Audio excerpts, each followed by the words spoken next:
What's that, Nick? The little mock-up here, or the fact that we're doing it on stream?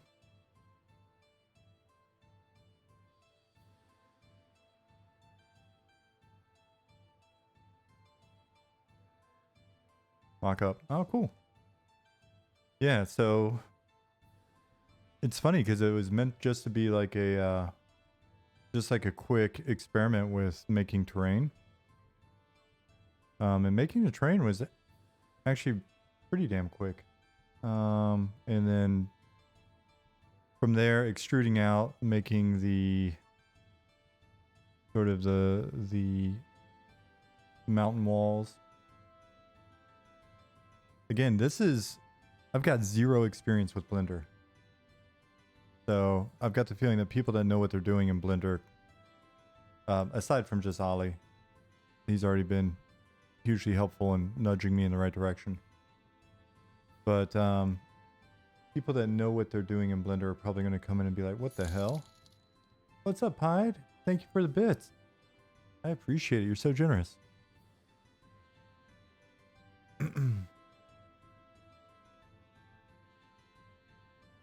Welcome. Yeah, so if we look at it in object view and go to view, navigation. I mean, let's go to walk instead. View, navigation, walk.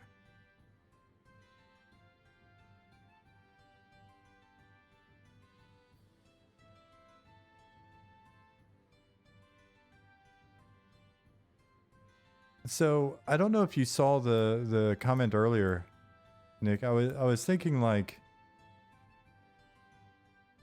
first of all, we talked about day-night cycle and the impact on like towns, and like how the people that so imagine, yeah, it's nighttime and all of the normal vendors or shop owners, etc., they go home for the night, but then the night market opens.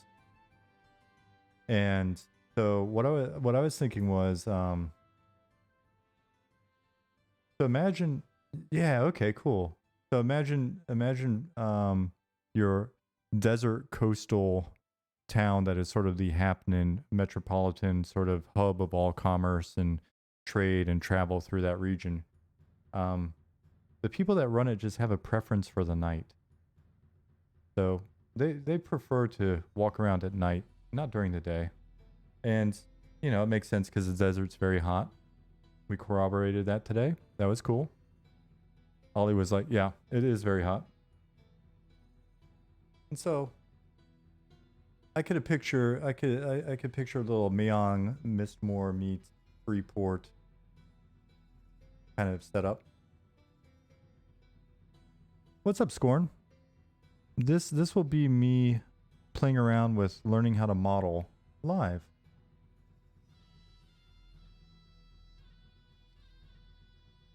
I've got to figure out whether or not the green screen is going to hold up if I change the lighting in here, but I'm trying to get this giant white.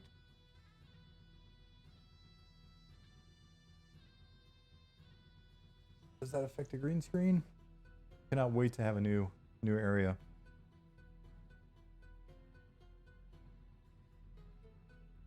All right.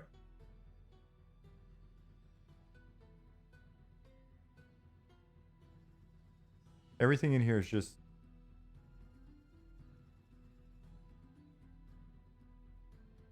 So, is this city on the East Coast? It can be. I honestly, we haven't committed to that yet.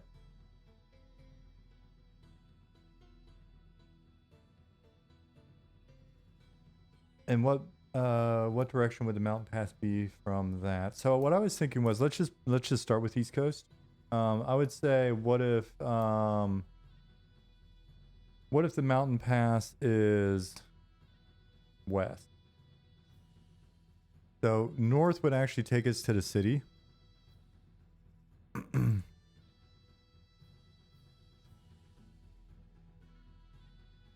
So imagine that this is just sort of a gated, like basically a wall.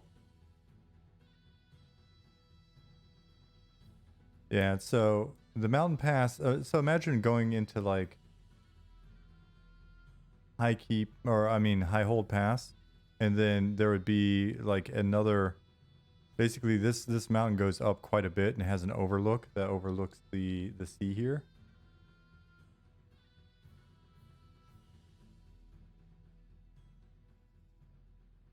But I also like.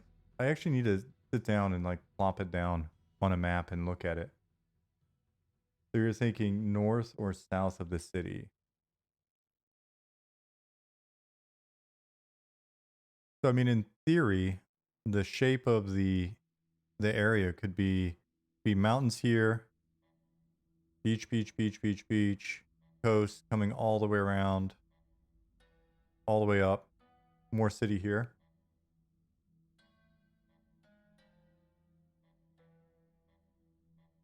Does that make sense? I was thinking about getting into that map building program whose name I constantly forget. What is it? Wonder Draft.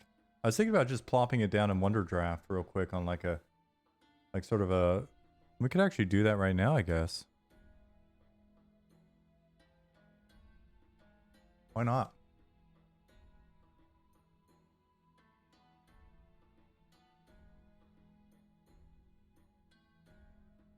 See if we can make this make sense.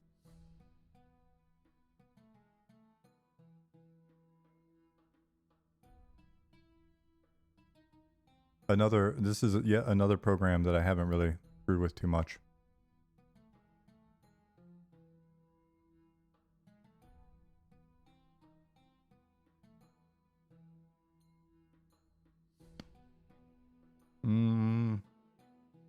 Isn't there? I could have sworn. So we got land.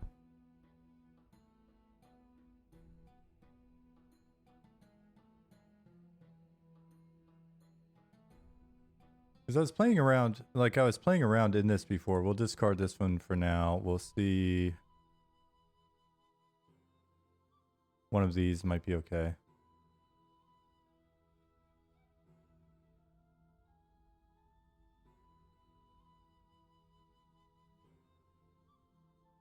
Think the geometry works from a West Coast perspective? So if it is, and this isn't anything. This was me trying to experiment and play with the tool. Don't worry about it.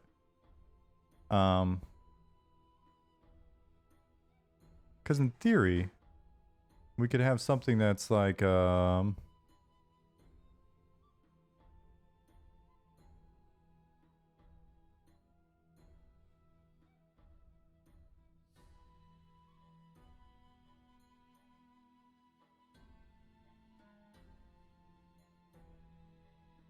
we could have something here, right? And so, let's see. What do we got? Symbols. I actually don't know what I'm doing here. That's fine.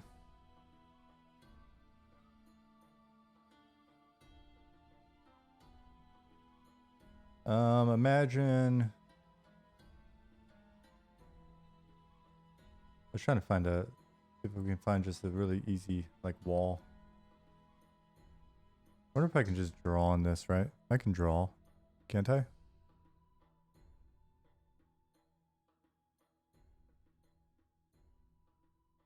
We'll just do this real quick. If it works, it doesn't work.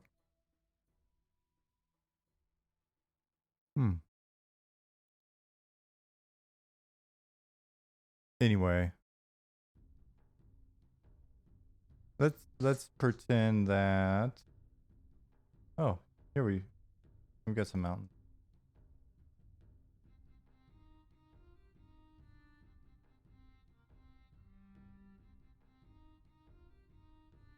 So let's pretend that this is like that wall.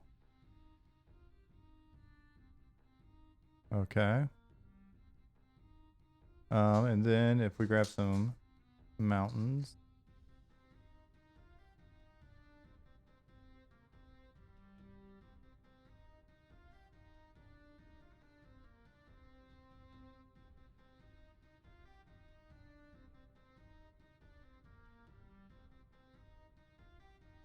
What happened here?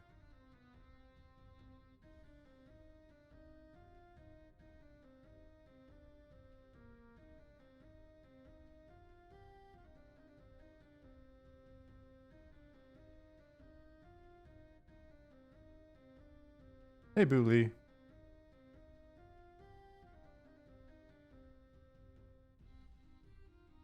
These are not the mountains I'm looking for. I guess we just keep scrolling until we find, Oh wait, or I could just click on a freaking mountain.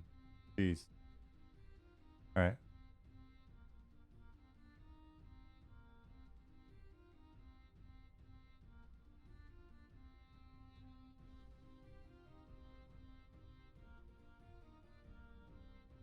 And then if we go back to here, let's just say that one overlook on top of the mountains that's too far back. And then let's go back to land and let's do some deleting.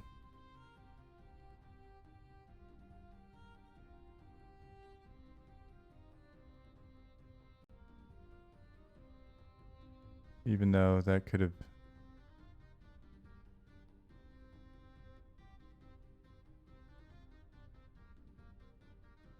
this is Wonder Draft. I don't know if it's the best, but I could have sworn that it's the one that Landon has been using. So I checked it out. Oh, that just looks like a little land pair of balls. That's not real good. Little land balls hanging out there. So anyway, if we've got mountains here, this is really just meant to, we were trying to figure out where the hell this was. And this was not really super well thought out. It was really just meant to be like me learning how to build a mesh in Blender. And as I built a mesh, like basically I started here and started deforming it to create, let's see if I can do it again. Add grid.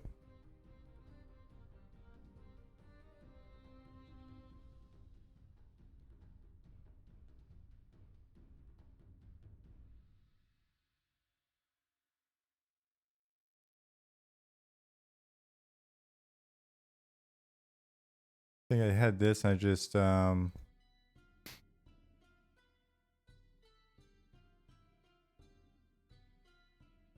subdivided it a bit.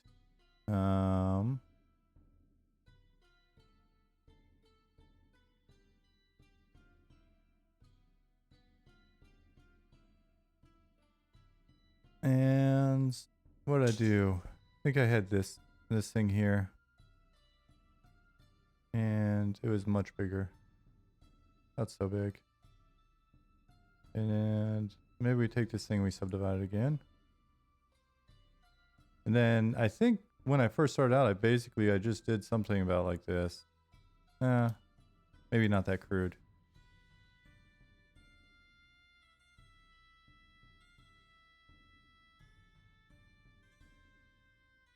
Took that, then extruded it on the z-axis, pulled it up about like that. Boom. And did something about like that.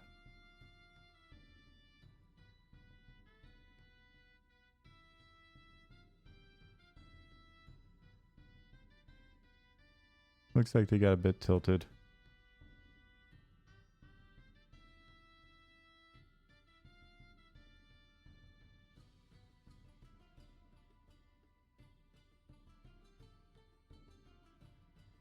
Put them out like that, and then I think I just went back in and then grabbed some more. Like, oops, maybe here.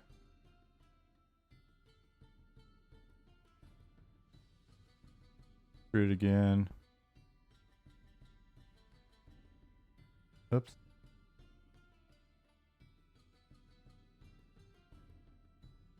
Took with these, and then that. Nope, not on the Z, maybe on the Y.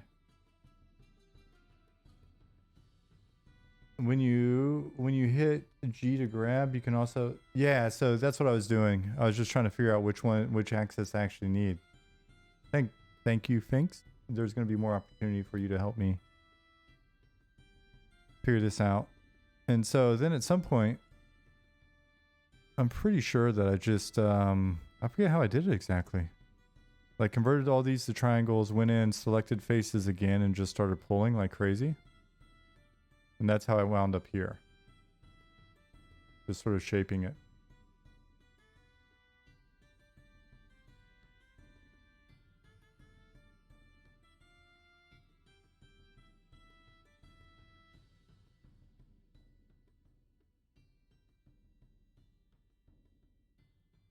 Oh. Interesting.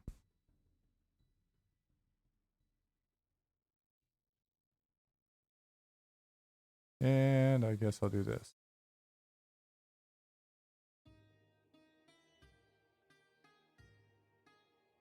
Maybe not the best way to do it.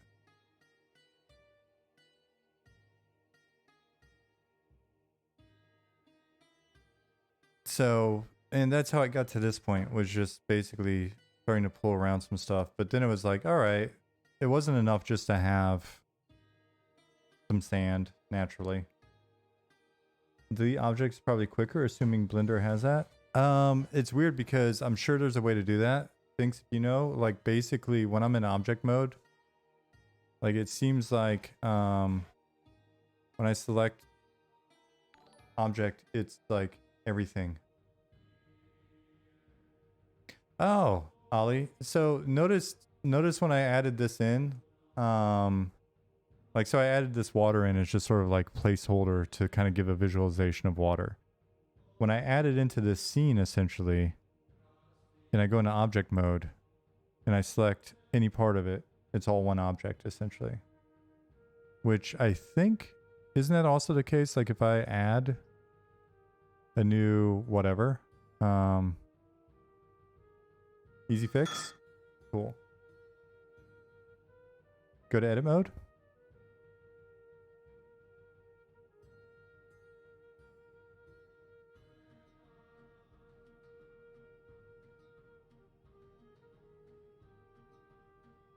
Because you added the plane to the terrain object. So if I add a separate plane, click any face in the sea. All right. Oops, sorry. Let me go to actually face clicky. Control L.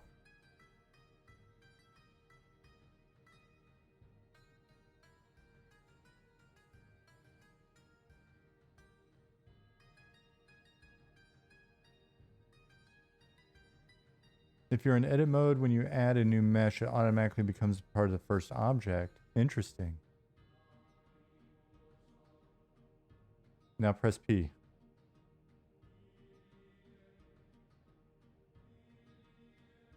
All right, not.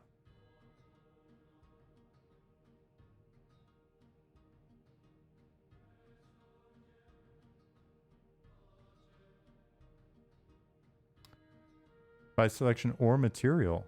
Oh, material would be nice too. Interesting. Cool. Let's do that next. So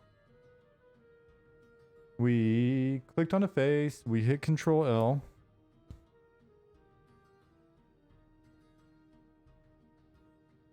And then we hit P. And then we can go to material. Or honestly, at this point, we can just do selection because that's got it as well. Yeah, I do want it. I do want it out just because I really just had it in here as like a visualization. It's not how we want to do water or anything, right? So it doesn't make sense for it to actually be there.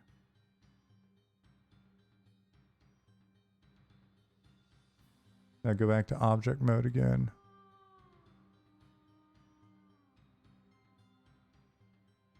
Oh, beautiful. Nice.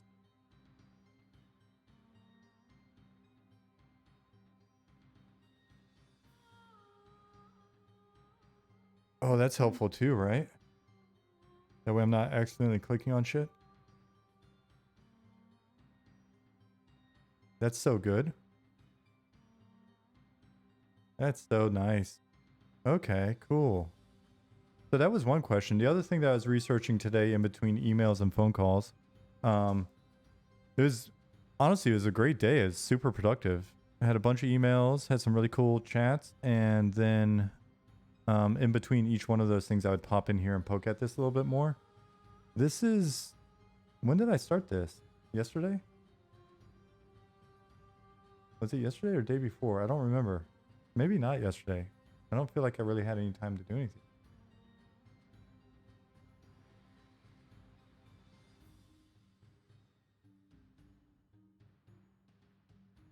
What's up, Fat Matt?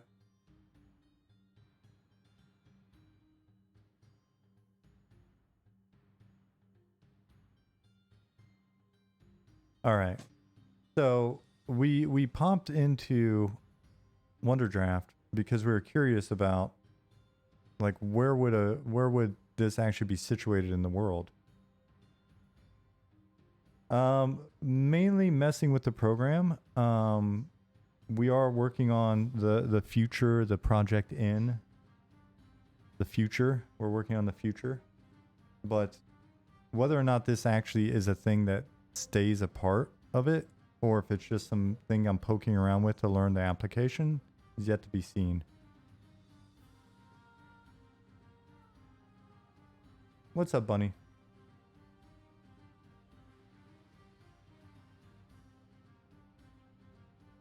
So now that I look at it, I don't know. I don't know if a wall needs to be there. I think I just kind of put a wall there because I was curious to see what a wall would look like if we put it in and like what the perspective is. Why I put this here earlier today was like, I was thinking, what if, okay, so if there's a wall and then that leads into an area that sort of makes its way into the city, maybe this is one of those either aqueducts or sewers or whatever. This isn't necessarily meant to be great water, to be honest with you. It's kind of the water that leaves the city. But it seemed like, all right, if we were to put something like that in, or even multiple sort of like gated areas that water is flowing out of, well, then we have some alternate paths into the city potentially, right? I cut a hole over here when it was all sand. And I had first messed around with like trying to put a rock material up to see if we could have like a mountain. And then I realized basically I was just replicating North Row, right? I was just like, all right, then we'll have a tunnel that goes through here, you know, just for fun. But then I started thinking, wouldn't it be more fun if this became a pass, right? So essentially, it's like high pass attached right here. So instead of going into like the commons tunnel, yeah, recreate all of Norwest without even realizing. Yeah, oops, how did that happen? What was I thinking about? I was thinking, all right, so what if you basically went into like a high pass type area here? And it conveys, you know, sort of the verticality going up in these mountains that divide like maybe this from a grassier area on the other side, right? So in theory, we could have like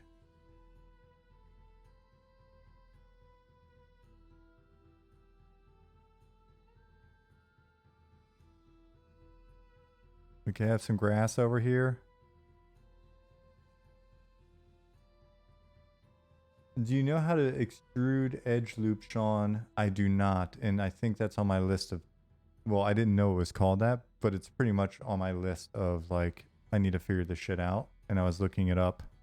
As you can tell, like I made a hole here and then try to fill it with some polys in a very generic way. So extruding edge loops sounds like the next thing I need to learn.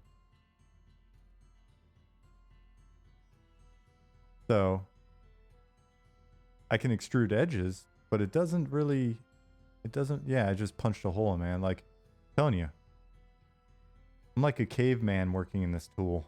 I'm just kind of like, I don't know if this is how it's supposed to work.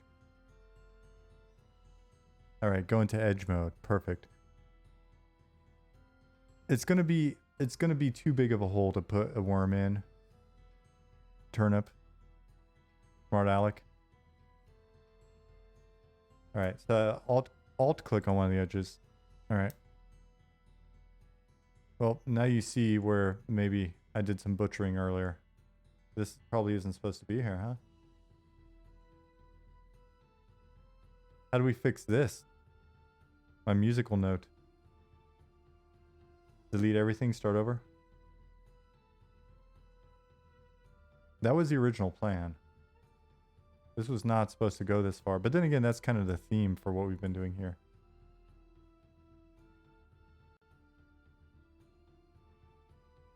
Nick, you just take this time now to go completely, entirely redesign all combat and make my hair gray. Use this time now. You don't have to backseat. You don't have to backseat game all the time, Nick. And I'm saying that with a very big smile. All right. So press A.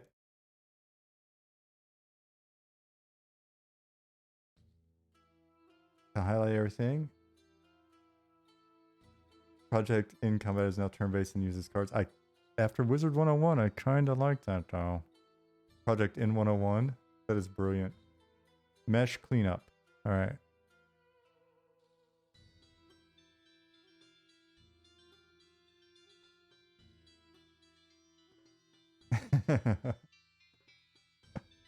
I love it. Skill cooldown is now removed. Your entire screen is covered in ability icons. Merge by distance. All right.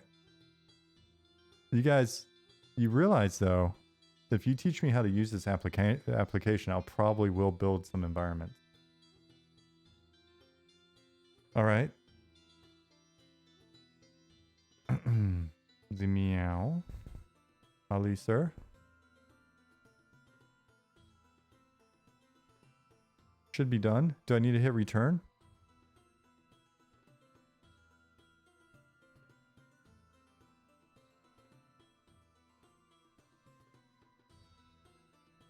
I know you can barely hear the music in the background. Should I turn it up? All right, so Alt, select edge. Ooh, look at how clean that is.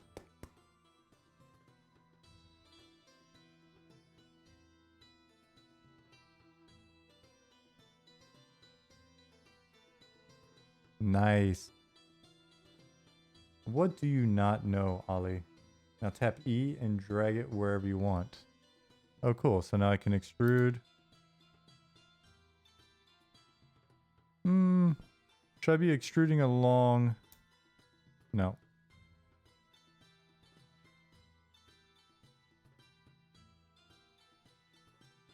Oh, no. No, no, no, not that. No. Let's just undo that. 7.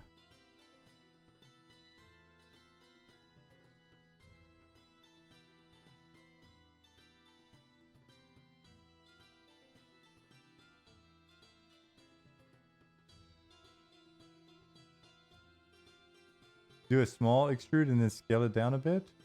Okay, we'll do that.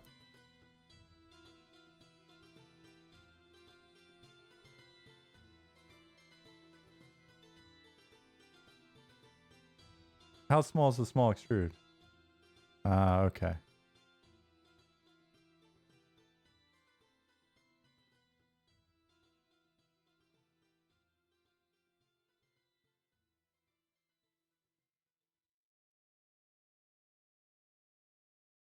Gotcha. Unless you want the EC tunnel, blocky tunnel. I don't know that I want a tunnel entrance at all, though. I think it should be, even if there's this sort of overhead part, I really think it needs to be very much like a high pass. Like just canyon network sort of working its way up here. Because then we get all that opportunity to have cool little dips and old blocked entrances and ruins and different pockets and cul-de-sacs. and work our way up so that we've got the verticality up here. Then we've got the nice keep on the top of the hill and big worms. Yeah, it should be a zone line then. So that's a good question about zone lines. Yeah, I was about to say, should we dogleg this then a little bit, have it sort of veer off? Let's go ahead and build that in since that's visible. Is there a better way to move up and down and around like that? Like, is there a hotkey? Center mouse lets me do this. But then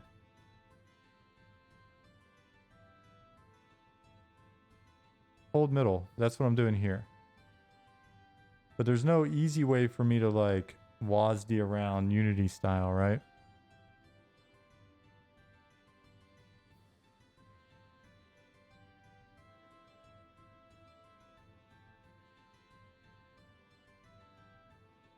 Shift middle?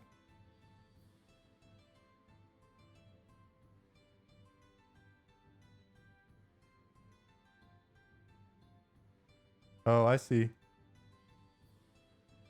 My zoom level is messed up. I need to focus on something.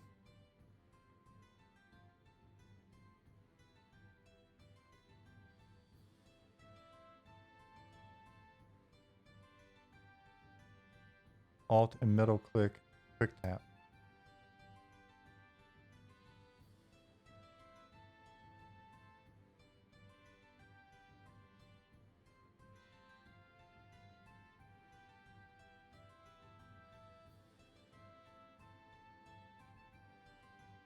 Oh, this will be interesting. I have to do it on geometry, not space. Okay. So, alt, middle, quick tap.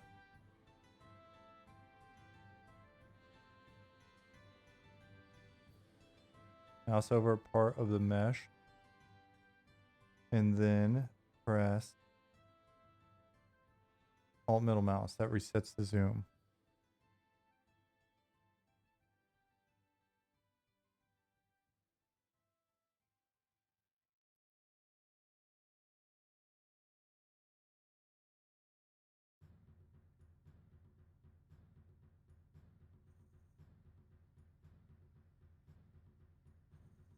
Oh. That wasn't what I was going for, but I think I know what the hell you're talking about now.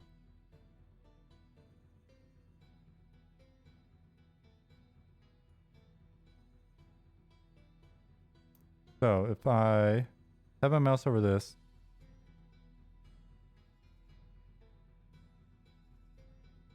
Swedish keyboards only messed with one bound so far. I think most of this is probably just user error.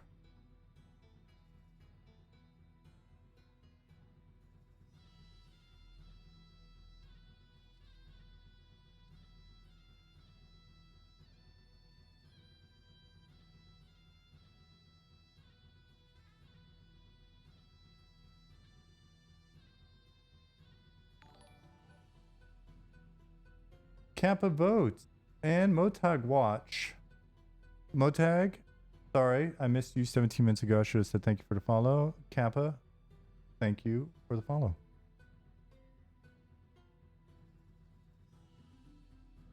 You miss Swedish keyboards so much? I mean, they have some extra characters. That's fun, but generally speaking, they're pretty foreign.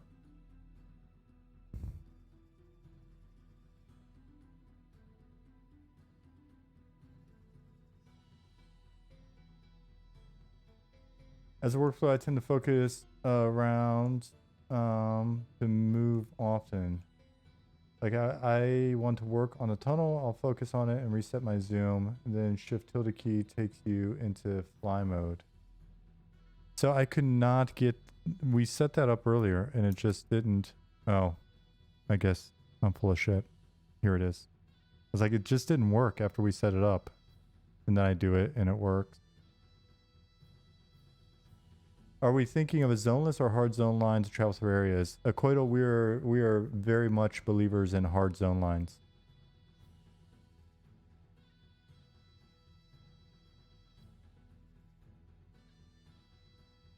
What's up, Kemp? All right, so this is a mess. this will definitely need to be fixed. And I think by fixed, I mean undone. It's Friday, so that means rum. This time with coconut water. That sounds pretty good.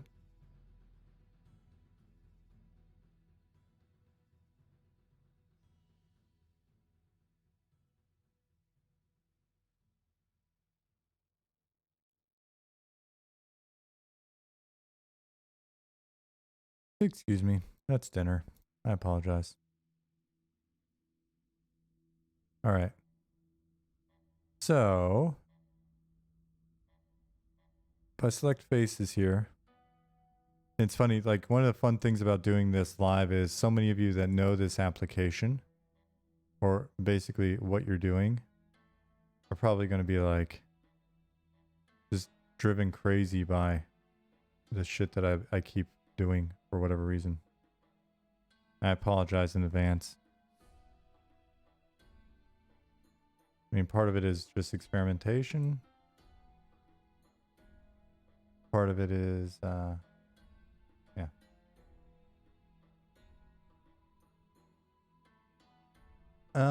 Let's see. Clubhouse poison. What are we working on? Hey, we're doing sort of just like a little experimental zone for me to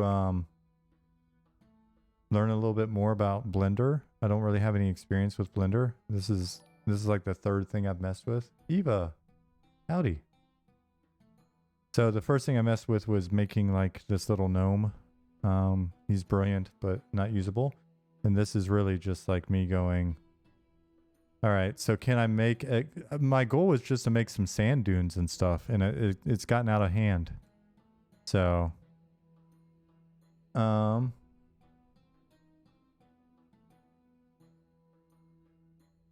right, so let me catch up real quick. That was my explanation. Clubhouse. Eva, I just confused myself. Did I say thank you for the follow? If I did, thank you again.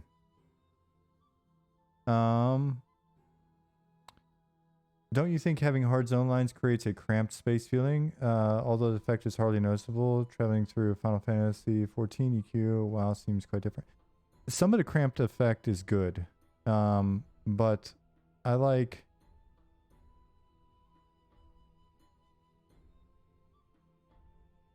so much about going zone based, to be honest with you. I love the fact that you can just in a small amount of space go into a completely different topography. I mean, hell, different climate if you want to.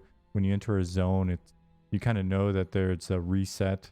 You're likely to see new NPCs, new encounters. There might even be slight modifications to, you know, certain rules like rules like indoor, outdoor, or whatever. So yeah, there's a ton we can blab about, and other folks in chat can also, I think, talk a little bit about some of the stuff we've discussed with zones. But at the end of the day, zone based. Love it for 100 reasons. Turnip says no different than watching a streamer flounder around in game. We all know that. We all know what we get into as viewers, especially if you've been watching me, because I flounder around in game as well. Good point. Gray Jack, you love seeing other people stumble around in the same things you dealt with when you were new to it, which is good.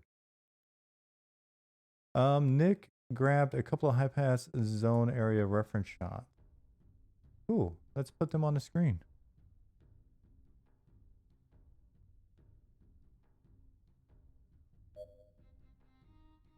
Huh.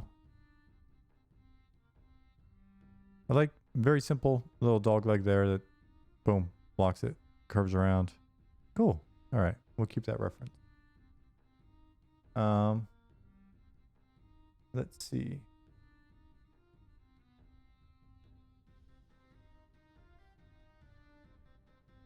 If you remember the East Corona approach, it has a much more grand entrance. Yeah, it was pretty big. Not sure what style we're going for here.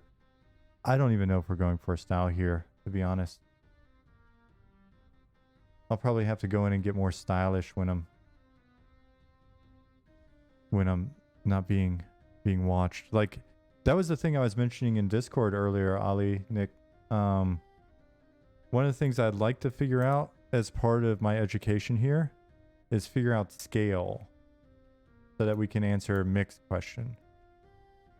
Right? Because this isn't like human height. In theory, this should be relatively big.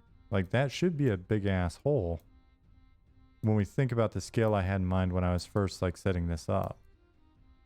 And when I imported it into Unity the one time, just to play around, it was like, wanted this to be pretty big. Right? Like that should be huge. You could create a 1x1x2 cube. And then what do you think I should do to rectify this not being the right scale once we look at that cube? Link the gnome in? Ooh, I could do that. How do I get the gnome in here? But then again, I don't know how big the gnome is either. He's not the right size. You can press the in key to check the scale. All right.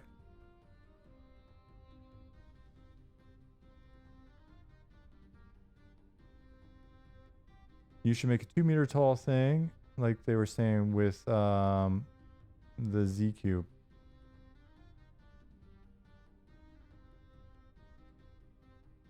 Okay. Add cube. Size 2 meters. Oh. Go to object mode.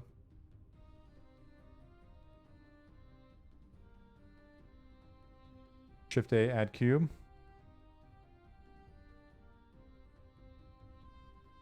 It's 2 meters. That is our human. Correct, sir.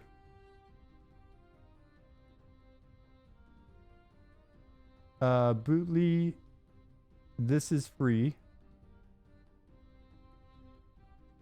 This is Blender. Oh yeah, coconut water, if you don't know what you're getting into, does not, it sounds delicious because you're thinking like something sweet and like a pina colada. Nope. Just kind of weird water. All right, so add cube, wait, you added it to the same object. Probably view frame selected.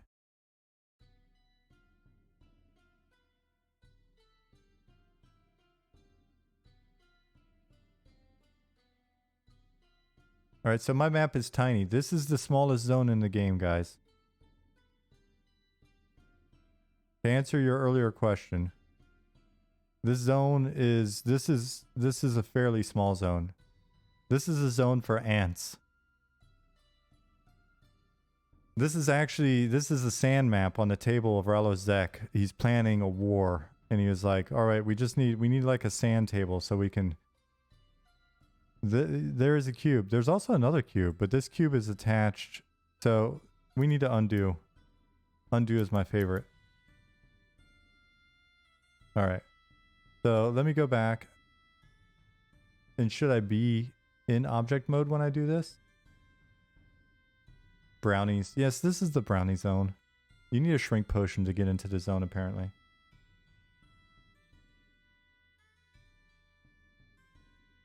Does this even have any sense of scale? That is the thing we're determining right now. All right, so we're in object mode. Now do we do Control A? No. Or was it Shift A? Yeah, Shift A. Cube. All right, so this is scales 1 and it's 2 meters. We'll make it a little bit thinner than 2 meters to replicate human.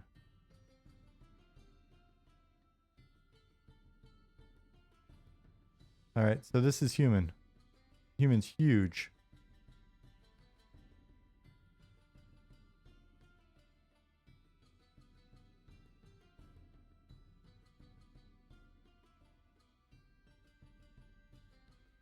How do I fix this? Do I even fix it?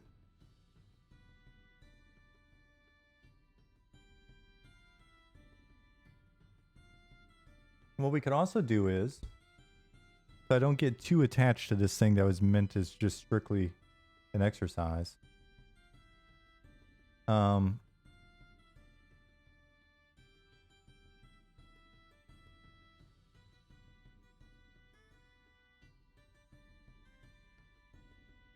You can just scale the whole thing, make it more jagged, but then go back and smooth. I actually like more jagged. Let me scroll up and catch something real quick.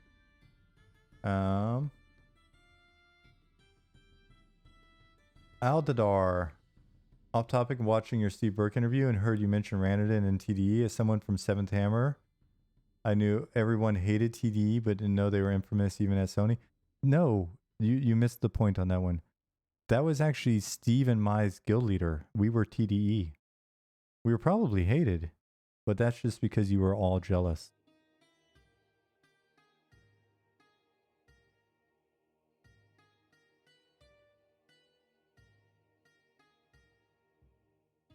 All right. Food just arrived. All right, Ali. Click on terrain, scale up to the point where it looks visually correct compared to your cube. Apply that scale with Control A. Interesting. Cool. So we'll just start with like this thing right here, right? And then we'll scale. Correct?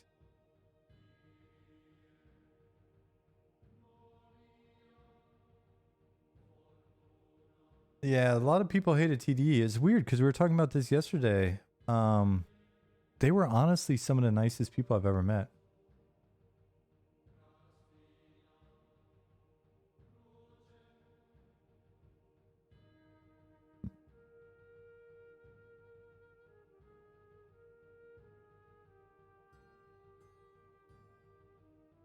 What do you guys think, scale-wise?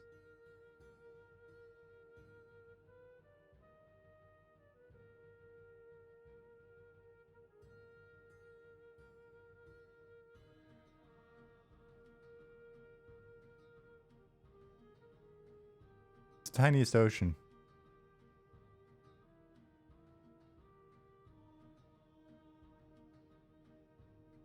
So wait, before I do this, can I just go ahead and select all? Oh, yep.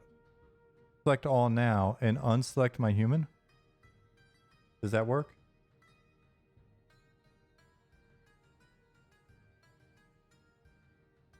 It doesn't seem to work.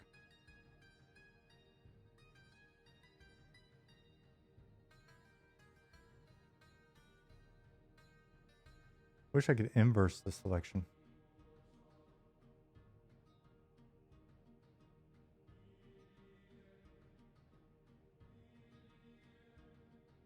Click shift to cube. I tried. Let's see. I'll try it again. Maybe that worked.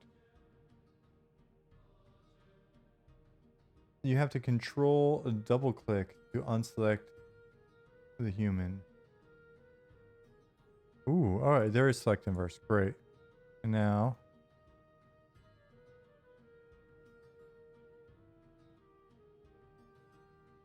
select, invert.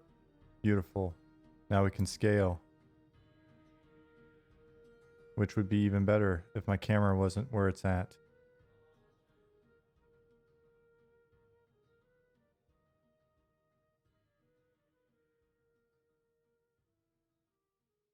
We'll start here.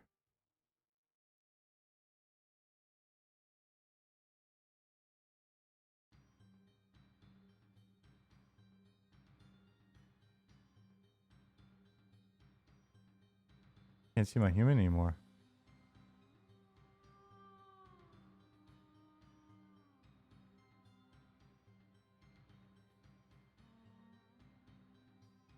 You can also type numbers to scale, S to scale. Then type 100. All right, so let's do this.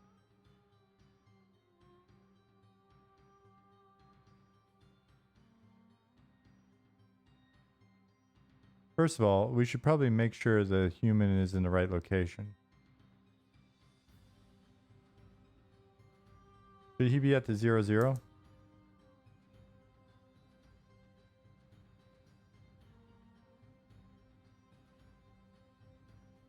Cool. Then we'll zoom out. We'll invert the selection. You end up moving around a bunch. Yeah, I just wanted to, I wanted to have something at the 0, 0 point to remind me of 0, 0 point.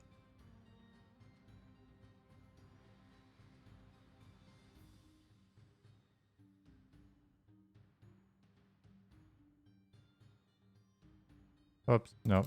Sorry, not that.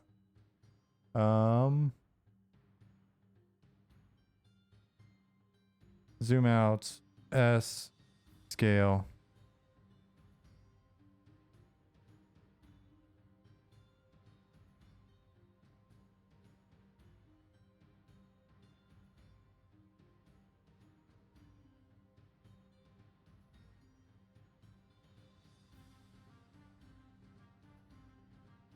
Oh, it's gonna be too much. Let's start with 5. Let's find our human again.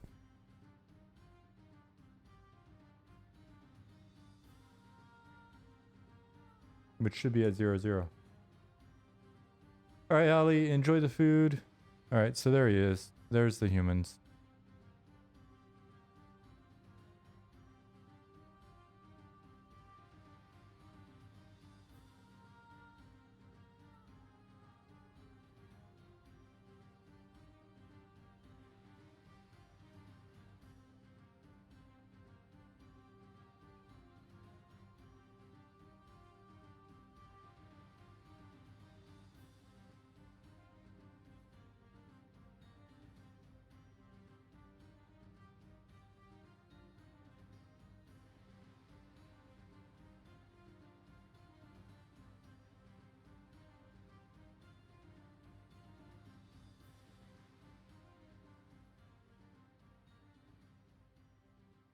All right, so now it seems a bit big.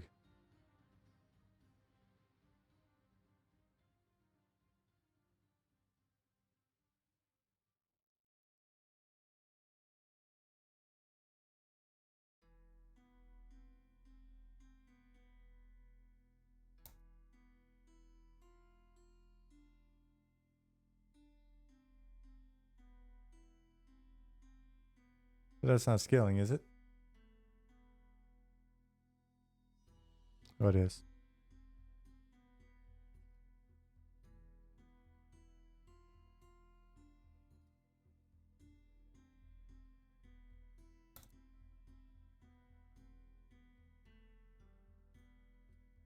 So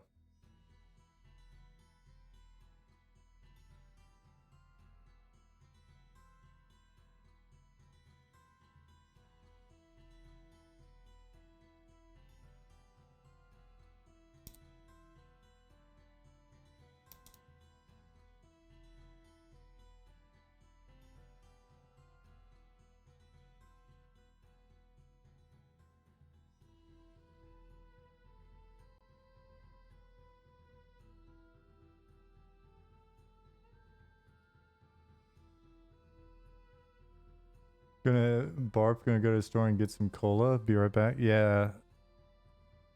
If you, like I said, if you're not expecting, like if you don't really know what you're getting into with coconut water, it's not great.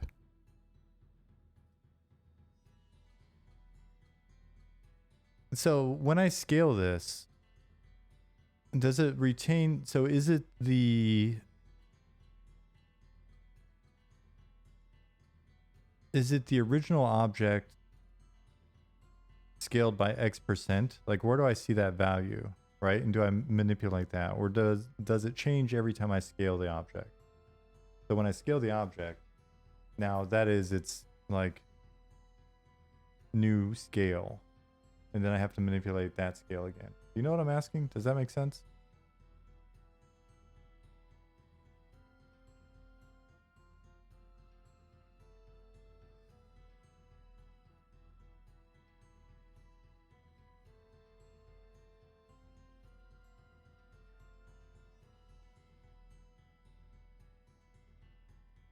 Because essentially this is a rescale of the previous scale.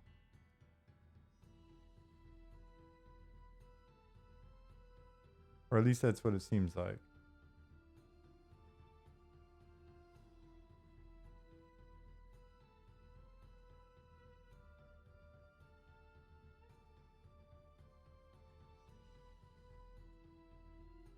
Reset scale is Control A, then select scale.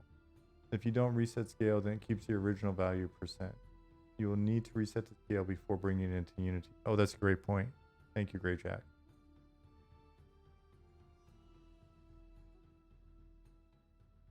All right, so this isn't it.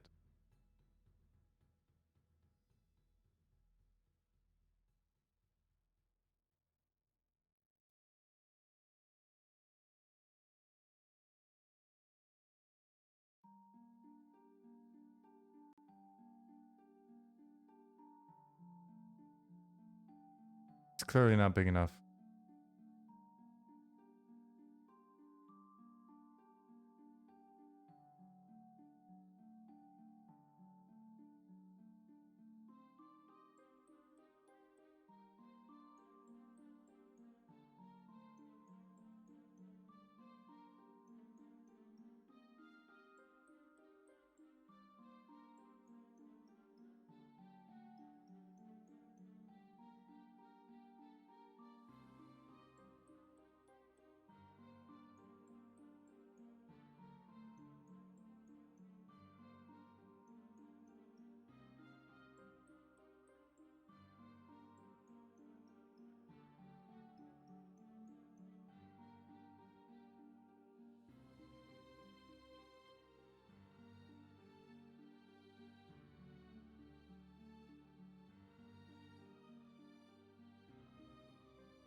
What was the command to shift my focus to this guy again? Was it shift?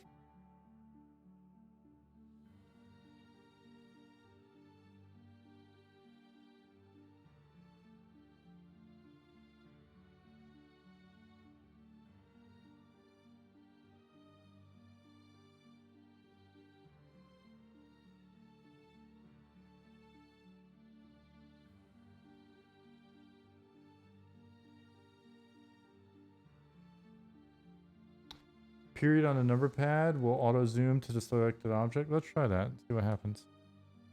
Oh, that's wonderful. Thank you.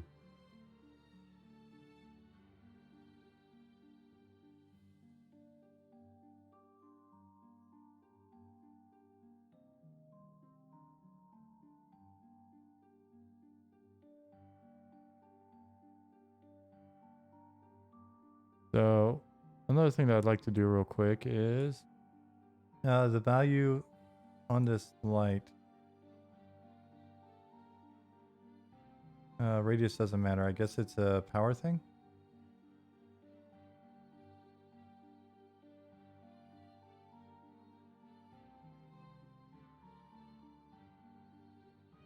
Ooh. Still not enough wattage.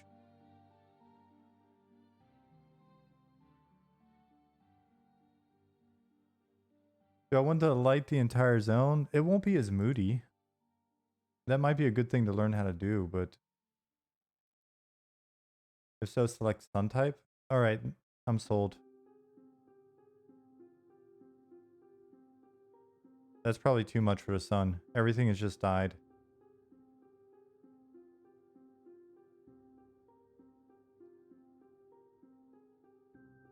Oof. Still exposing all the flaws.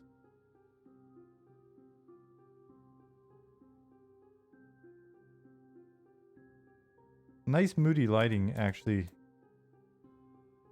helps make it look not so bad. We'll have to talk about UVs at some point soon, as you can tell. All right, so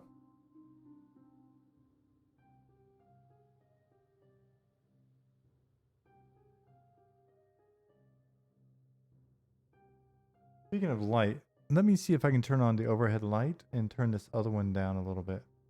1 sec.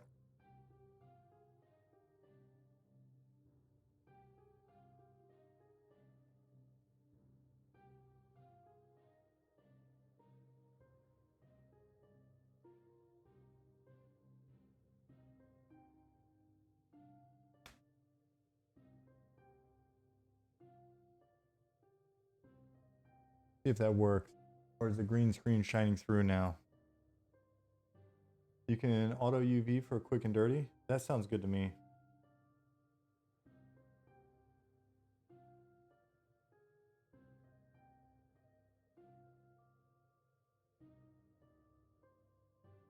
So, edit.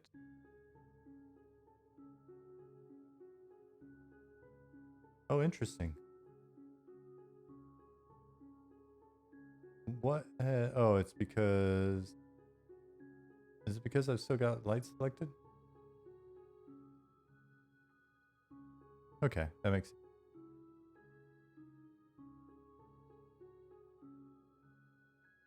sense. Select an object, go into edit mode, select all, unwrap, then select, draw in a blank on the... Alright. Even if I just want to fix this?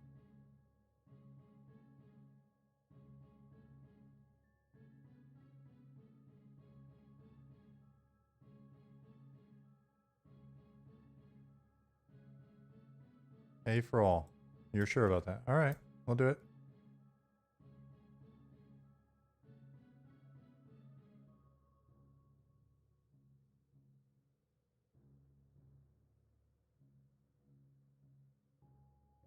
And, alright, so... U for unwrap, drawing blank on the last. Yeah, I've got multiple materials on the same object. I guess in theory I could separate these objects based on their material, but...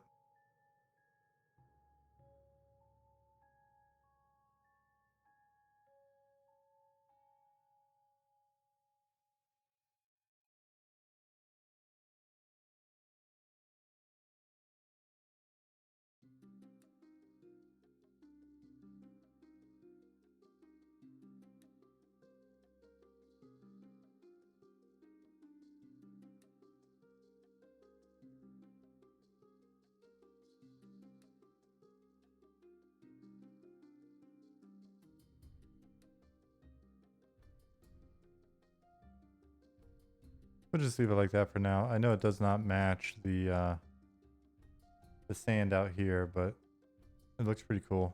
Honestly, the sand out here should probably look more like this, right? How the hell did I do that?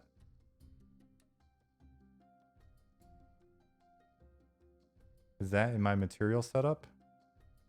The fact that this looks so much better?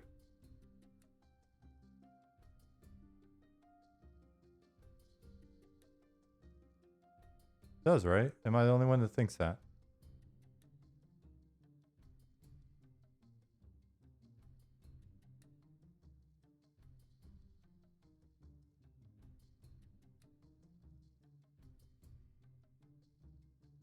Bit more sandstony than sand?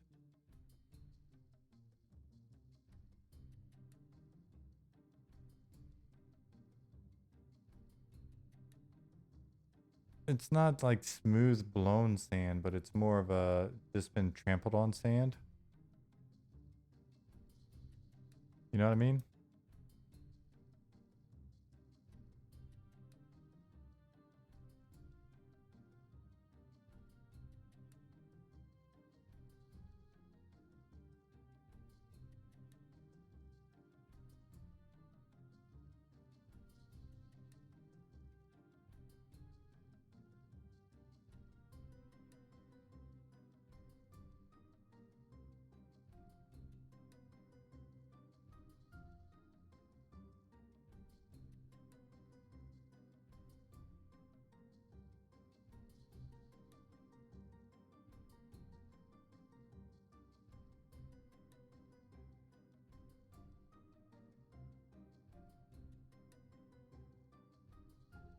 Clearly, doesn't match this, but you have a UV tab at the very top. You can select face and see how the UVs look.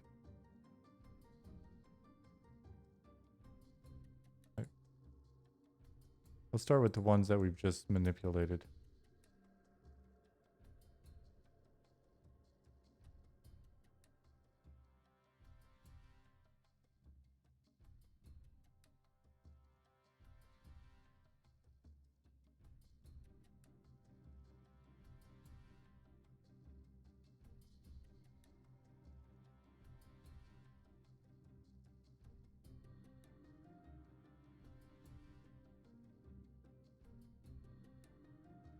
Worst case scenario.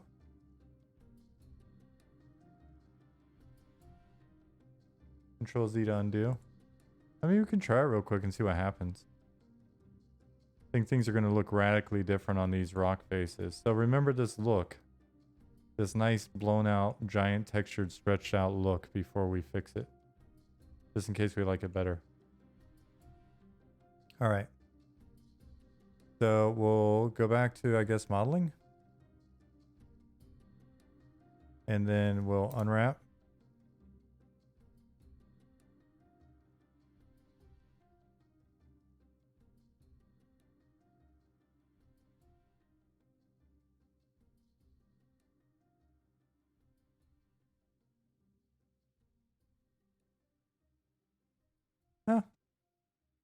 No, it's still, this texture's still, you know, as goofy as when I applied it. Everything else has got it. That works. Now unwrap a smart UV project.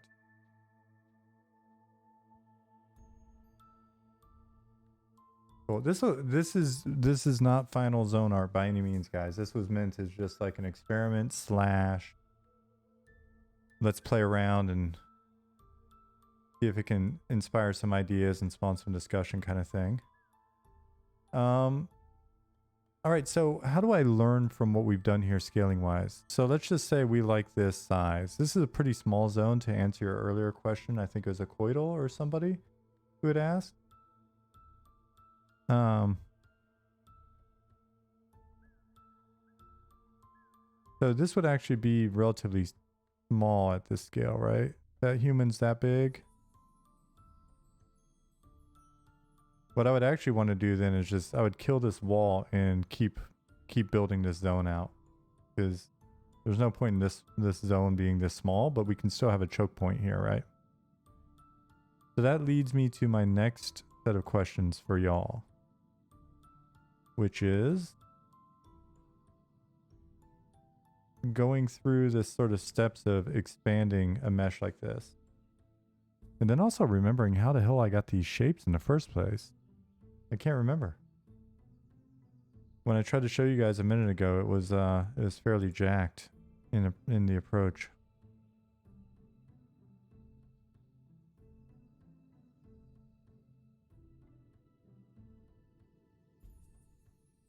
I feel the same way, Bunny.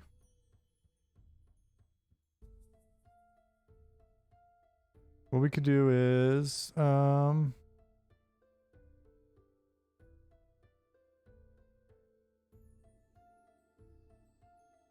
we could get creative.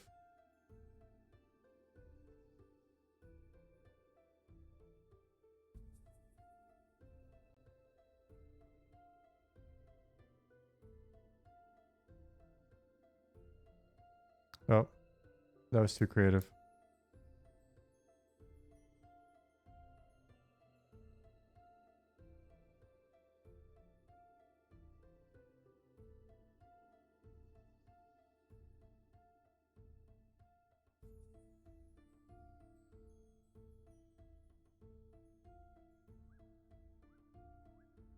You know what? For now, let's just get rid of all this.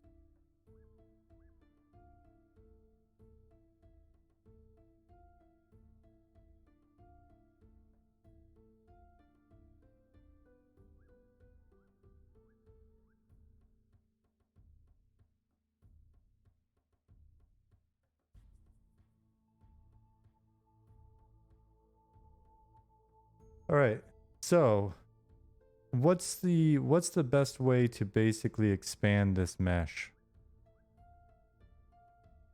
I mean, I could make a new one.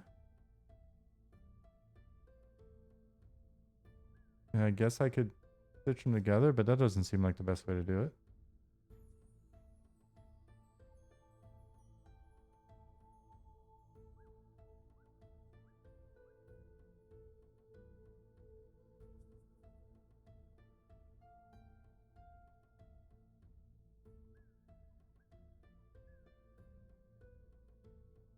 Grab the edges, extrude them out. What's the best way to, I don't know if it matters, but basically when I've got this, like the way that I've subdivided this up fairly evenly, is there a way to expand this mesh and have it be subdivided in a similar manner? Or will I basically end up with like different size, like quads or triangles at that point?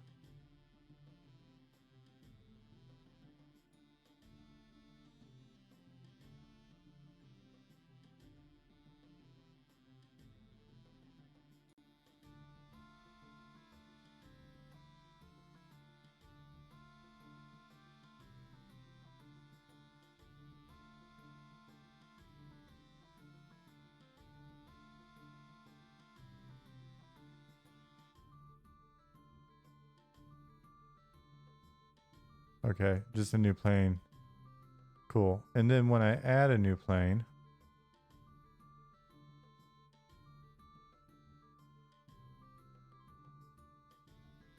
what's the best way to get it to be the same scale? Like if we just wanted to go have something that's similar.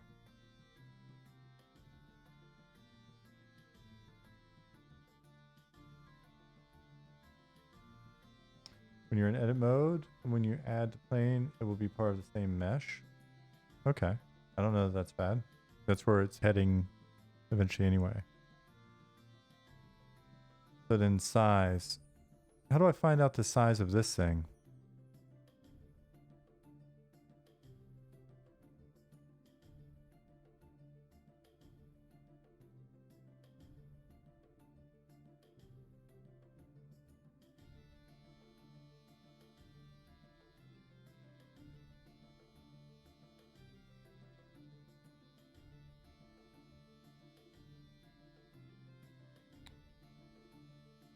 So 164 is the scale.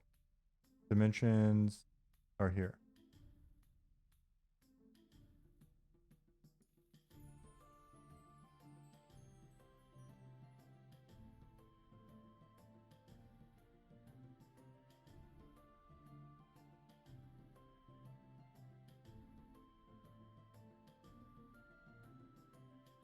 All right, so then if I go back to edit mode,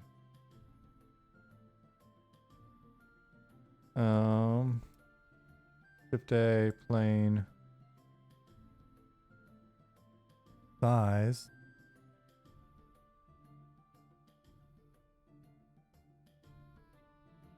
Which one of these should I use? The 347?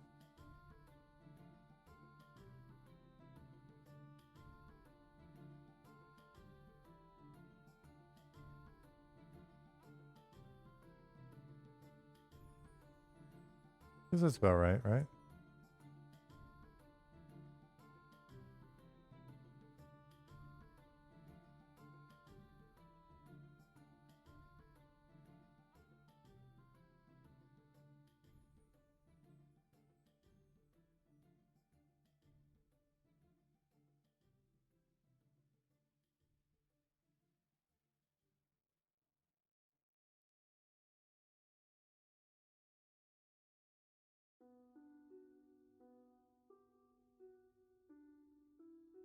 Stitching to the current plane will be difficult.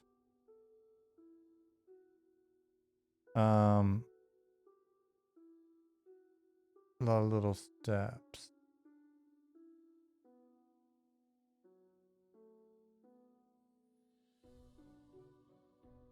And will it need to be basically the same number of subdivisions for it to not get wonky when I stitch it?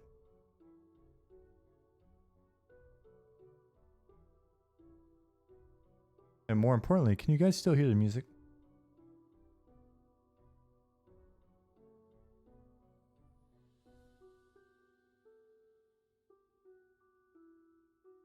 Okay, cool.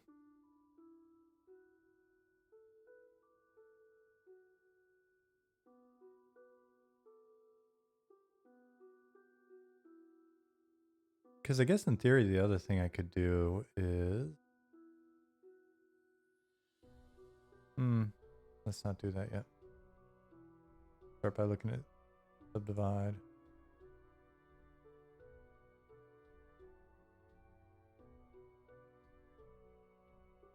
That looks about right.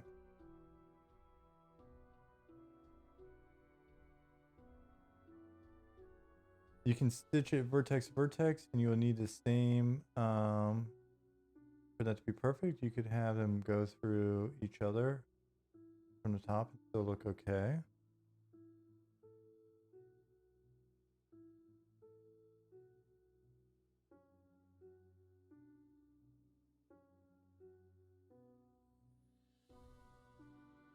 I wonder how bad it would screw things up if I...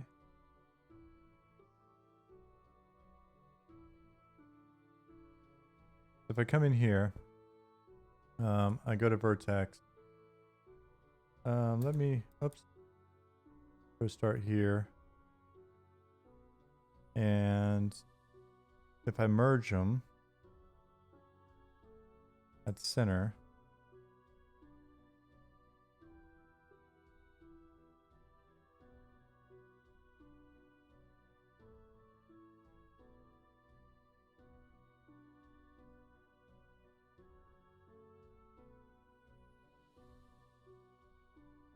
that was clearly the wrong one. Well, I selected too many is actually what happened, right? And merge, center, merge, center.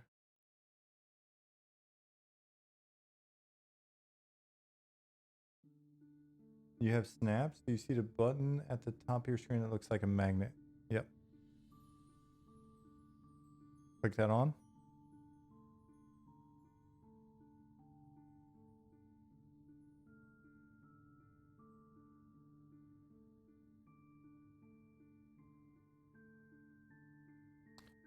Would that be for me to do something more like G on a Z?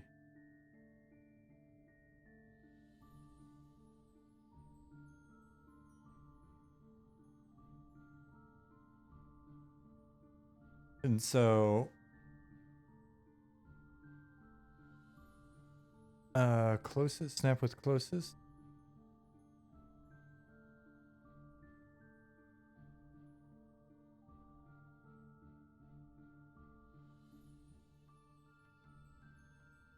Oh, I see what you're trying to do.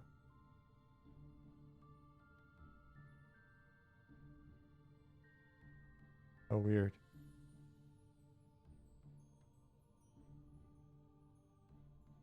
All right, so then in theory, I could do something really crazy and just kind of go here. G, Z.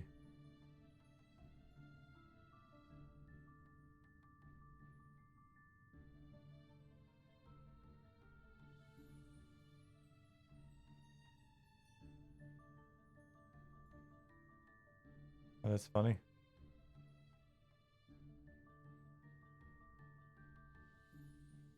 Oh, so are these quads? No, they're triangles. So would I be having fewer weird issues if I had converted? So if I go all the way back, like so. If I come in here, so funny. You guys go from watching like EverQuest and stuff to me just sitting in here, getting a quick step-by-step breakdown of 3D modeling for the first time in my career. You guys are pretty awesome. What's going on with this music right now?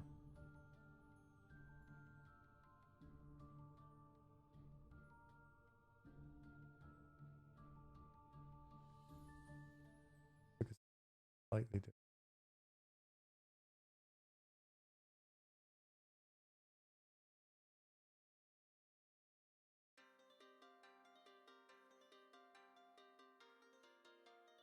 Can you ask why I changed to tries instead of quads? Because I believed, and I may be wrong, but I believed Bunny said, to be honest, more going on here than what you usually do in EQ. Thank you, Bunny. I'm gonna take that as a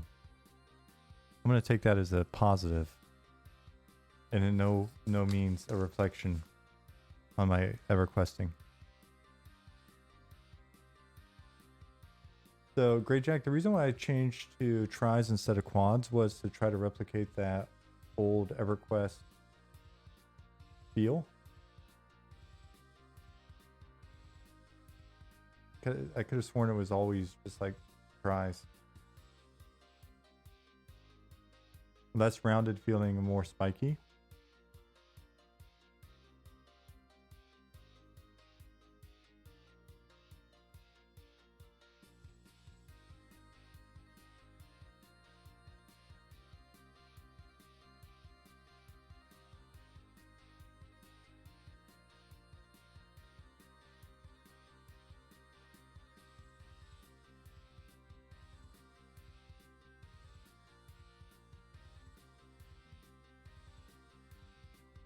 Something feels off here.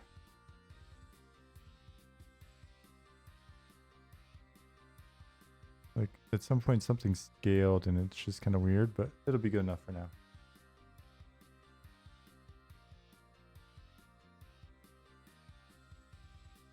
Okay. Yeah, I just was always thinking in terms of triangles, so I thought that would work. I'm curious if I'd...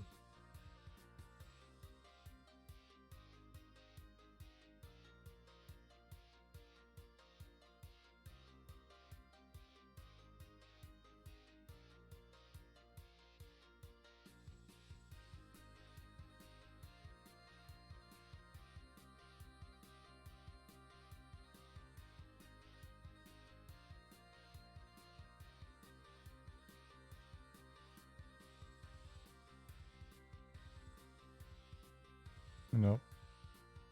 Nope. I have no idea what I just did there. Oh, just change views.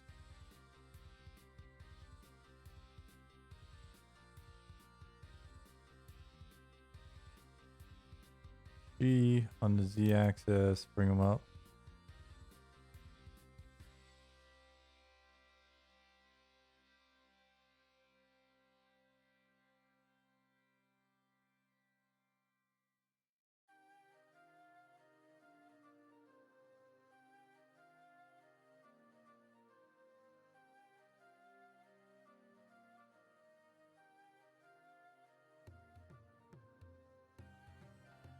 Not sure if this will work, but try to select a large row of vertices on plane 1 and select similar amount of vertices plane 2 and then bridge edge loops. All right, let's try that next. And then not, you tell us all about the cola you just got.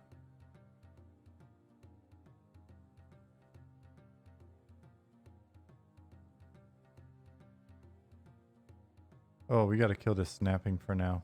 This is driving me crazy.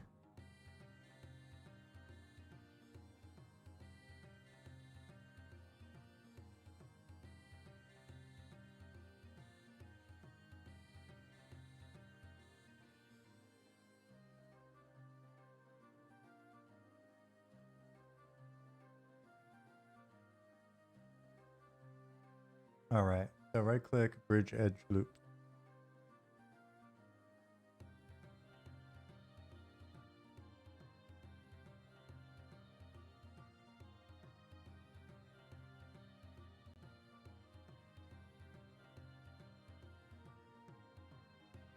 Or we could just merge vertices.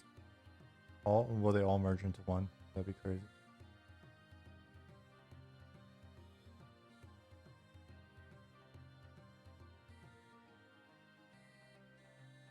They did.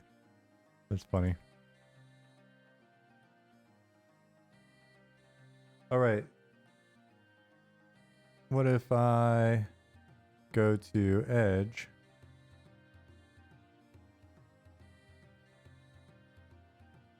Right click, for judge loops.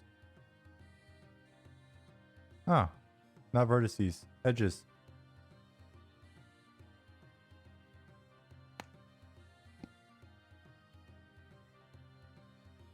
Thank you. Now, I don't know if I grabbed the right edges. It doesn't feel like I did, but let's look at faces. Oh no, man, that may have worked. Oh, so crafty. Not sure if it helps speed up what you're ultimately trying to accomplish. It's still fun. As you can tell from many things that I do here on stream, I'm not in a rush. If I go slow, I'll eventually learn.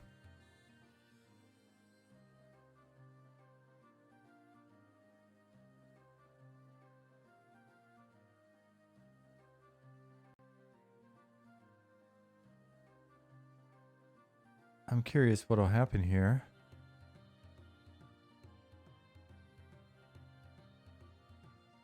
Kind of worried about that one, to be honest. Let's see what happens when we do this. Clear judge loops. Okay, that's a little strange looking. Not sure what the hell's going on there. A little contorted. We can select this face. I'd also be curious what happens if we turn into triangles here. Oh, that feels so much better. Love triangles.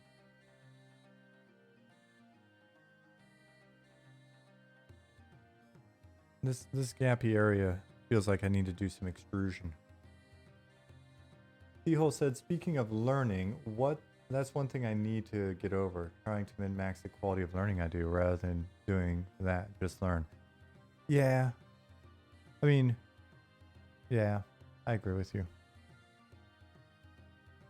Like for this, you know, again, it goes back to the idea that it was like, I really just wanted to see if I could make something that looked like bumpy sand dunes. Why the hell am I seeing all these dots? Can we make this go away?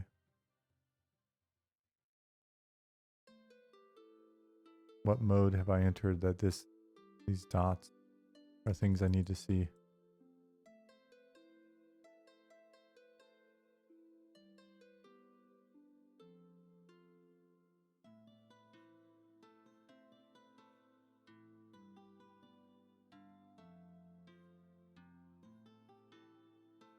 And the other thing I could do right now to make this a little less awkward looking, I'm in face mode or face select.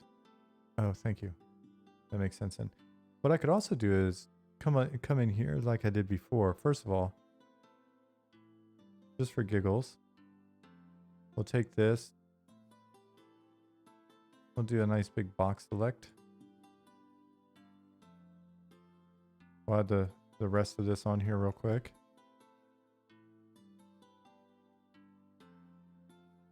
Maybe even these guys.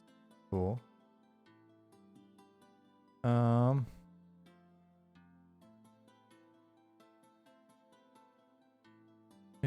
I guess I do need to be in this mode. And triangulate these guys. Cool. Get back out of here so I don't go insane. Great. Then I'll take my circle select.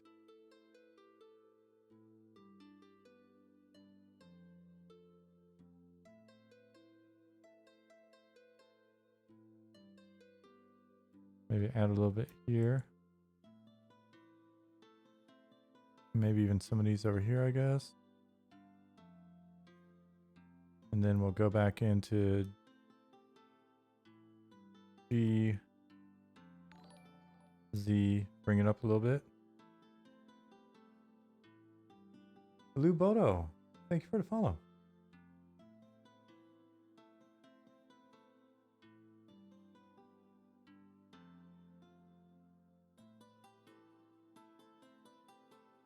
G, why? No. G, I'm gonna bring some of these over as well.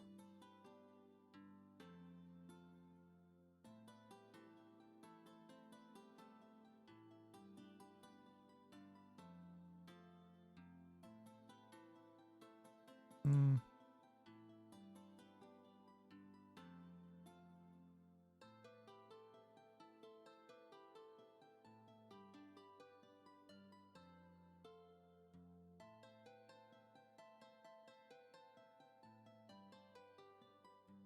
E. E.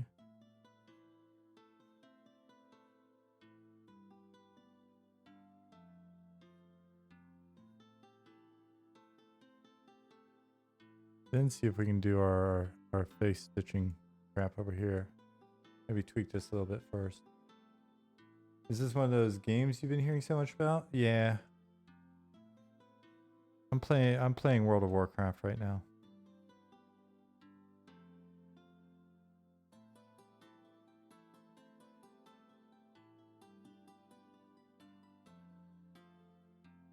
Not really sure how these are gonna ultimately play with each other, but we'll see.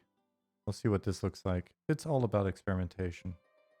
Now I kind of realize that's why Bob Ross always talked about that, right? Except he knew what he was doing. So he's like, oh, we're just playing around. We're just playing happy little hills right now. Just selecting some vertices. Just happy little mistakes. Yeah, that's right, Grey Jack. There's no mistakes here. Just happy little outcomes. Oops. Oh, we don't want those, do we? What I could do is I could come back into face mode while I'm doing this to simplify it. We'll select all of these.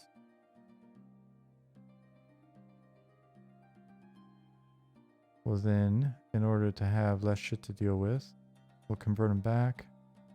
Quads. Wonderful. Then we'll select those edges again. Nope. It's still going to do it, isn't it? It's always going to do it.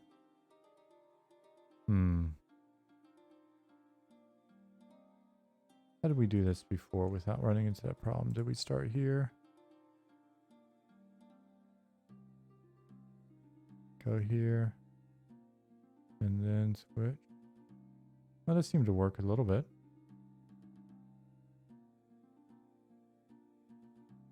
That was a power move. That was pretty high level. You guys didn't witness that. I'm sorry.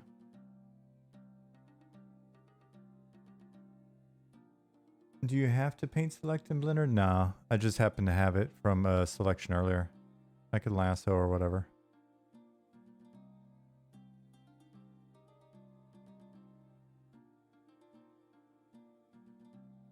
Box select is what I was doing before.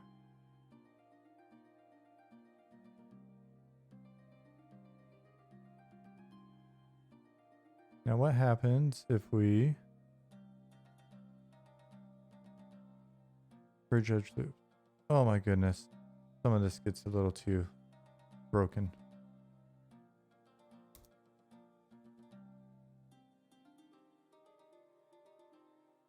Looks like we'll have to take our time.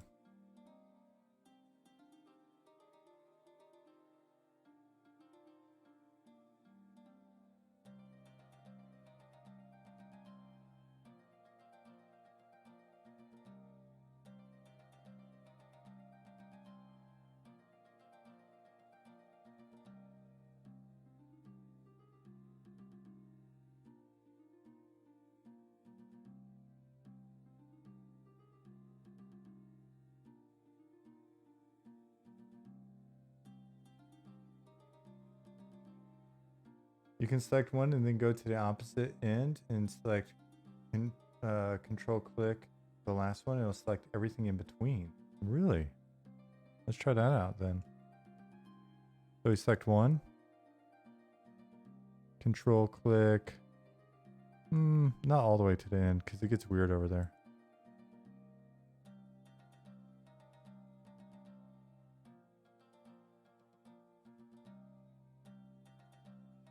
It wasn't working for me.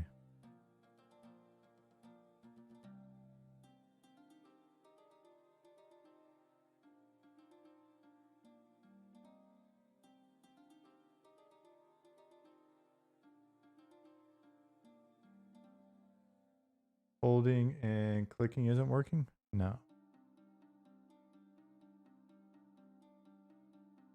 So click, and then you said control click on the last one.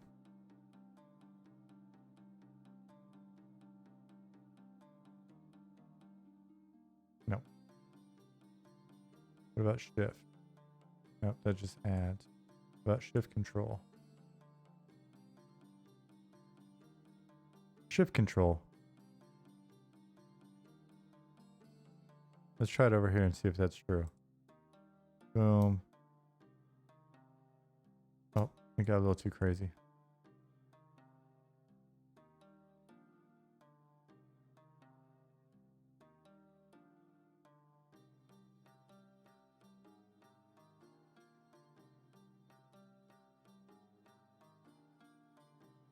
So this one's taken care of already. That one's good to go. Now we just have to like shape that one. We have to fix this hole here. And then this is the one that's being a pain in the ass. So we'll be patient with it. I don't know about this bridge. I don't know that I like the bridge as much as I would have just having them merge. So like if I go quick face, those are faces, right?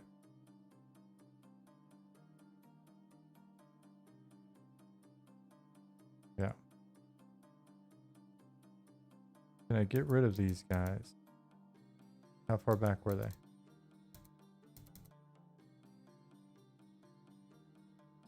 I mean, I guess I could always just delete them, right?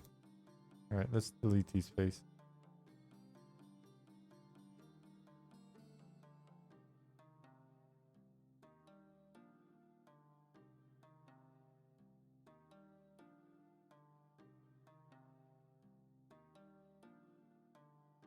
What I really want to do is just, I want to merge these like vertices or whatever.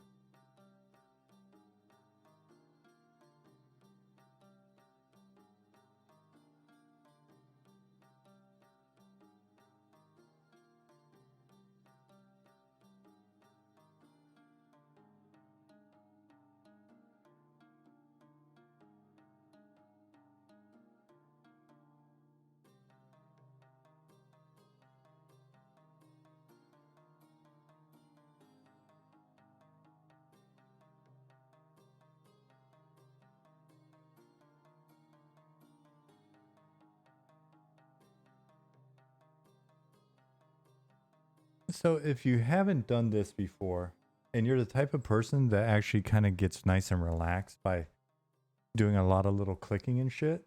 So essentially, if you're an EverQuest player, you may actually like this process. You may find this process to be kind of enjoyable. Another option is to select an edge, then select a second edge, and if you press F, it will fill the distance. Fill the missing space with a new face.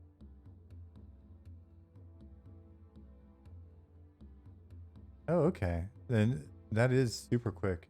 You'll have to remind me of that one in a bit, because I have no doubt that that's going to be helpful. I just don't know if I want a new face here or if I want to stitch these. Yeah, when I first started with Blender the other day, I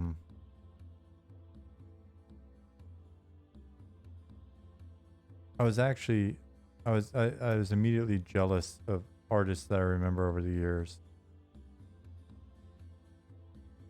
Because I was like, man, what a relaxing job. I'm running around stressing out, living the wonderful life of middle management. Artists are just like, they got some music. They always have their headphones on, just clicking away. Maybe got a little podcast on the over here, a little TV playing.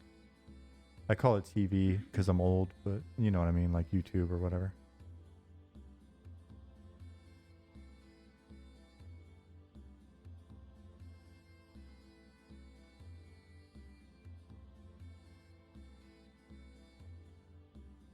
We'll convert these triangles again. Just because.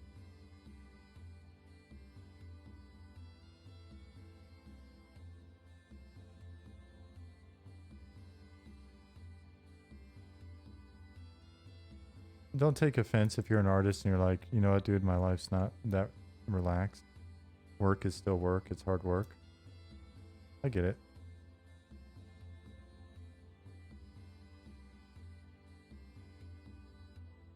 Why is that not working now? Hmm?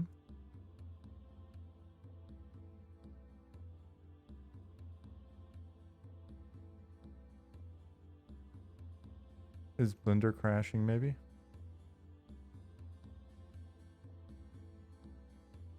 Save as blend 3.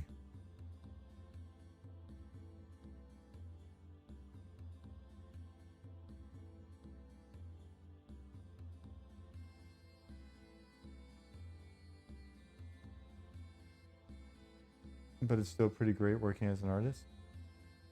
Yeah.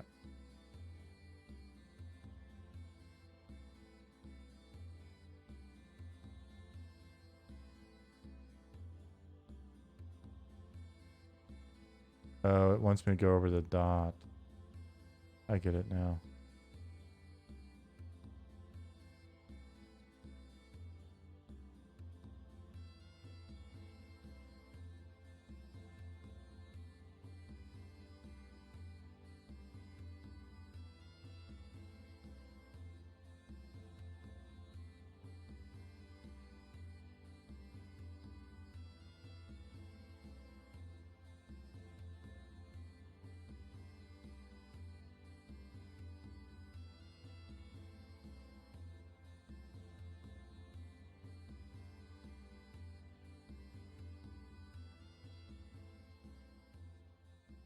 Don't get me wrong. I have no or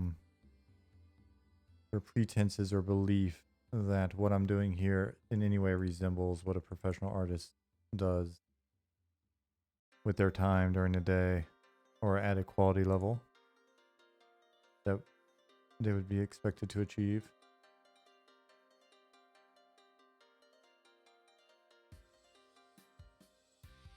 Though if you can convince me otherwise, then maybe that'll be another job I can add to my potential job options in the future. HE911, what's going on, dude?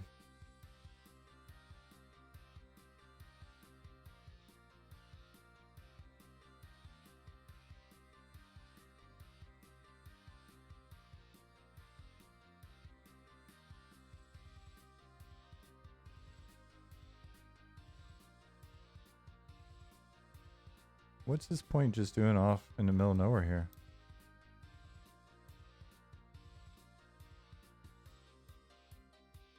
Special little point. I'll just leave this as a jaggy here. You know what? We'll keep that face out there. Chilling out by itself for now. Alright, so we've stitched a good portion of this. Now we're going to have to create a tunnel here. And maybe even a giant aqueduct that goes all the way across here now. Wouldn't that be fun? Aqueduct. Like we just come through here and we're like, how do we want to do it? Not a very organic one, I don't think. Happy little aqueduct.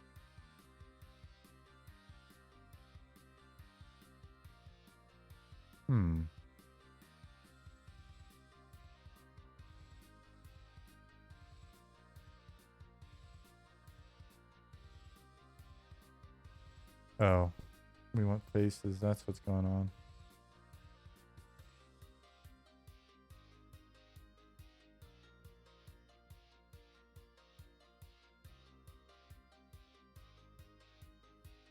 We'll clean that up.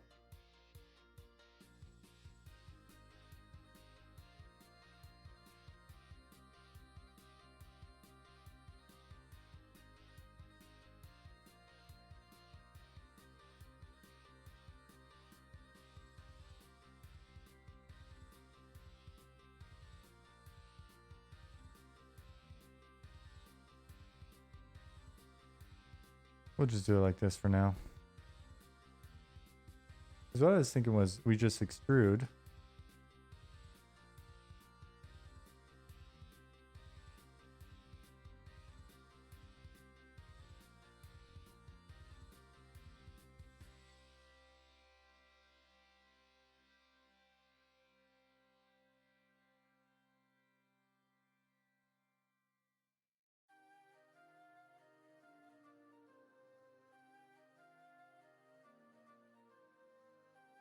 And then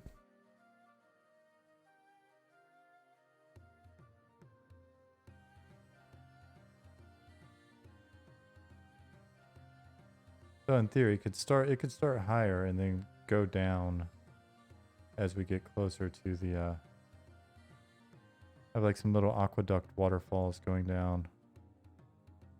Serve as stairs when you're coming up the other way, when you're sneaking in. In theory, what you would do is you'd sneak in the aqueduct from, ooh, I'm trying to remember, shift, utility, ooh, there we go. Speed this up a little bit. Our party would sneak in through here, and then we go up, up, up, through these spaces, up, up, up. Weird aqueduct thing. I think we can maybe bring it down a little bit.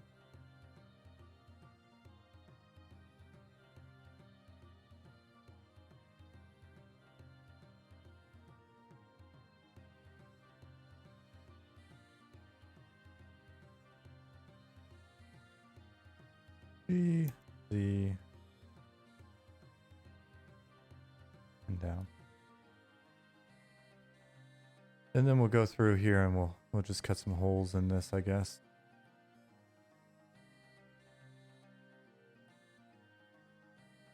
And maybe get these points here.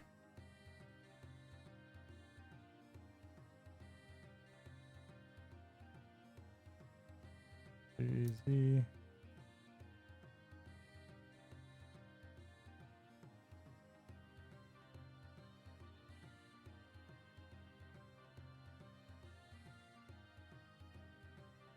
Here. Yeah. Yeah, that works.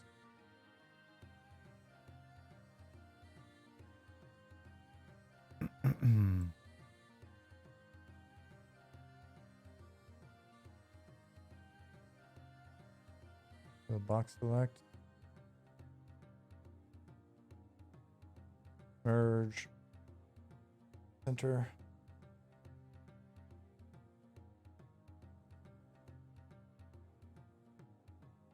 Cool. Now what happens if we mess with this?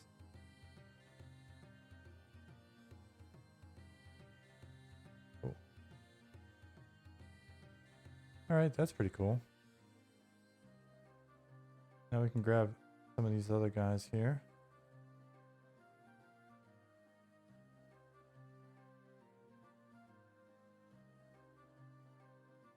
Up a little bit.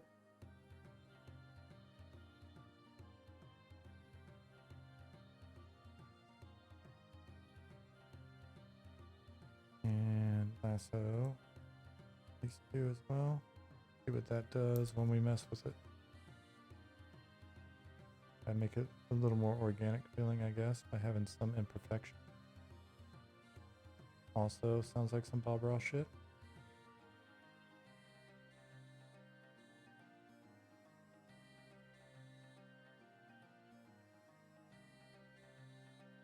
And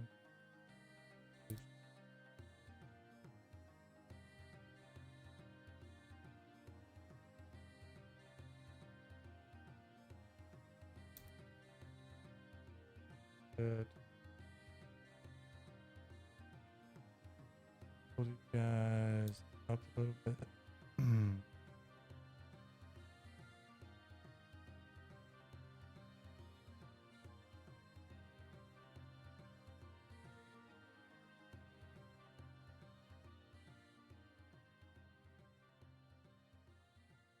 Up. Up. That's not what I wanted. You know that.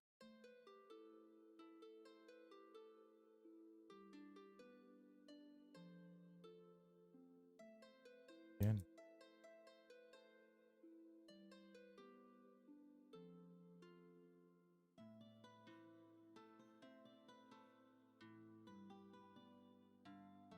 So I'm wondering.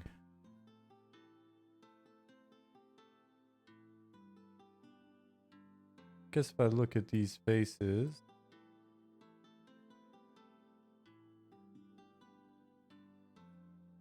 And put the placeholder mountain material on there.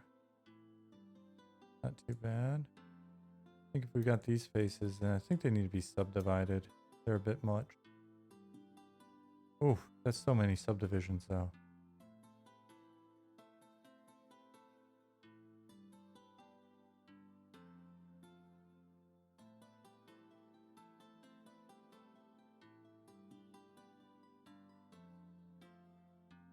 There's the quads. What happens if we subdivide the quads? It's still a lot.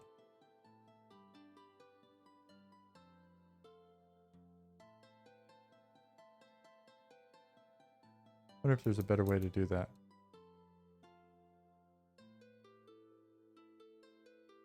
Can we just cut it along there? What would that be? I know there's a way to do that. Split? No. Knife tool. Zossie, thank you. Coming out of the shadows with that one. Control E to add an edge loop.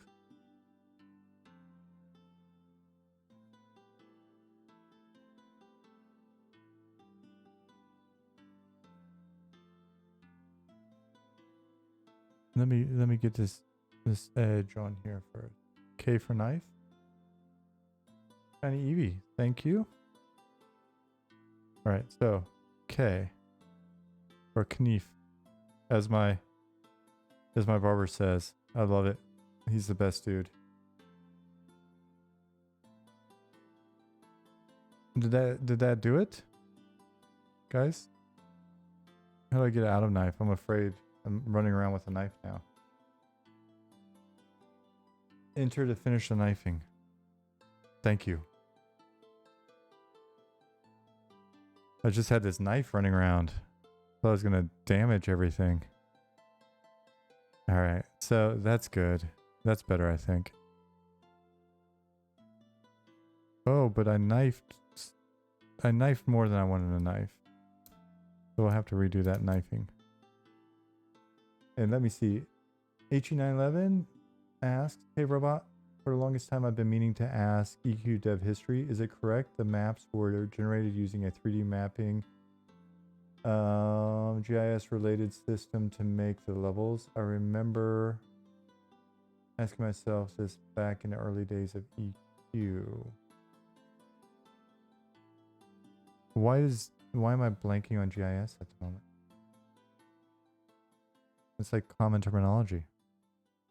Explain yourself. Or help me understand. I'm a beginner at Blender 2, but I remember the knife right on. Alright, so we'll do this.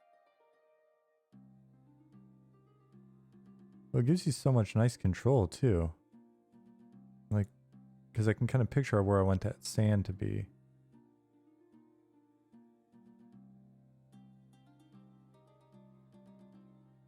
Geographic information system. Okay, yes. That's why it looked familiar. Oh, that was wonderful. Thank you, Shiny Eevee.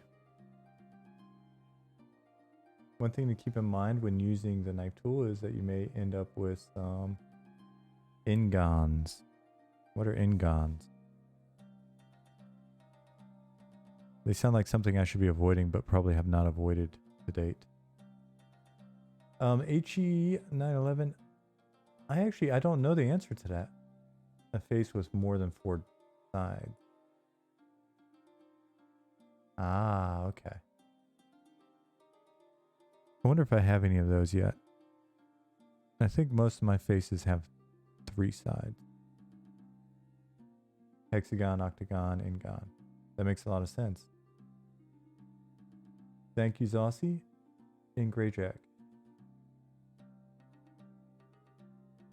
So, those of you that may be new to the channel, or whatever you call this thing that I'm doing, usually we're playing a game called EverQuest, or maybe sometimes EverQuest 2, or the P99 version of EverQuest. But essentially, we spend a lot of time playing massively multiplayer online games.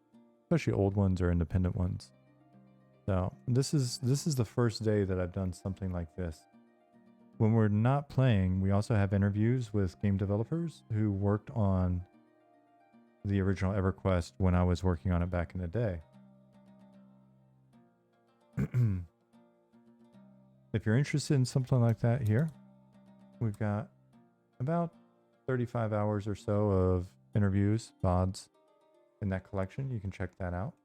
If you're just here for Blender and for giving Blender advice, that's awesome too. Thank you.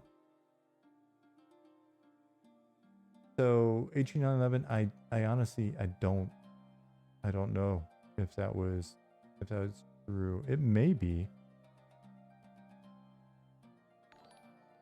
Thank you for the follow, Shiny Evie. And the more I think about it, the more I'm trying to. I thought there was something that you could just put in and then generate the displacement map or the height map. I know they were doing something weird like that, so maybe that was it. Like you could just draw, and then it would, I don't know, scan it in or whatever, and then it would do it. Fadings, thank you for the follow. The interesting thing about people that are new to the channel today is, since we're not in the EverQuest category, one of those things where I'm like, I wonder how they found us. How did you find us? It's cool that you did. So part of what we're doing with this right now, new folks, is we've been talking about making a new game. And this is, ooh, I'm just clicking right on past. This is part of that process. I'm probably, and when I say probably, I'm fairly certain I'm not going to be the actual environment artist on this game. I'm more of a middle manager, over the hill game designer type. I've been a producer for a while now. So I'm mainly just doing this to understand content development using Blender, and because it's relaxing and fun. And it gives us something to look at. It'll give us some temporary levels to run around in until the actual artist makes something. Saucy said I was browsing through game development tag, and that's what I watch mostly. Blender and talk about MMOs attracted you? Well, right on. This is the spot then. This is, yeah, definitely check out the VODs if you like MMOs and you haven't seen our stuff yet. It's like 20 years of history. It's always good to make a mold so people can refine it. It's also good just to know the tool pipeline as much as possible. That's what Ali was like, we need to talk about the tool pipeline. And that's when Blender came up. Next thing you know, I'm making sand dunes and shit. We're getting some really wonderful concept art done. Let me show you. I'll show you some art from an artist that's doing some. She's going to be doing some concepts for us. It'll be a little slow on that end because, you know, my money only goes so far until we get more investment into this thing. So we're kind of taking it easy until I move and stuff. But she's well worth it. I'll show you her stuff in a second. So HE 911 says, Robot, one more question. Did your development team ever consider moving from DirectX 9 to later versions as they were released, as well as possibly doing 64-bit at any point? One of the biggest constraints I see these days is memory and graphics utilization under par, not allowing the game to fully resource better, and performance, e.g. scaling as more players' animations in those areas. Yeah, so you know who would be the best person to ask if and when he's ever in here? Hobart. Also, to Finks's point, I think that might be true. But on the technical side, are you in our Discord? If you're in our Discord, you can pose that question in the questions area, or you can just see if Hobart's on at some point.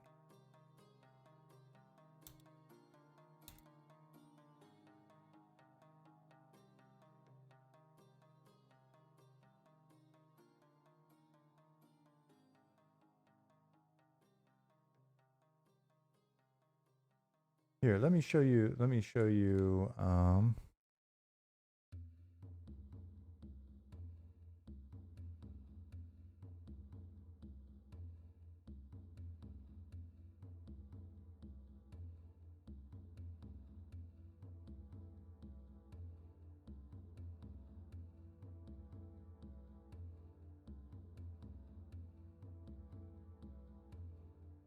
Show you some artwork by the person currently talking to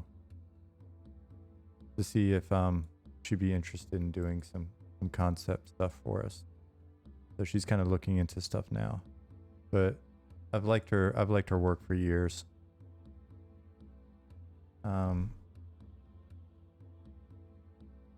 So does great animals, amazing color palettes.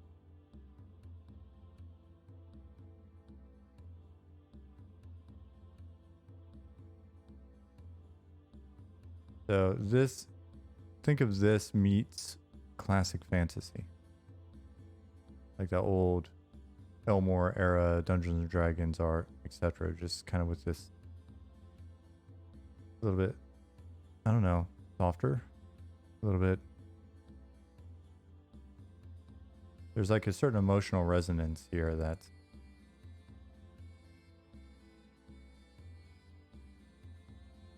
help us kind of think through colors and textures and things of that nature.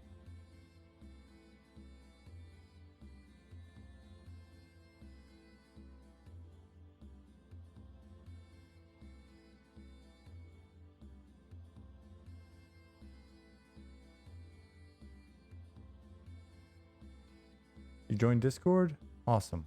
Let's see if we can get you an answer.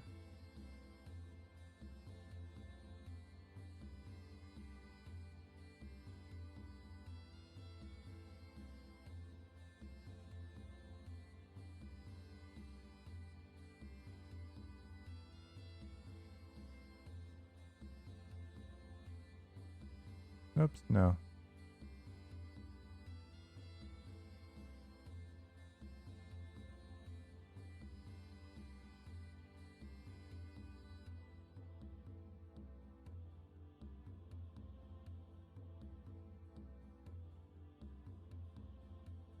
Let's try to get some. What channel should you pose your question in? How about questions for guests?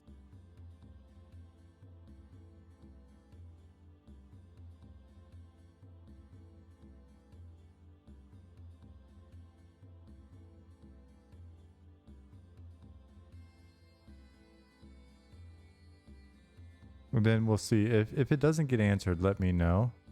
Then we'll see if we can prompt an answer from someone.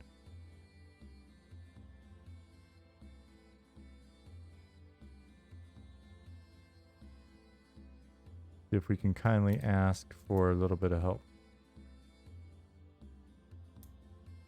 Nope.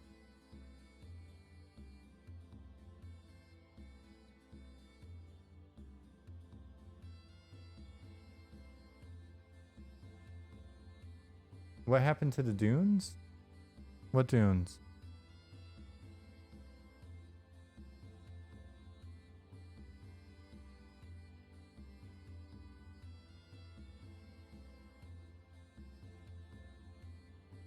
Oh, did you see over here on the right hand side and wonder where all the bumps went?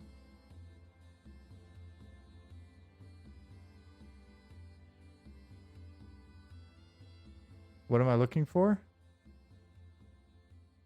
Oh, the only reason why I zoomed out is because you said what happened to the dunes. So I was showing you that there are still dunes there. I'm curious. We'll have to play around a little bit, but I'm curious if the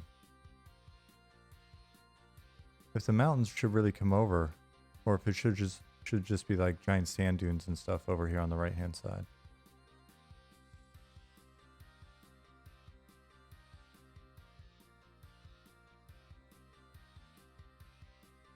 We'll think that one through in a bit.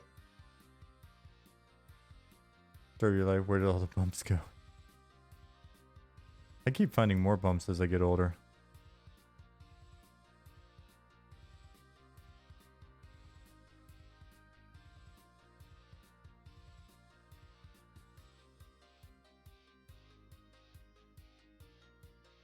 Why did I click through like that? That's so weird. I have to click on the dot? Why is everything transparent now? What did I do? Everything was not transparent a minute ago.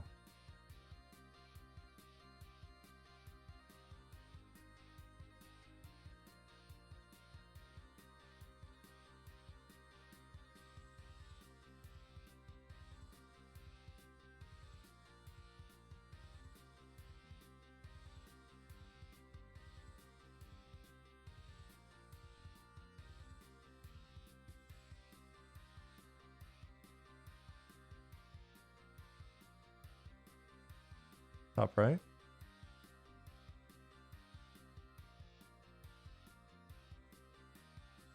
X-ray mode. How the hell did I activate that? Did I hit X?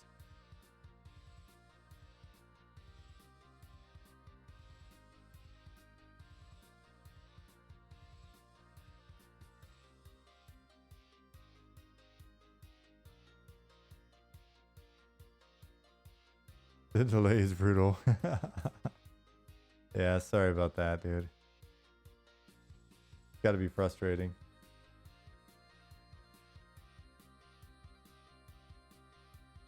Baitings asks, not familiar with Blender, have some Rhino experience. Is there a drape command? Could you then just build objects and drape a mesh over them to avoid all the stitching?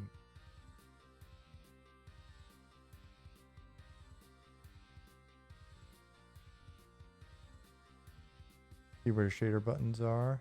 Yeah. It's an interesting question. Baitings, would you have thought to just sort of drape over these mountains? The ones right closest to me? And just have it go from there?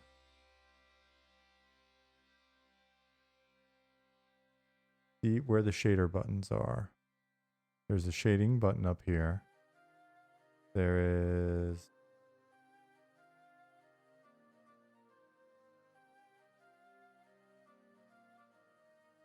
Yeah, that probably would have sped things up. It's fair.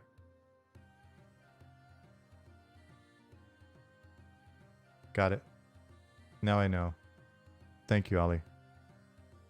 Took a little while, but...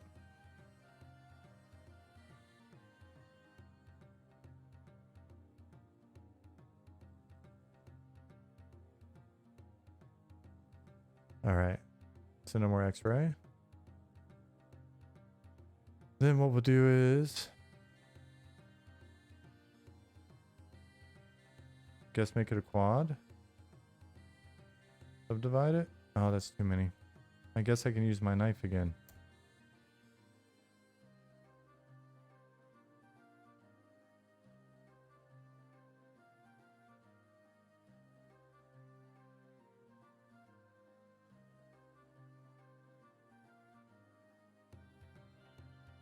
I need to quit making some of these lines so straight. Part of the charm of EverQuest was all the crooked ass lines. Right, so we'll do that. We'll hit return.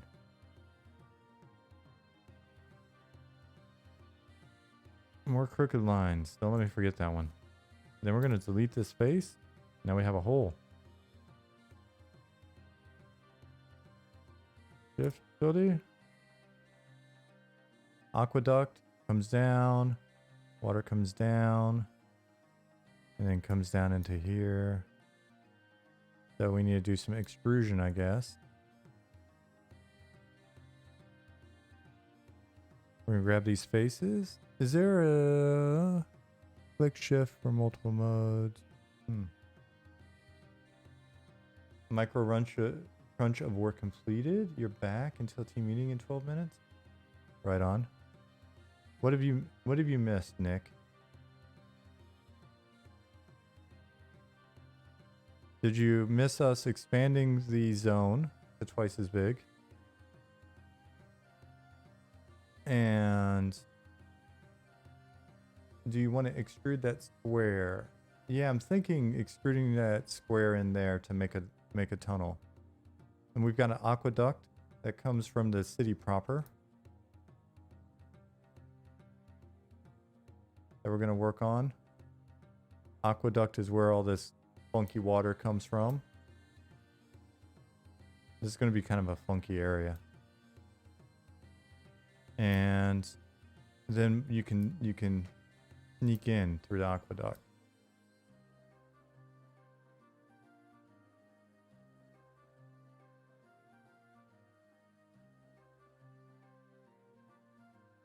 We'll have to figure out exactly where the hell it's going and why, so that we just don't have this long ass aqueduct that's not super sneaky. We'll figure that out later. I think it's kind of overkill. Don't aqueducts go to cities, not from them? This is the nasty water aqueduct.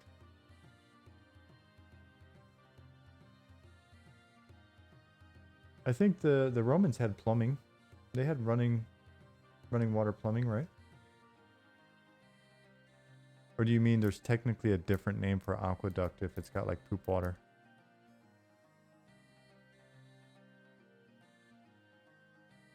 All right, so let's extrude this square. And I guess we're gonna do this, this, this.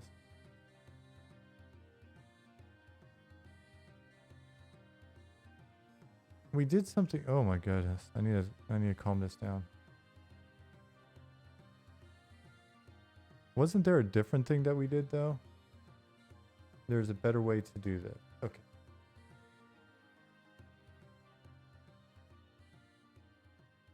Thank you, not.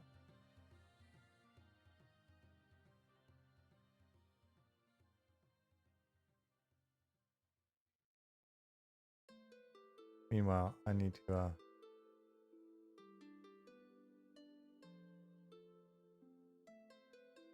like the two bottom edges of both sides of the tunnel.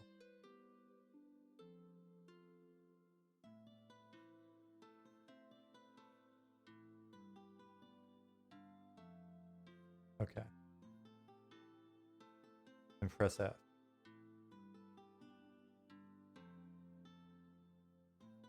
Boom. Teamwork. Oh, I kind of like this to build bridges later. Cavern bridges. Oh my god. Oh my god.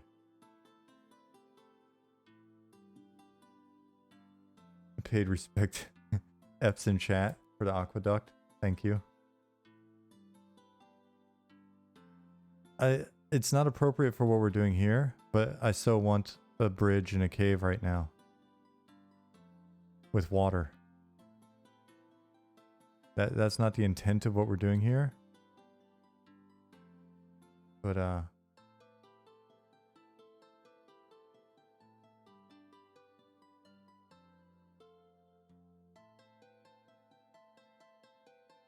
right, so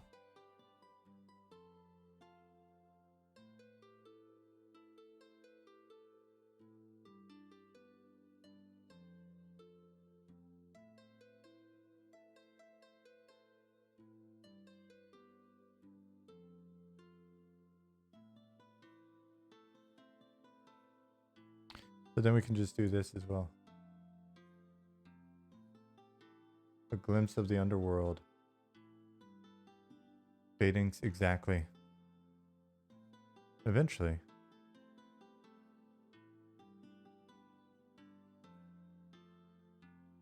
Is it going to be weird looking? No.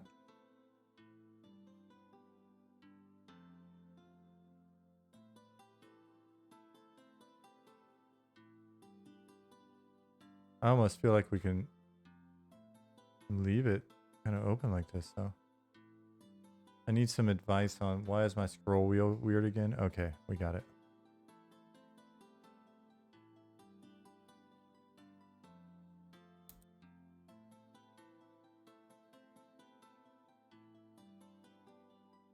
I almost kind of want to leave it open like this.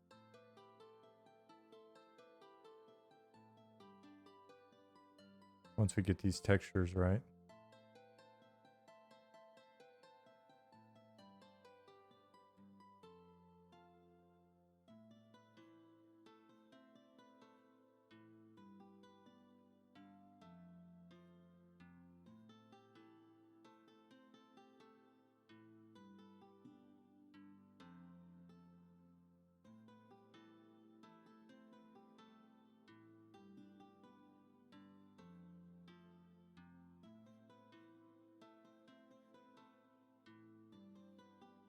D to brush select.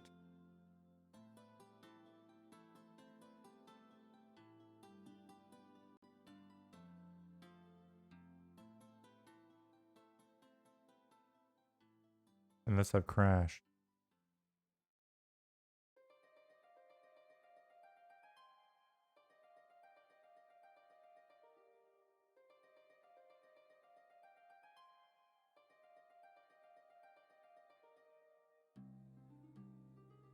Oh, that's what happened.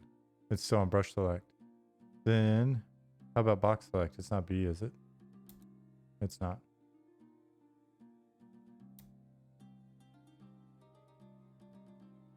And you erase with the middle mouse?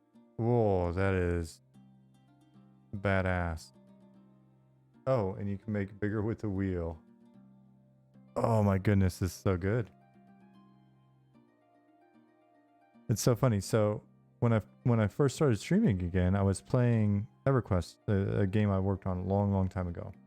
And like basically as soon as I was in streaming in game, chat's just like, do this, type this, fix this.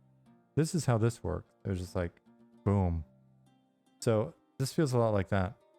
Really wonderful. It's a great way to learn. Now, how do I go back to just like being able to move though? I noticed that I can no longer move my camera around. By right clicking. Okay, exactly. Perfect. So, but if I go back to B, oh no, not B. C. Boom. Assign. Now, can I not assign? And now I can assign. Okay. That's good, y'all.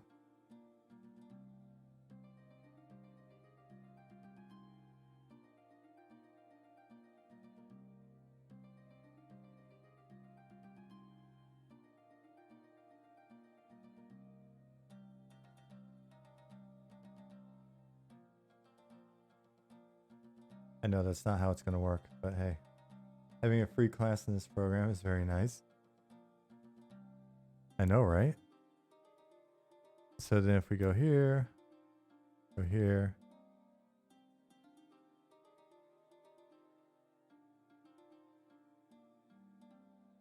All right.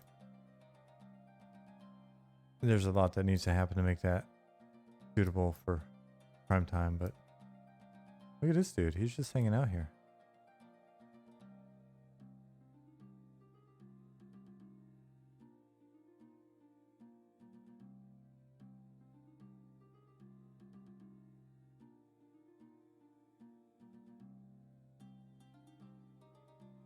Ah.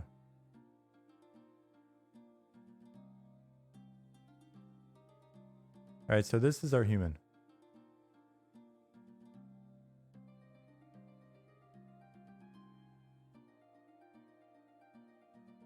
But I guess I gotta, do I need to be in object mode to select him? Yeah.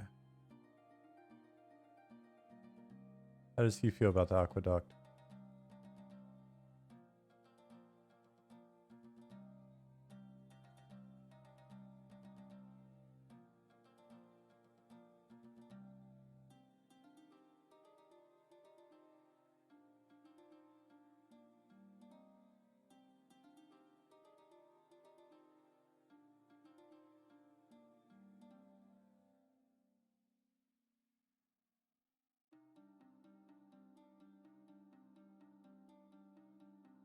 Given how big he is relative to a lot of these like polys and stuff, I don't feel so bad about potentially subdividing them and doing like a little bit of contouring or whatever, because it'll still have that nice choppy old school look.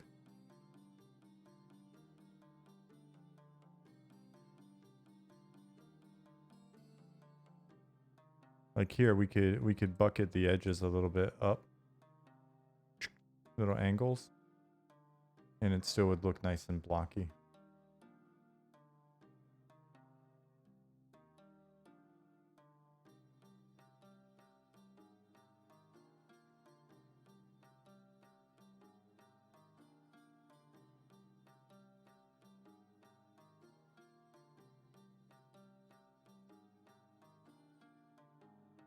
How do I import my gnome and then see what he would look like in here?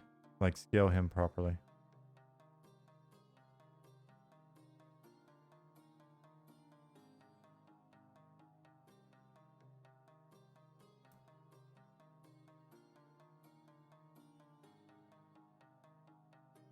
File, link file. File, link.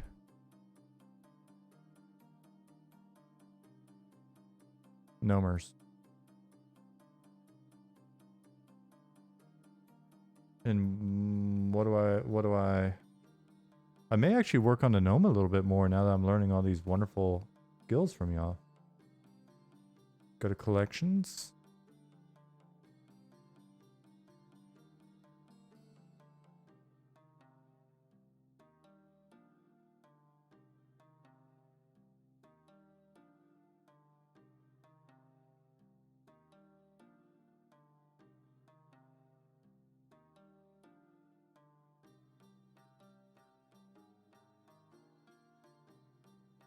Link it.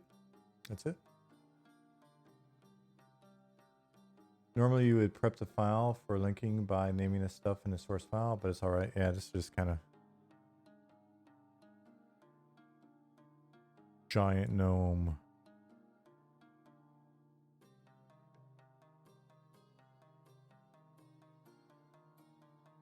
I will destroy you.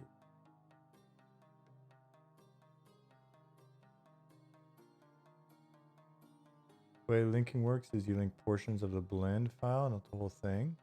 Very nice feature for working on multiple blend files. All rad. So now that I have this guy, I can actually test him, I guess. I think I brought a light with me. Yeah, I do have a light.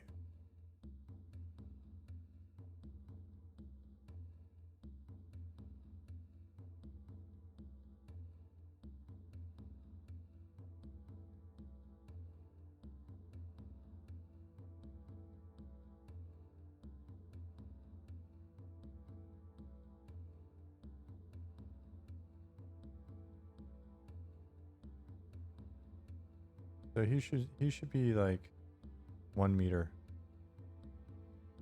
Maybe 1 meter and change. We'll do 1.25 meters.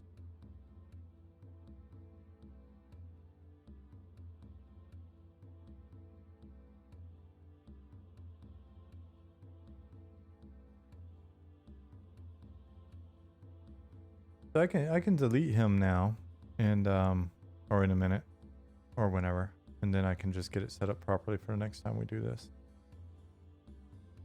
Well, he's very small, so it's good that he has a light, right? This was actually a very clever plan. That way we will not lose him. He has a light source. Matter of fact, let's role play. If we go and I can find the sun again. There's the sun.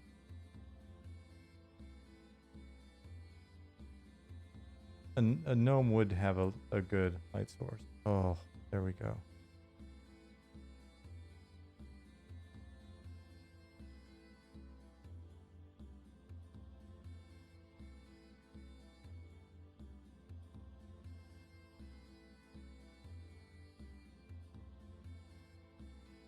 Now, if I were to go into the other file and update the light source, would it update here?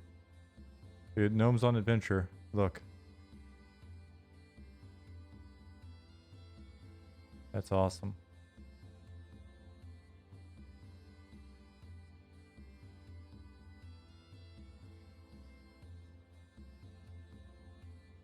So Ali, we will need to get this scene into Unity at some point. I'll have to work with you to figure that one out, but there's still some work to do, but still. Oh, look how small he is.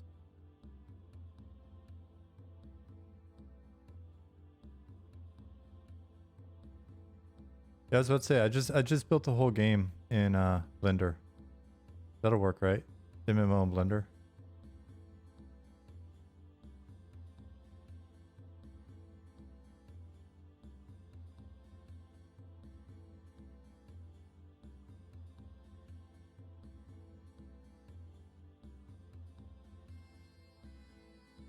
Missing a couple level 1 rats. That'll be my next modeling project.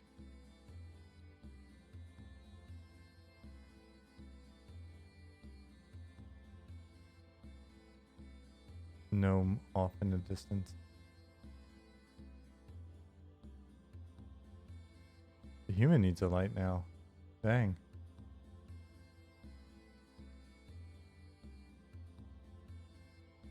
Add light, point light.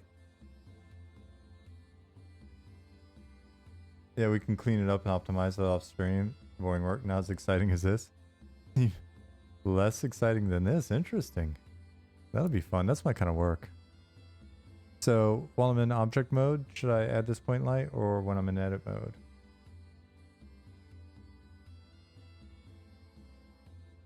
Because I'm adding it to the human, which is its own object, I believe.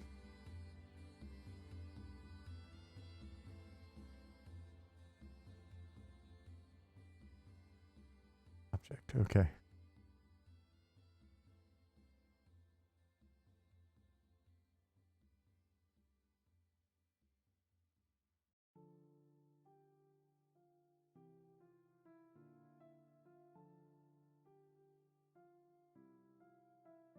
But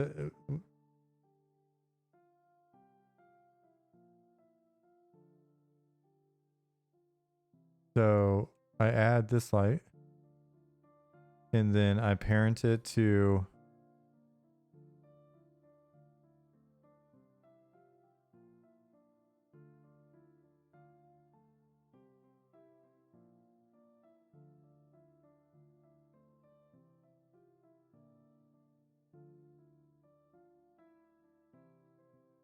all right, so select box, then light, and then control P.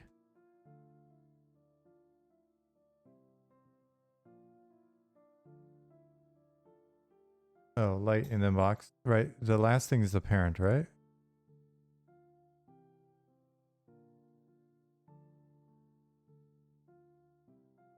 Cool.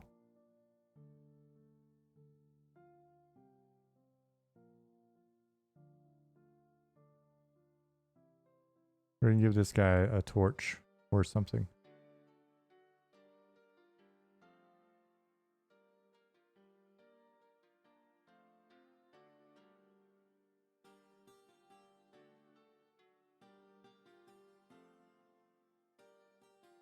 And we'll make it a bit bigger.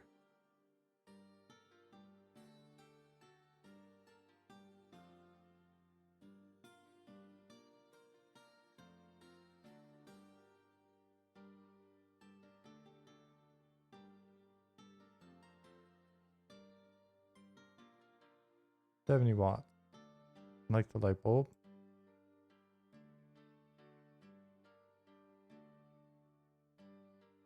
Half a meter radius. Cool.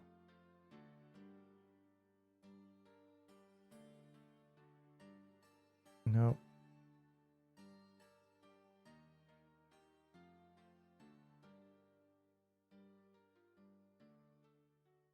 We can play with making it flicker. Is that a useful exercise? I'm down with it. Let's try it. I'll learn something, I'm sure. Custom property. Add.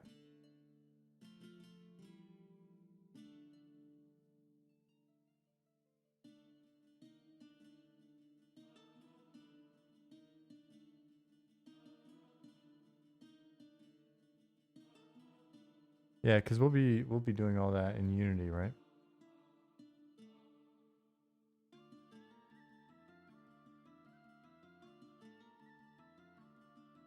Highlight the power and press K.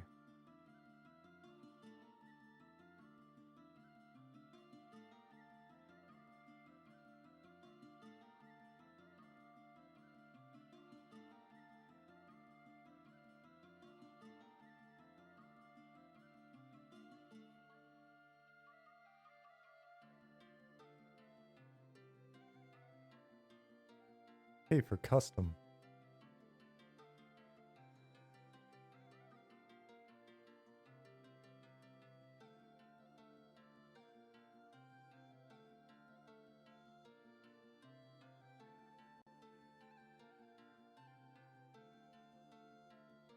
I thought there was also like a hashtag thing that you could do.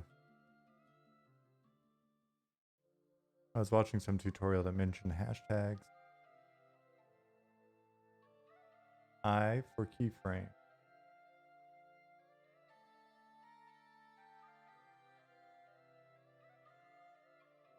But then do you have to do some stuff after it?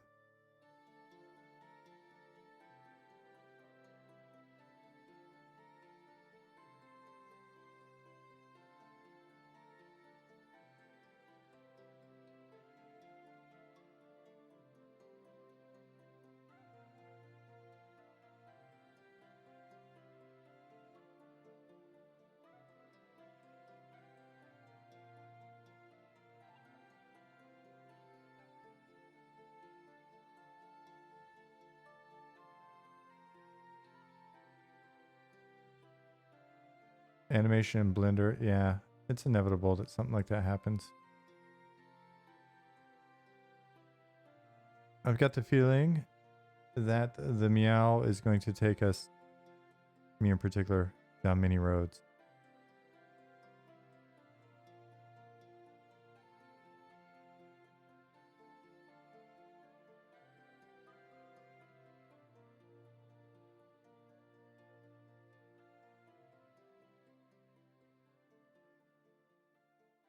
I almost got into animation in Blender with this damn ocean yesterday.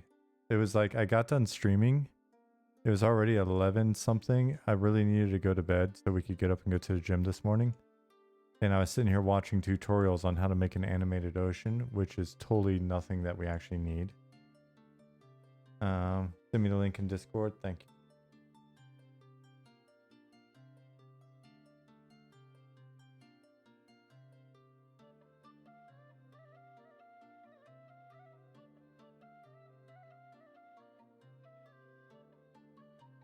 All right.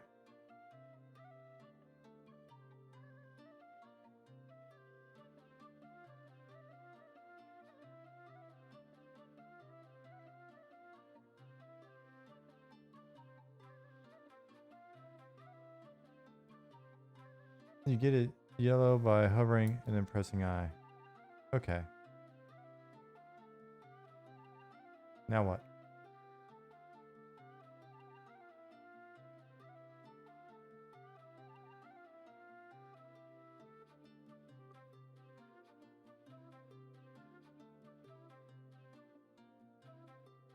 Ooh. So you can move forward in time. Make another keyframe. All right. So then I need to go to animation. Or no? We'll go to 30, like you did. I'm looking at it.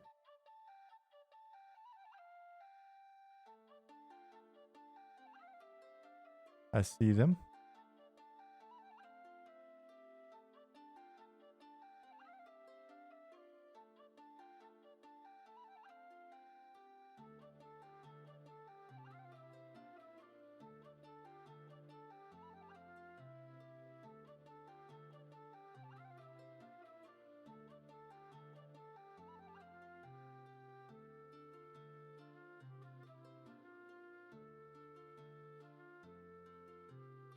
The last screenshot you sent me, I don't know what that means, but I see it. What's up, Nick? We're making a flickering torch. Not sure that's going to be ultimately useful, but it's fun. You'll like it because it's lighting. It looks cool. What in the world are you sending me a link to? I mean, I like it because it's lighting, so I figured you'd like it because it's lighting.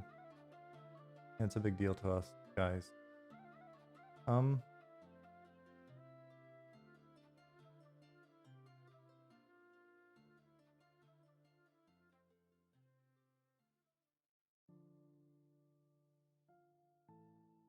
Change the in frame to 30.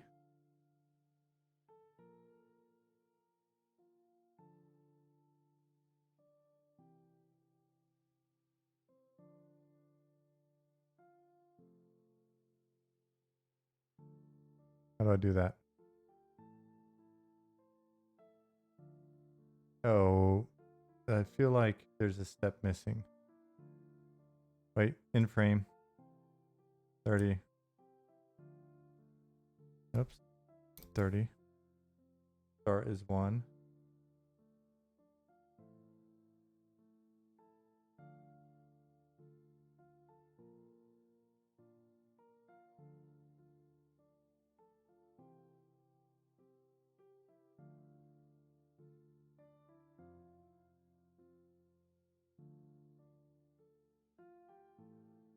We're almost there.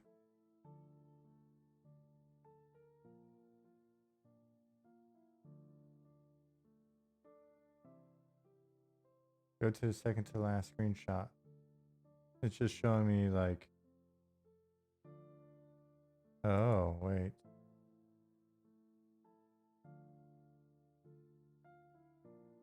And press the printer looking button.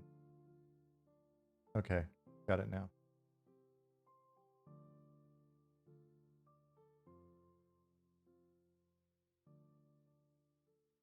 Now what do we do?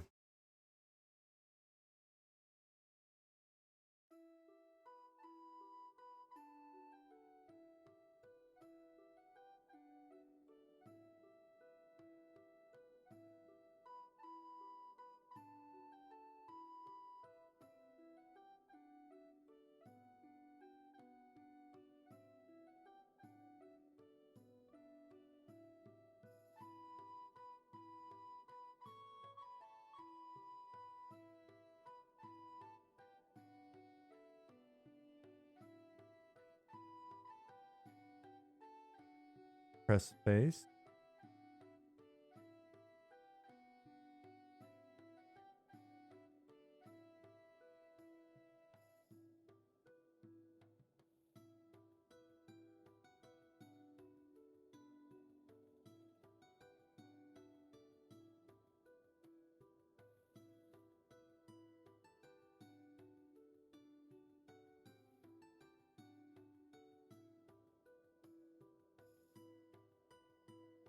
What's up, Datham?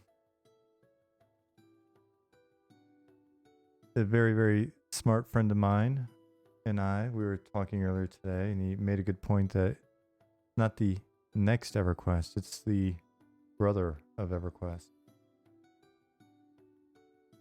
Last screenshot. All right. I'm looking at the last screenshot. It tells me frame start 1, end 30, step 1, frame rate, FPS. That's all it shows me.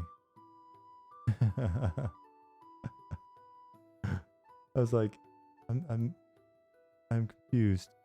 All right. So the second cousin of EverQuest, once removed, on Furiona's side. If these crazy people get in and start fiddling with how many buttons you're allowed to have and changing combat.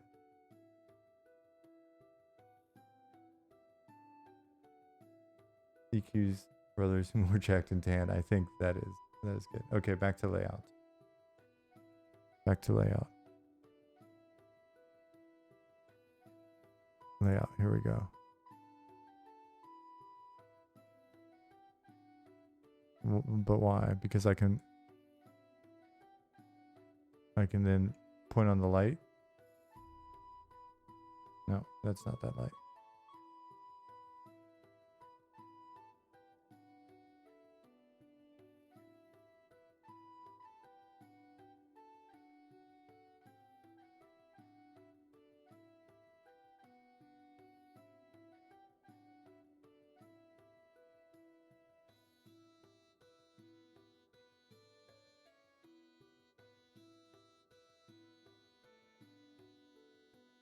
Turn on shaders.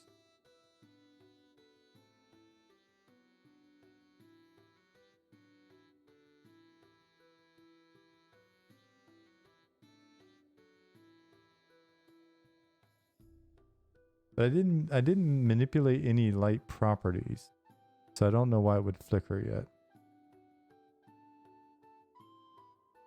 Right, because I have this light. It's got an animation.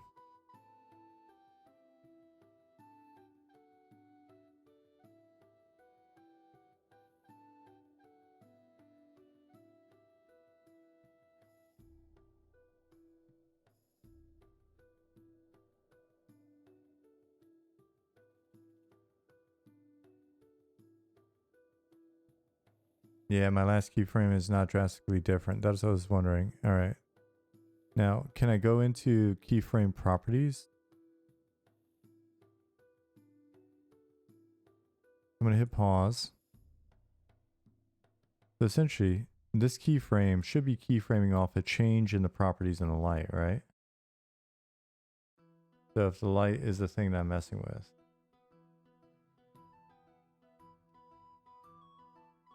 Yeah, so basically if I'm at 30. No. Your explanation's fine.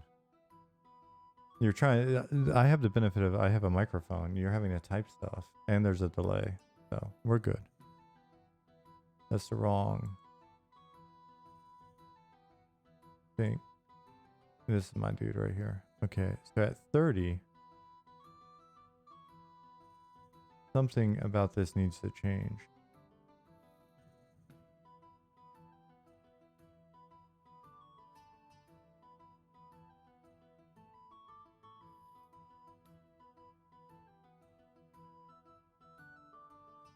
Where do I see his properties again?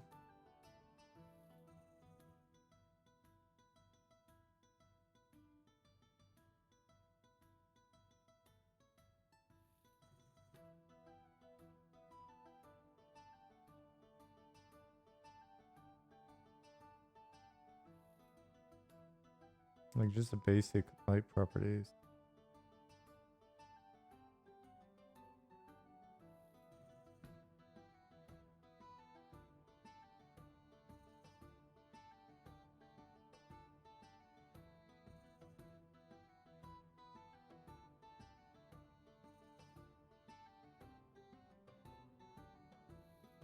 Material, data, object constraints. Go into object mode.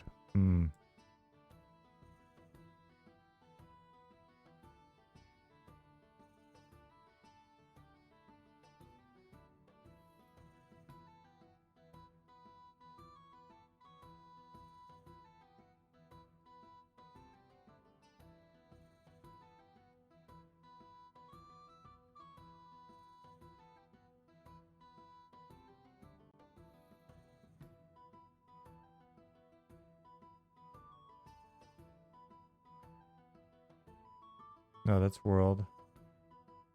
Oh, there's the point light. Okay, cool. Now we're good.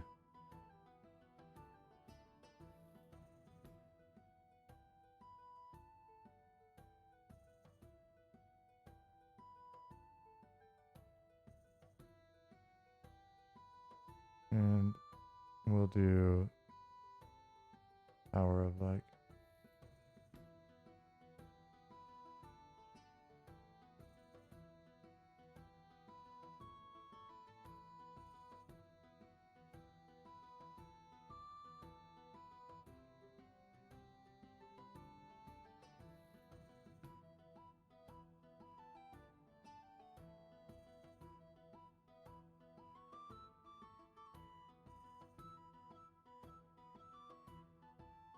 All right, so delete these keyframes. No? Yeah?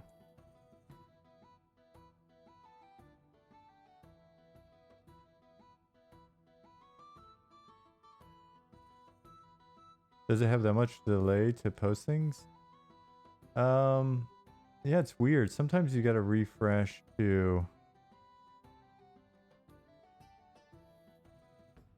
So I think I just changed the original values of this thing, not the new values, right? Or do I need to...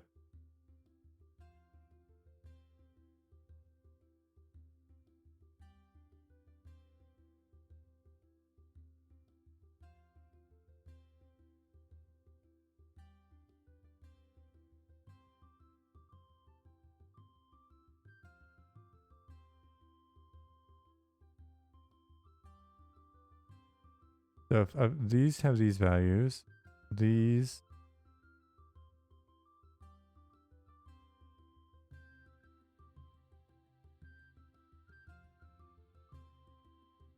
It's so weird. I don't understand.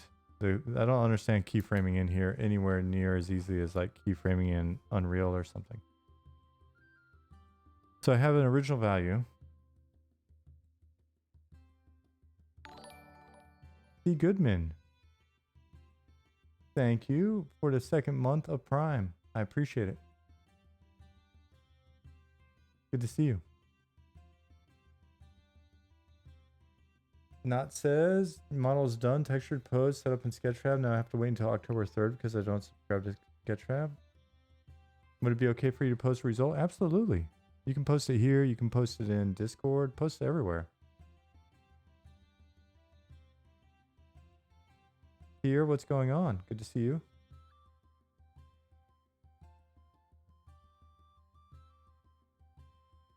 So you don't already have a color keyframe, so it just modifies over the entire timeline. But on power, you need a keyframe at 30 from low power to get the flicker effect.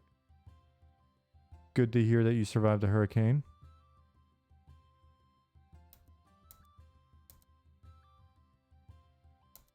Surviving is nice.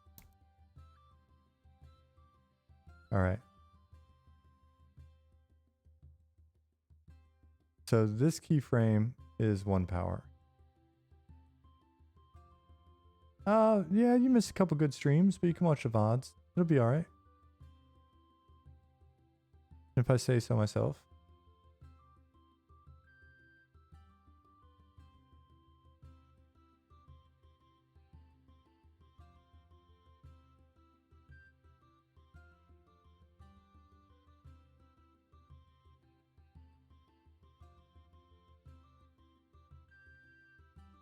Let me see. She is done. Look how awesome she looks. Oh my god. For those of you that aren't clicking on the link, I'll just bring it over here.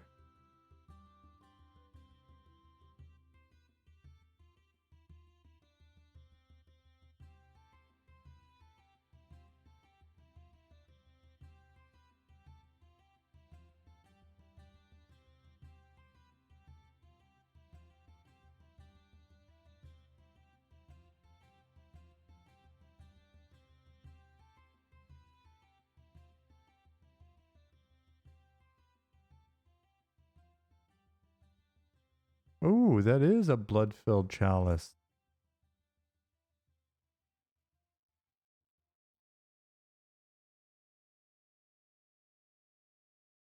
I really, really, really like the painting on her. If you could just bring yourself to do low poly for us, this painting would be fantastic. I mean, the painting on this is just great.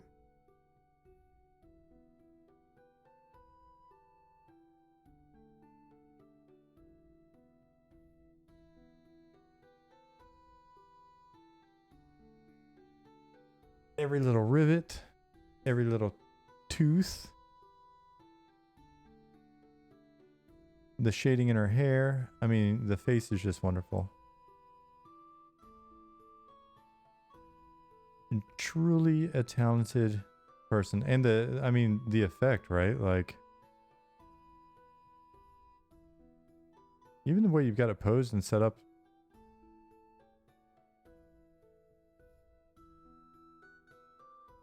Fantastic. Oh, not.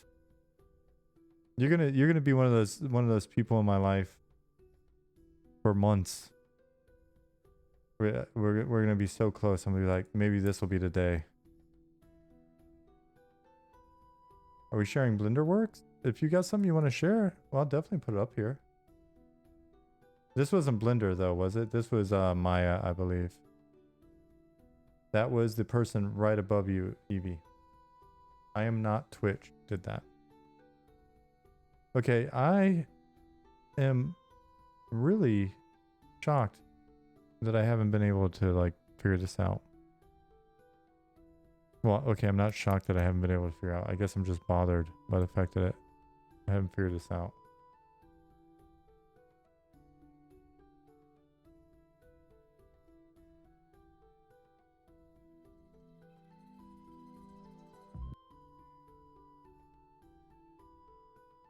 All right, this is not going to be anything obscene, is it, Evie?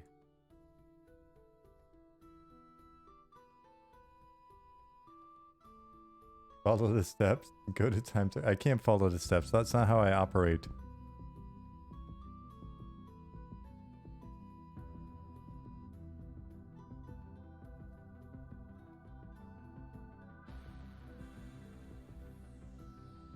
I'm keeping it small for now just to make sure. Oops. Yeah, the music. Okay. That way that I don't get in trouble for the music.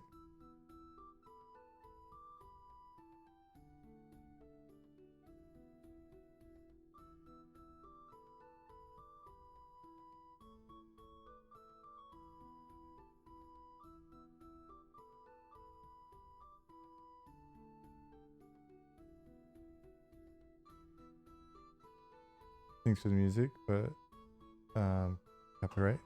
Yeah. Badass. So you did this in Blender as well?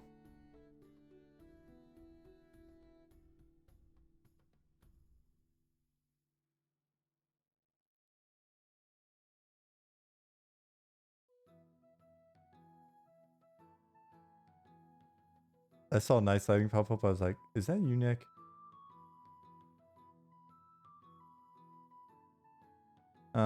All right. So speaking of lighting, let me... You said follow the instructions. Do I need to go back on Discord? All right, so... This is step 1. In my mind, when I click on this... You didn't do anything, Nick. So when I click on this, it's my belief that this should be one set of values.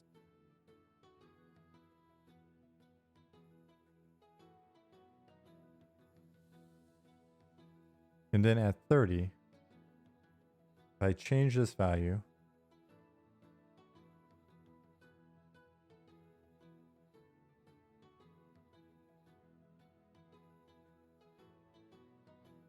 now we finally have it.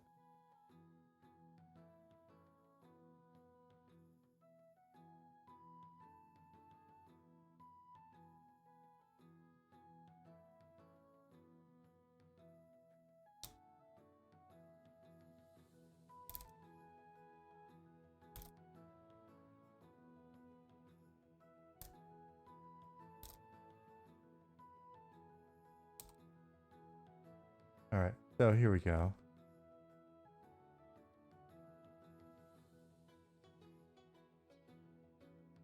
Not.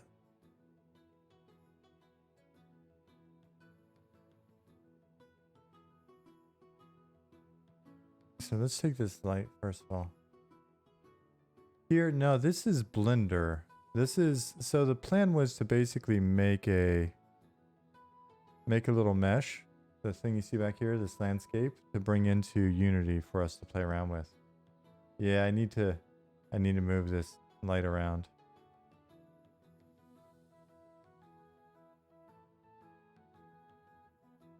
Which I do believe. So if I go to...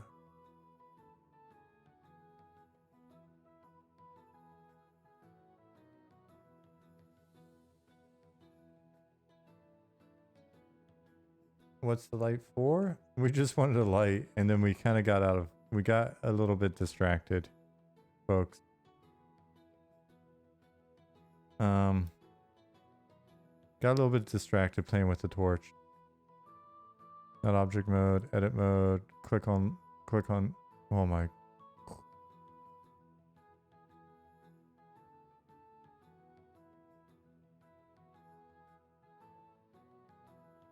Yeah, you can keyframe anything. Yeah, now I'm going to get crazy with keyframing as soon as I stop losing my mind. Object mode, right? And then I click on this thing. And then, where's the whammy bar? I need to move it around. As you could say, you found the light switch. You could say that. I don't know that. Why can't I move this?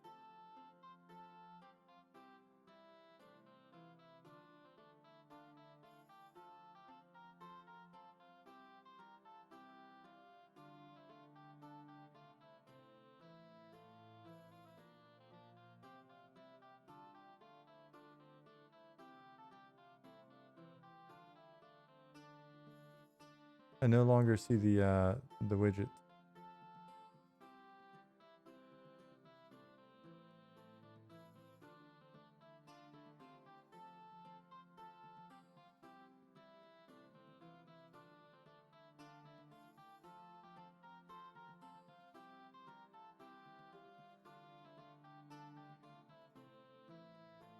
Hmm.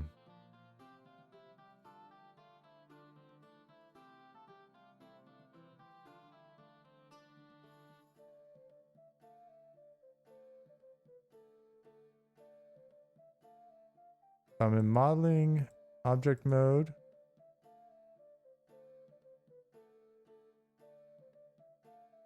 Oh, because I'm in render view. And what was that again?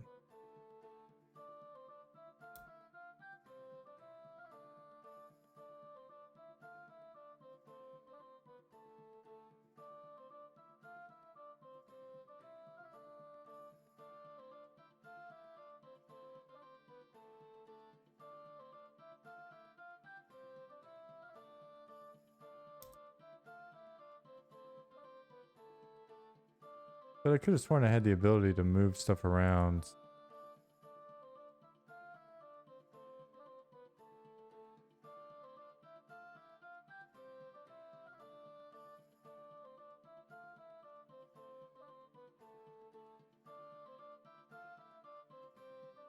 Weird. It's just gone.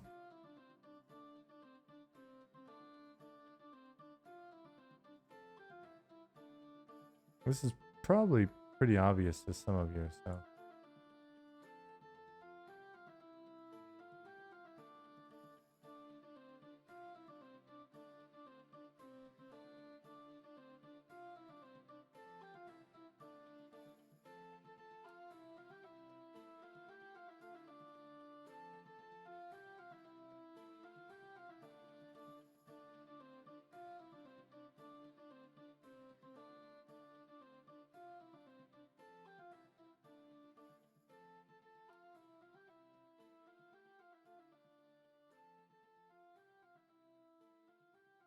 Object gizmos.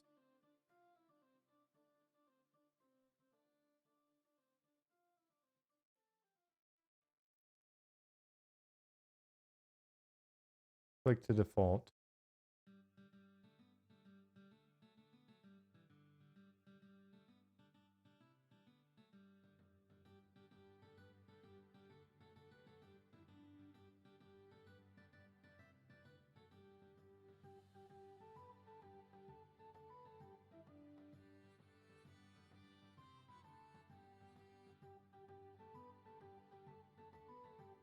It's weird because I've had gizmos the whole time in rendered view, so I'm not really sure what's changed.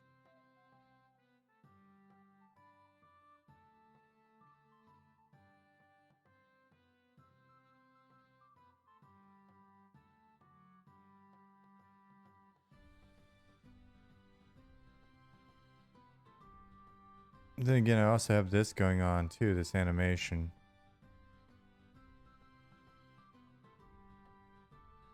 Which is weird. That,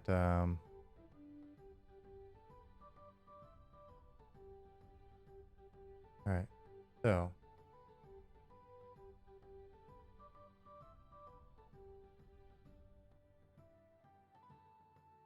While you were gone, did it start up that Discord community? Just curious. For Project In? I have not yet, because I'm really curious about the best way to make that effective. On the left, you need the third tools.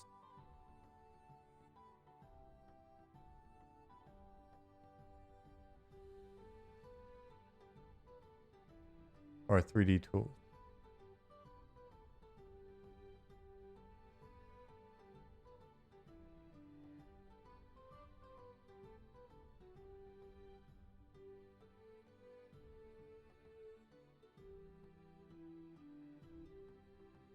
I'm just baffled how the thing that I've been pulling and moving around all night is now disappeared. Never to be seen again.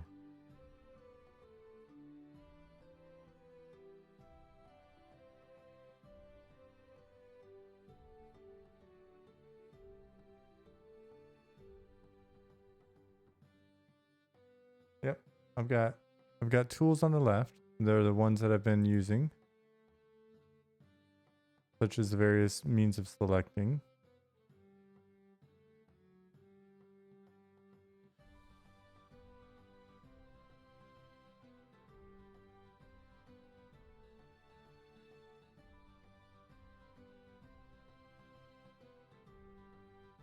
Seems ready. You think this will make it through QA?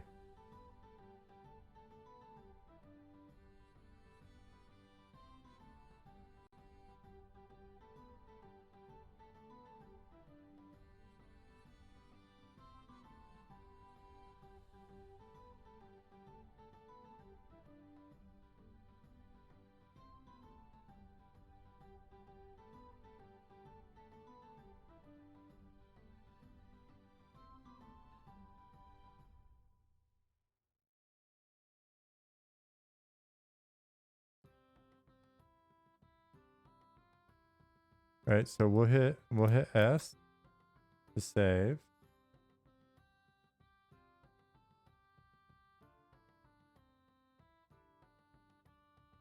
Kill Blender. Bring Blender back.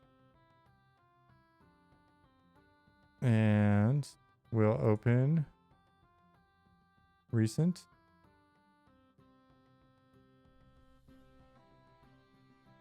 And there's the widget. That's what it was. Just needed to turn it off and back on again.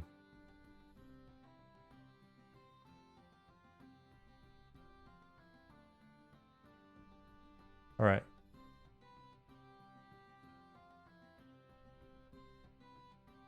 So now that we have found that fix, we'll go back. We'll play with the animation a little bit more in 1 second. Let me run to the restroom really bad. Realize I have not been up the whole time. I've been drinking a ton of water. I'll be right back.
Okay.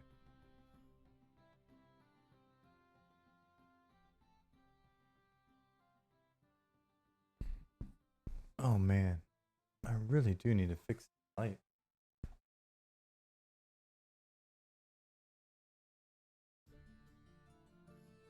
Look how shiny I am. What in the world?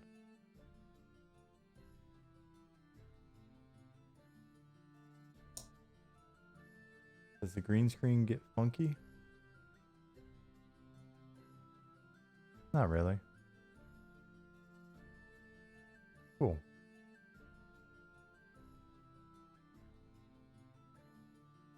Now we can go back to animation, I guess.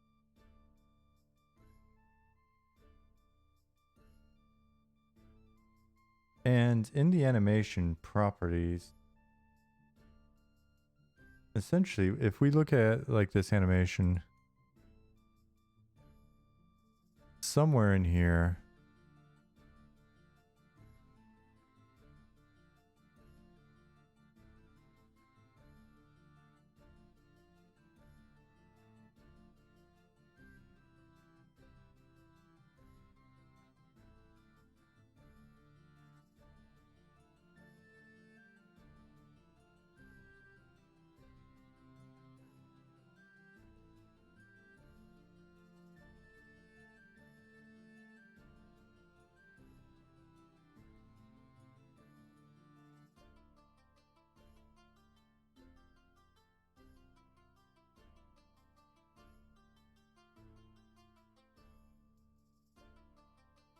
if we go to the printer,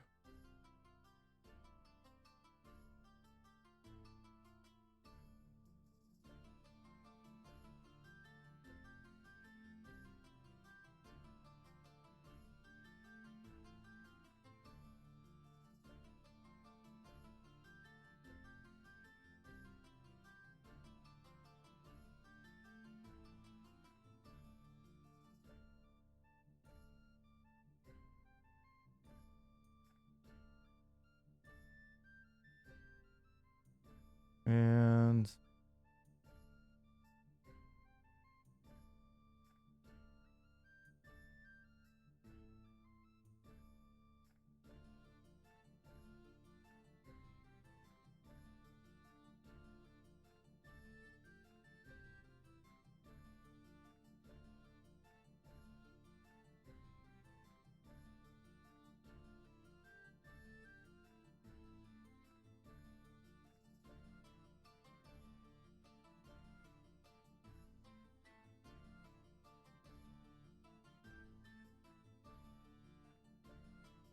all right, so we start at 70. I guess we can go ahead and make this bigger just so I can understand. I have more room. See why it's doing what it's doing.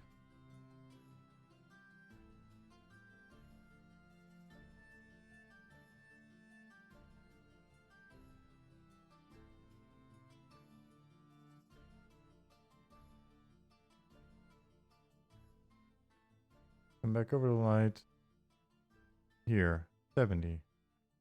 Transitions. It's a looks like just sort of linear drop off to 27.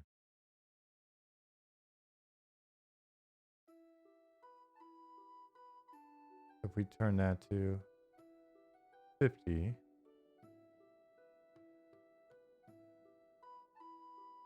$27. All right, so we'll undo this. We'll take it up to 50. Keyframe it. Right.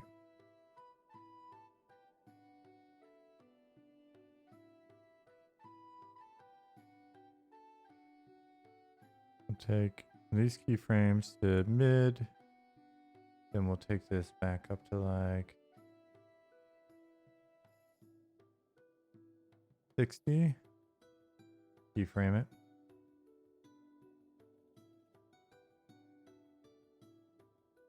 We'll hit pause. We'll take these. Move them in. Take these. We'll move them in. Go back up to the printer. Bring this into...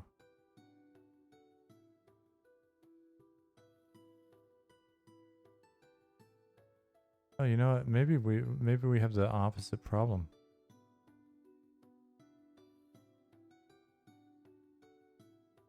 Why are we trying to make it so fast? Let's just calm down, everybody.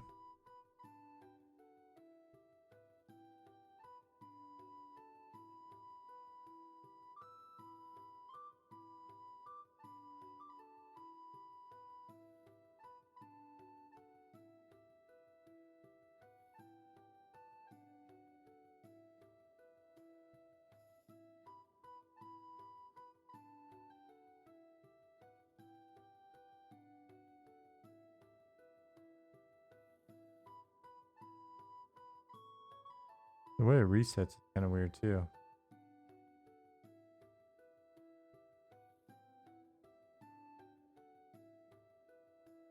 This makes you actually want to commit to learning these tools. Yeah, I mean, honestly, this is like my 3rd day or 4th day or something in Blender. 5th day.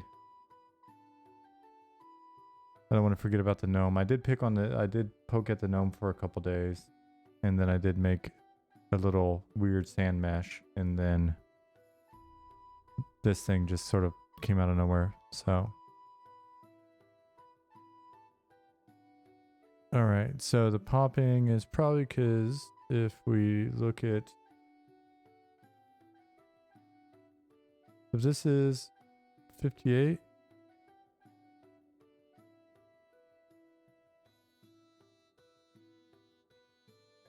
Delete keyframe. Delete keyframe. Go to this keyframe.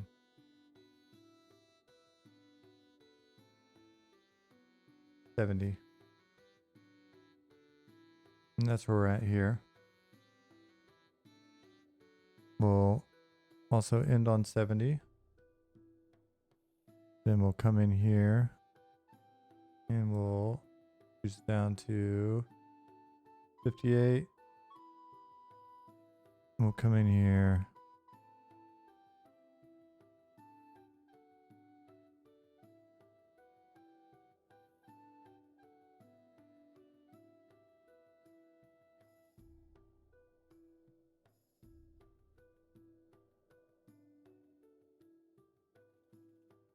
We go to like 74, back down to 70. What's that do?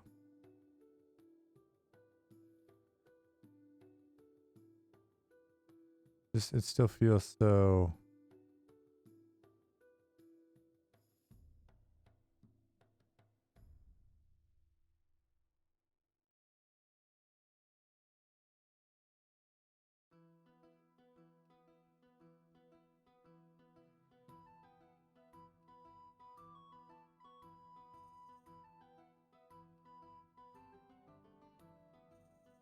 What is going on right here?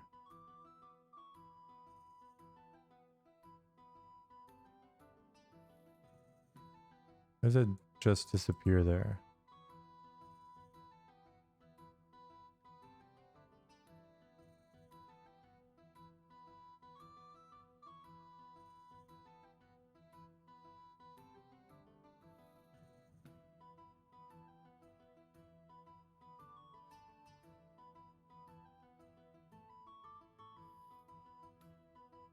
All right, Not. Enjoy your Star Trek. Thanks for coming by.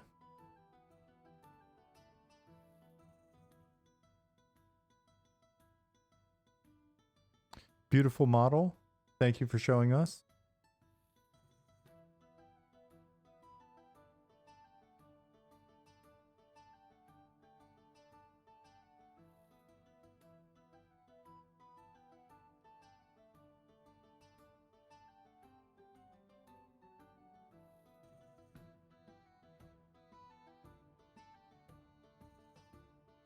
I appreciate it.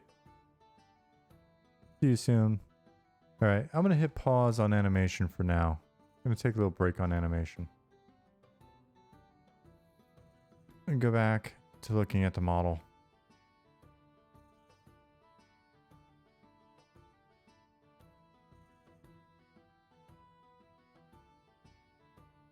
We got our lights so we can see our points of references. This is.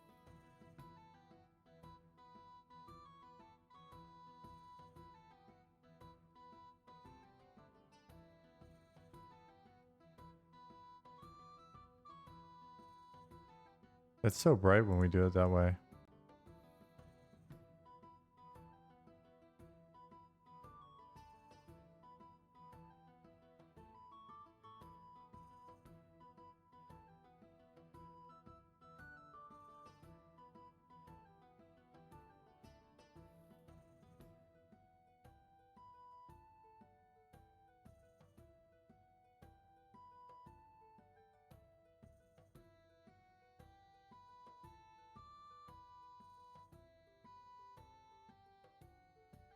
Alright, so we should probably start working on fixing these gaps.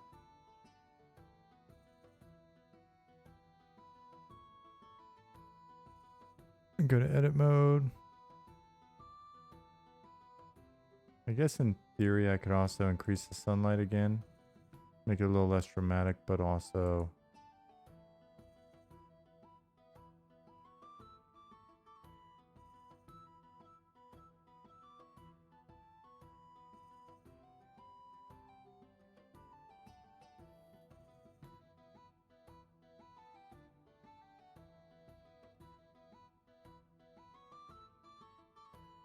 I can find that.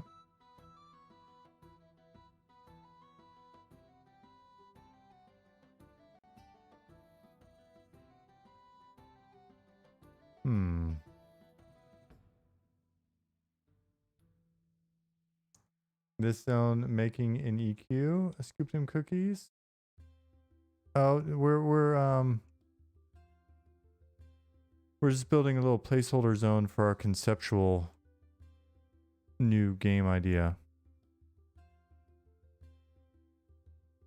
All right, so let me figure out the best way to bridge this gap. I guess I could just do the...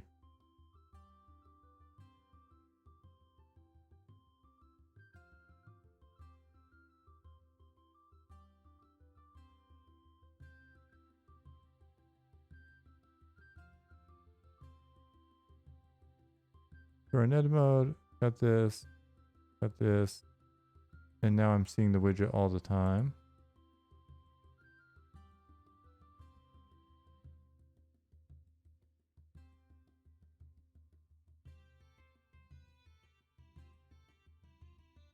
Not really what I'm looking for, but there we go.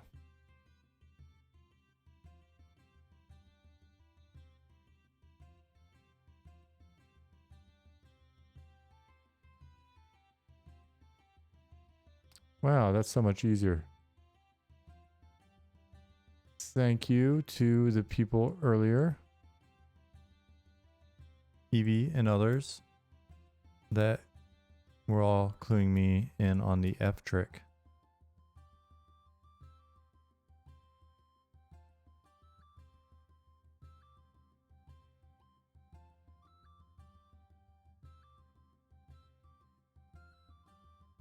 So now if we just do this and F it and then subdivide it.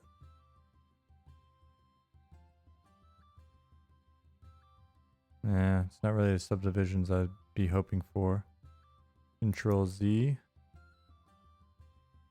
And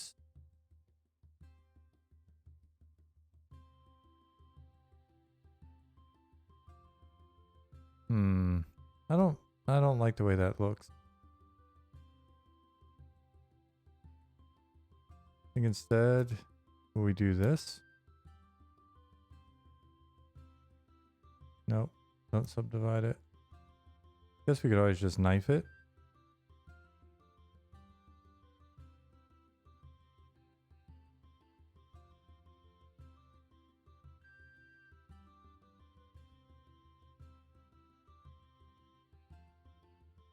Is that better though? I guess.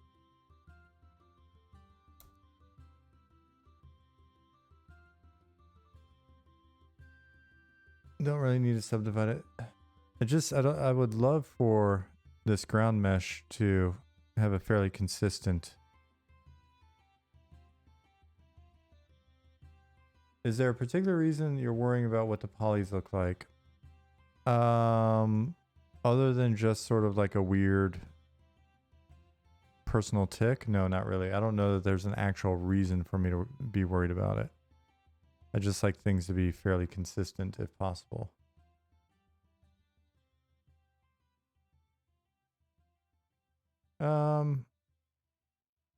What about what about when we're doing UVs?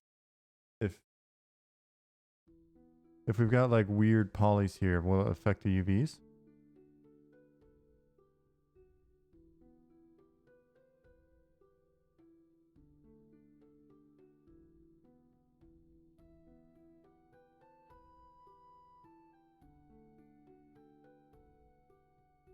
And honestly, doesn't matter that much for what we're using this for, because this is basically just a little placeholder test zone, right?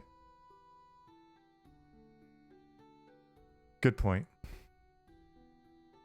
Good point, everybody.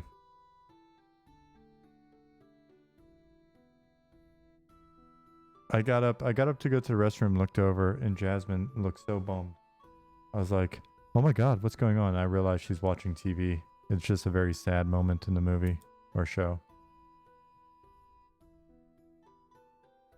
Alright, we're fine. I filled in the gap.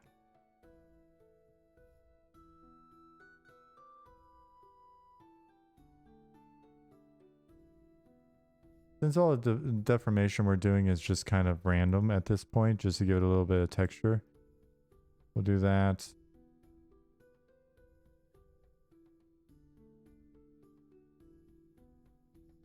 We'll do that. That'll give us some bumps to play with. It's fine. Cool.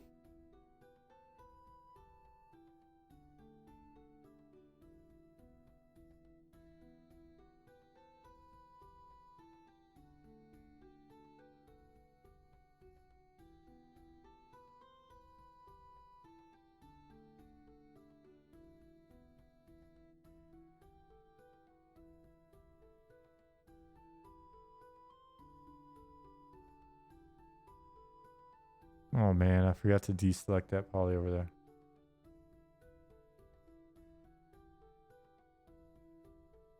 Can you turn off the edge overlay for a moment? You mean these little black lines? Or just go into object? Yeah, I can do that.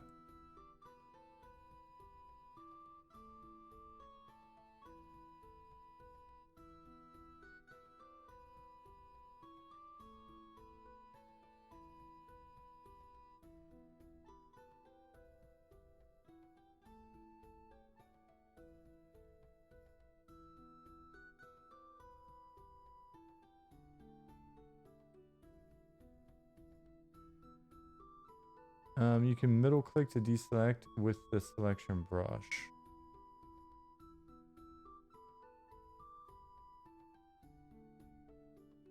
Oh, when I have something I don't want selected?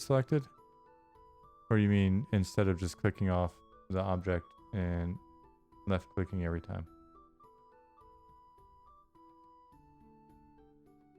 Let's turn the sun up. I need to find the sun. Wasn't the sun here? Yes.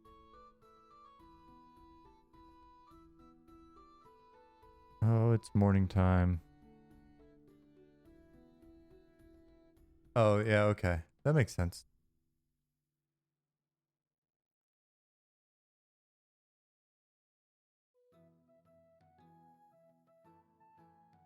Easy.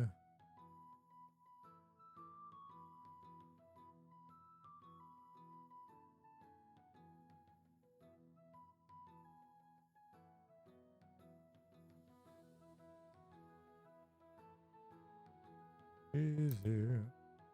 Oops.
Trying to Have I tried proportional editing? I don't know if it would be the effect that you're looking for these clips, but it might be useful.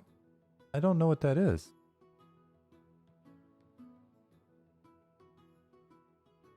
So the effect that I'm going for is something that looks both organic but also fairly blocky. Not as blocky as like the current definition of low poly, but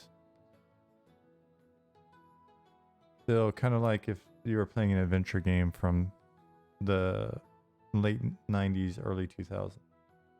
Proportional editing is at the top middle of the viewport. Most right item in the middle, the top middle. So top, middle of the viewport, most right item.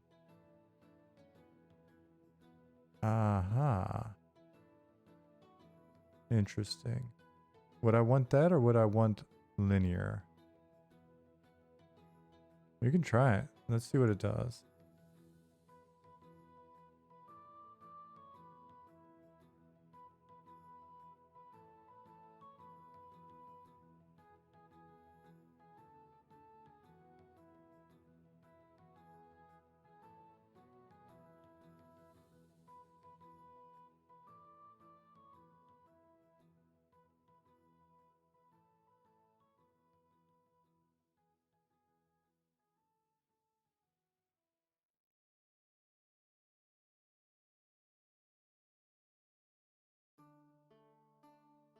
Is it me or is it losing some of its blockiness? It feels like it's shaping a little bit. Or is that just me?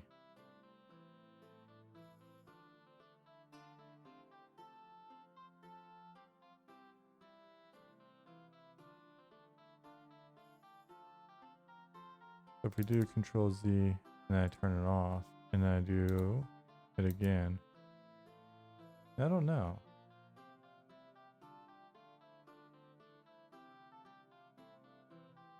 Here, see you. Thanks for coming by. I'm glad you're safe. I'm glad everything is okay. Sounds like you're still doing some cleanup, but made it through the nastiness.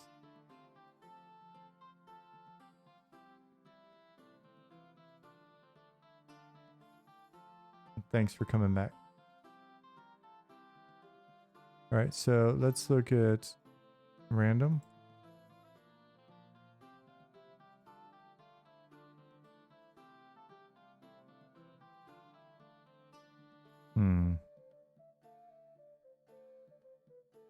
Not quite sure what I'm seeing here.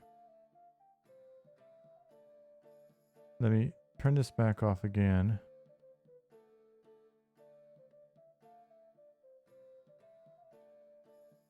It's like just one vertex. Okay.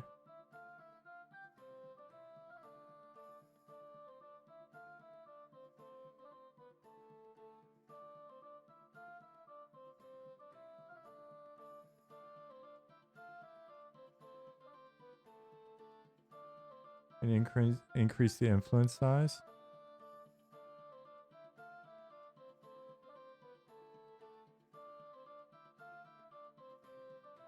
I see what's going on.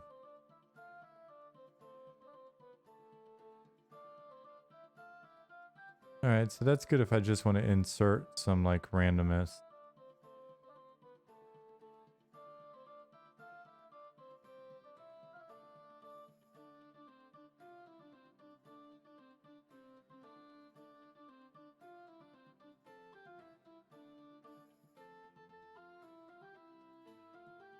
Interesting.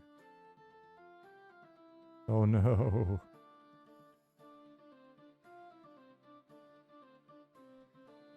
Yeah.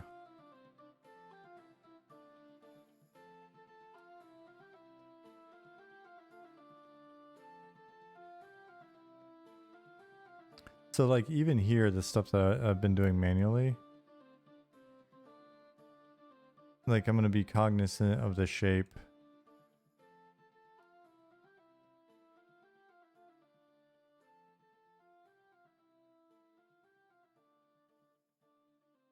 Because even this is, I feel like maybe it's got a little too much, got a little too much character, if that makes sense.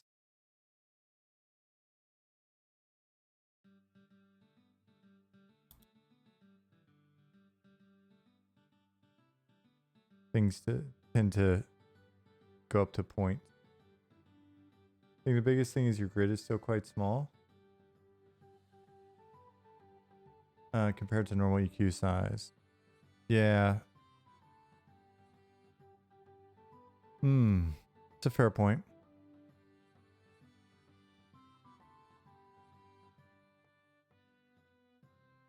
A little late for that now, though, right? Or no?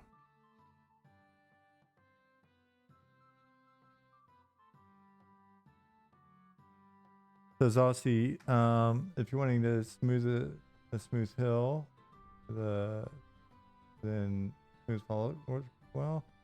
It's like I can decimate. And is that just a select all? So Zossi, it's a. I can't remember. Are you one of our EQ people, or did you discover us tonight? Because we're replicating. Oh, what happened here?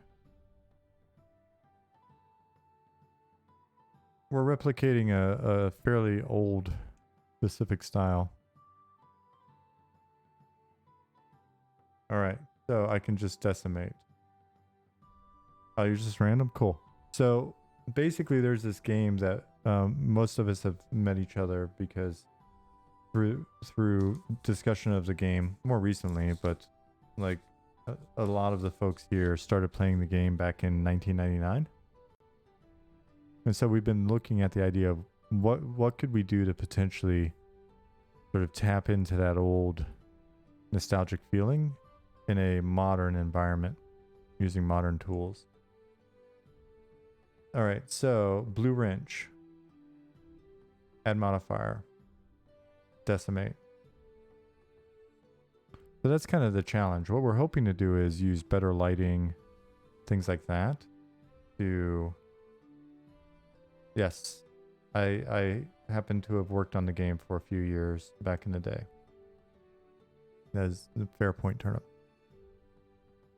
So we're trying to see if we can do things like have cool lighting, etc. along with the old art style. Turn down the ratio.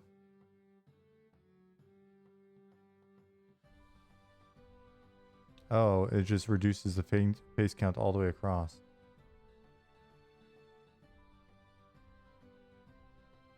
All right. First of all, Control Z. Exit edit mode. I'm in object mode now. I've got this object selected.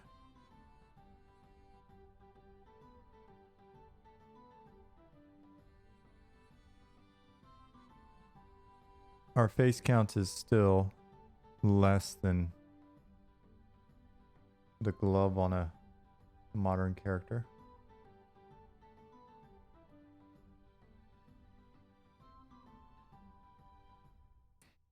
By the way, those of you that are part of our EQ crew, don't forget that we have a special guest tomorrow. Upcoming guest tomorrow, 11 a.m. Pacific time, Prathan.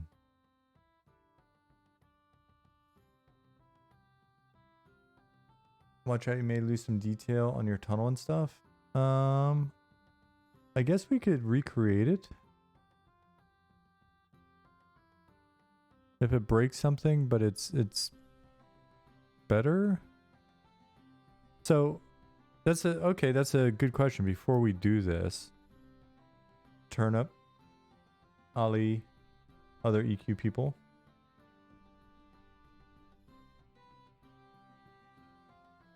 Is this not conveying the EQ look at this point? Do we feel that this is too far away from EQ?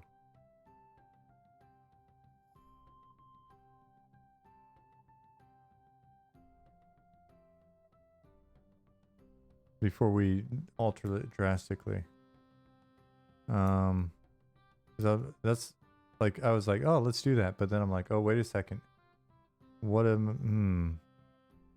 I mean, in terms of like the polys and stuff, is this fine? Like, is this within Or I guess I should say shapes. We don't care what they're made out of, right? Are the shapes still sort of acceptable for...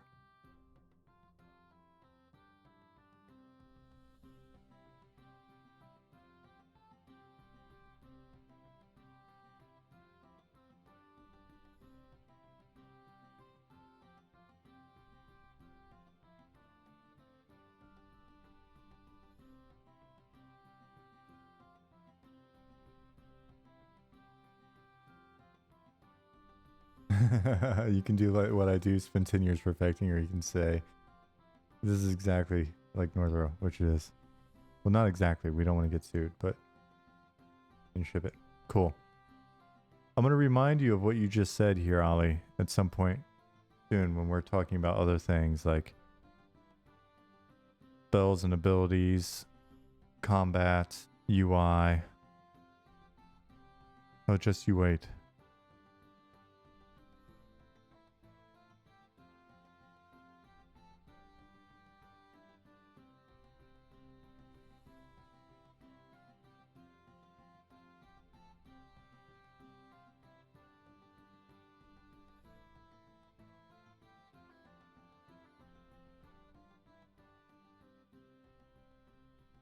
You'd love to see it from a game camera perspective? Curious how the horizon would look?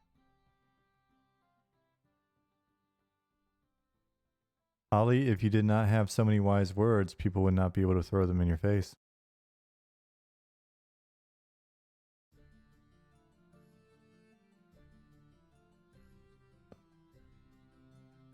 I am looking down, but I'm going to fix that in 1 second.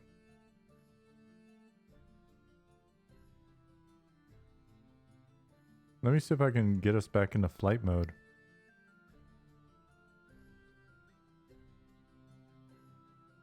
Why does flight mode no longer work? Is it...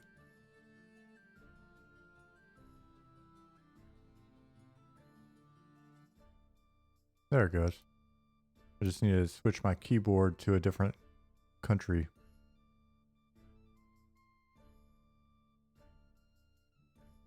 Personally think slightly more detailed geometry is a good thing for Project N.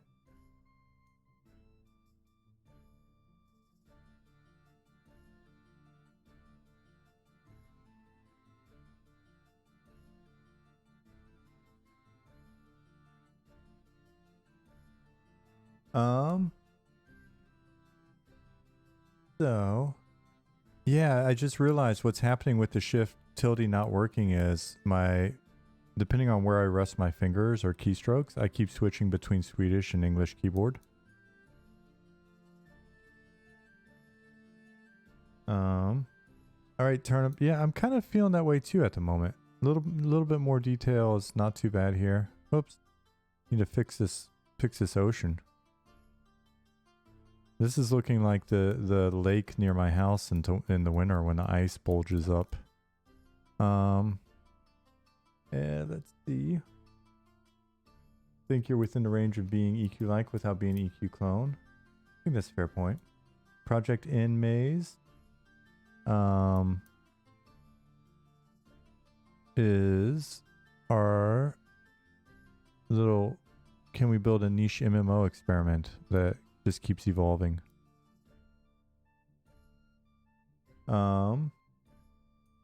Calix asked, Robot, how much content do you think a game would need to be relevant to ship? Could you get away with a game like EQ having only 4 or 5 zones and release more as you go? Maze responds with, you need a ton of content to ship. Players will beat all the content you have faster than you thought. It depends on... I think there's a bit of a yes and no, Maze. That's going to be... It'll be interesting to watch us on that one. So what we're thinking, Calix, is... Oh, it said loving the streams, by the way. Thank you very much. We're thinking that... correct me if I'm wrong, anybody that's also thinking. We get some good, solid test zones. You know, 2, 3, 5. And then we just kind of go in sort of this live mode where we're basically in a perpetual alpha state for a while. That way we're constantly just iterating on everything that we're putting in with some people playing. And in the background, the stuff that's working, then we can build a nice world that isn't spoiled for everybody. But we can get some zones where people are in there and we're just constantly playing with combat abilities, interactions, discovery, the content scheduler, just looking at different phases of the player journey.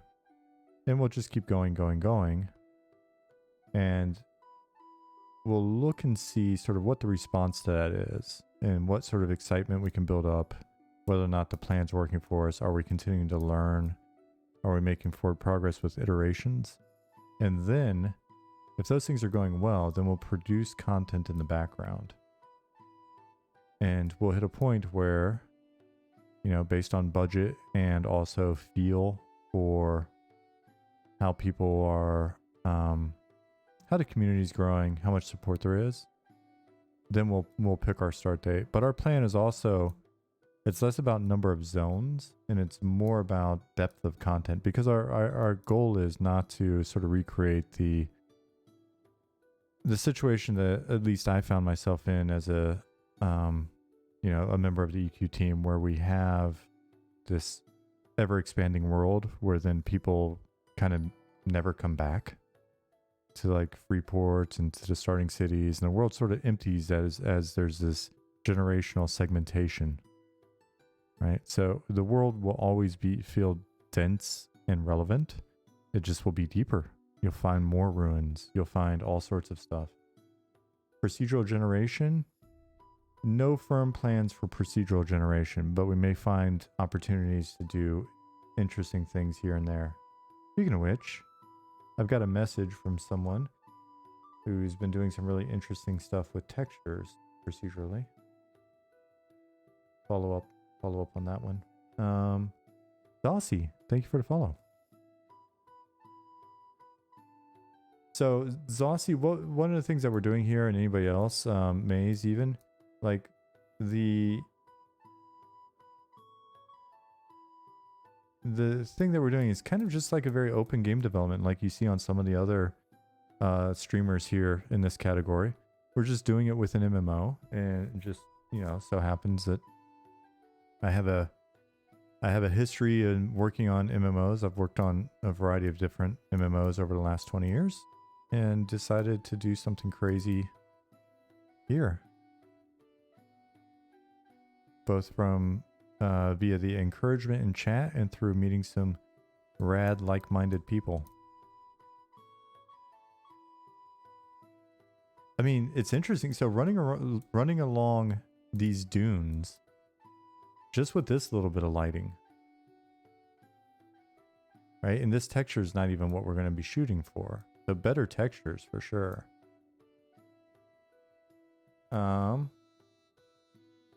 OJ says a mix of updating original zones and the EQ feeling of not being sure you found all the secrets. So that is such a huge factor in what we've been talking about. So many people have come into chat and been like, okay, so I have a question. Has everybody found all of the quests? Right? Like, have all the quests been found? The goal for this is to make that so hard.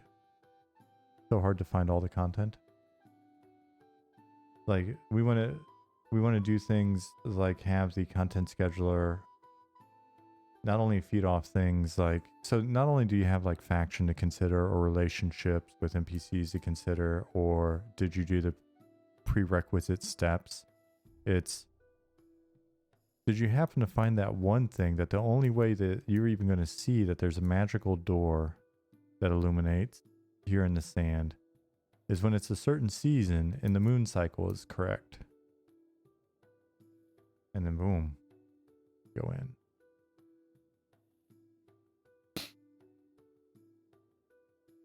May said, I'm stoked for your team on Project A. I got some serious firepower.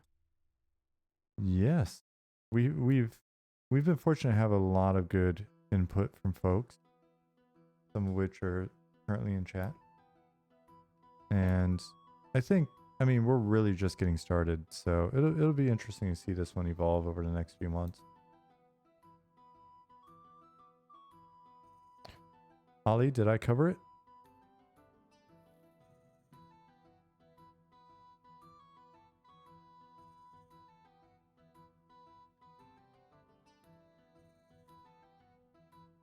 Oh no. What did I do?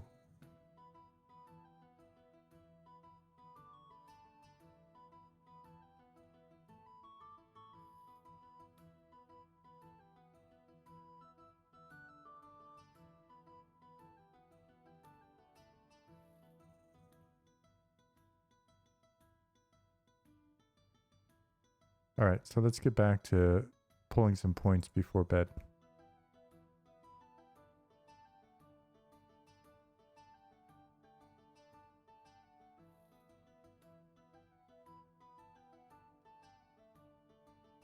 Oh.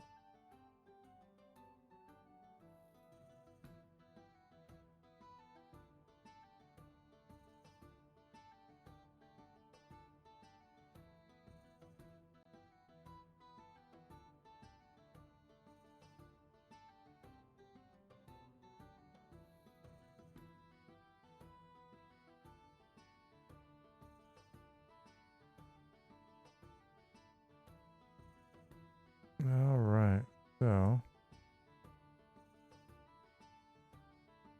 Oh, weird.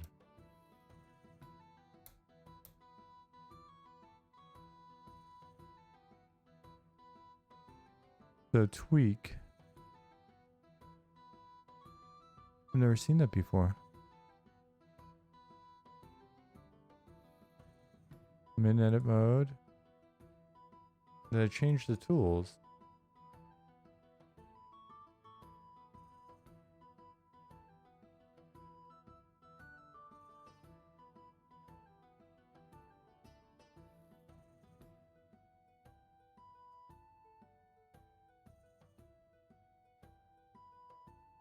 So it looks like I have somehow swapped, or is it?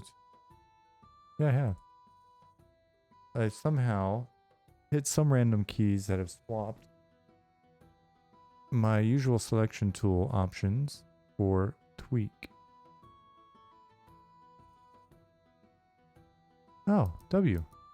I figured it was WASD because I was just trying to WASD move and things got weird. Wonderful. You'll be giving your chronos. That is awesome. There'll be no chrono in game though.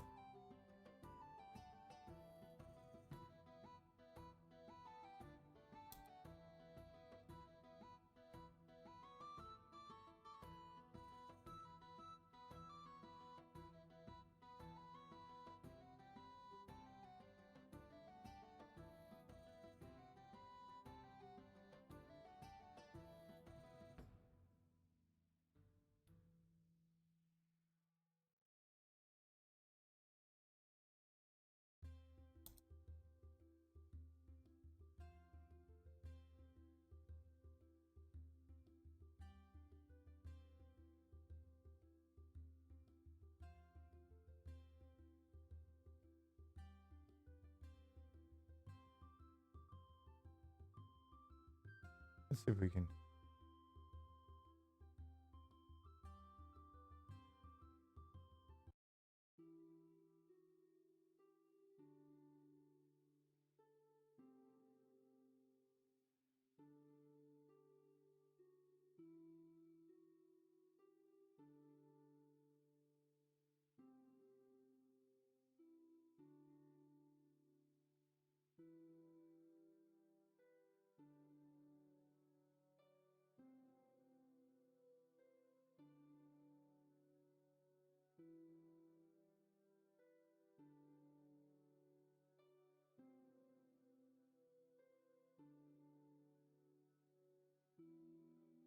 All right, so don't forget our guest tomorrow. I'm going to say it again so that no one forgets. Don't forget our guest tomorrow.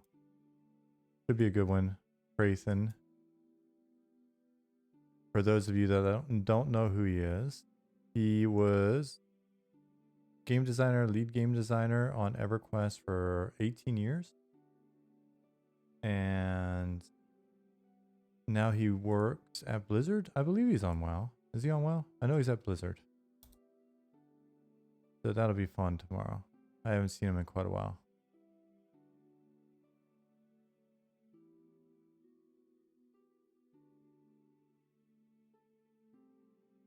We will be asking that people be pretty cool about Darkfall.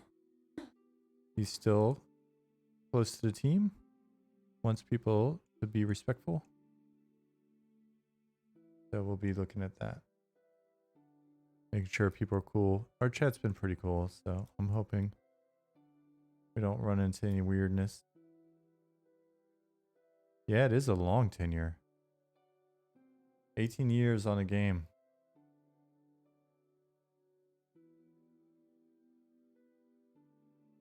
It's gonna take me forever to really get the hang of these controls, I think.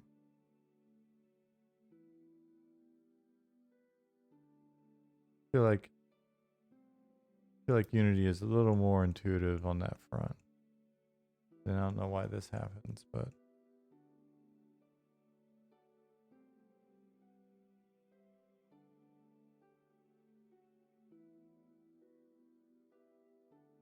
so this seam where we welded these two together is a bit goofy. Yeah. That said, I mean, I'm liking Blender so far. It's by no means been bad to me.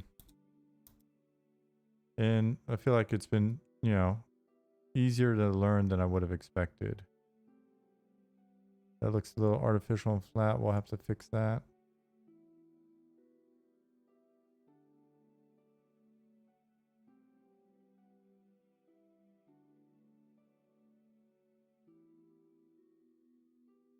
Not that that makes it look much less artificial. Custom created assets, Maze. Everything will be custom created. Only purchasing really is going to be, you know, paying for asset creation.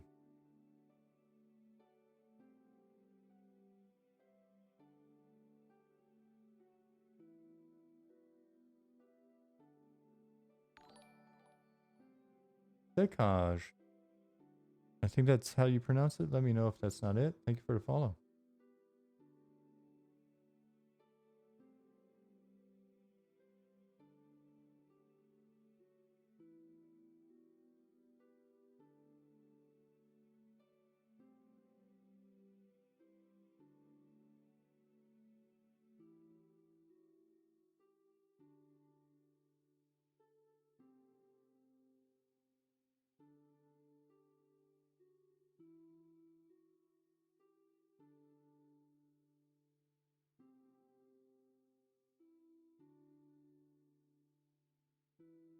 At some point I have to look at some dunes and figure out whether or not I'm just being super random or if these have the proper effect.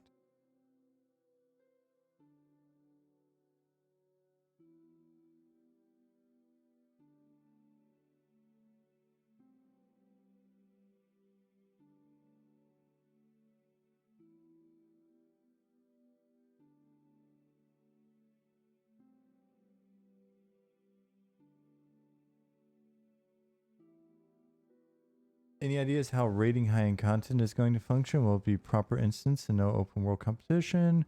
The discussion today is actually to really de-emphasize rating.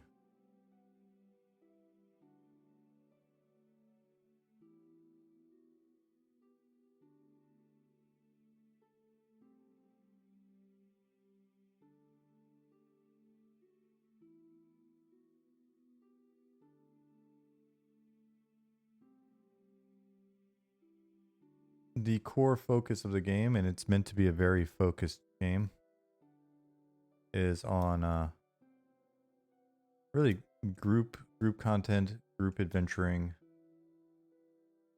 we'll find some opportunities to feel for people who are doing work solo, feel like they're contributing to the world and also able to accomplish some things, but it's really at its heart, it's a group focused game. So like those evenings that you spent in Guck or Seb or Velk or, you know, wherever.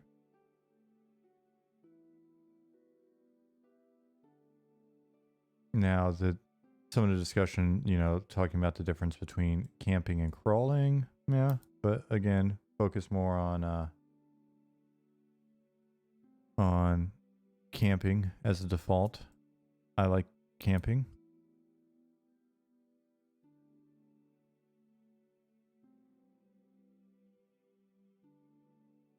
Is this the game? This is a placeholder asset that we're just messing around with to have a place to run around in until we get some actual I would say, what would be the right term? Some more sort of production quality zones. We just wanted, I honestly just wanted to screw around in Blender and get used to it. Ollie had encouraged me to get an understanding of our tools pipeline. And so yeah, here we are.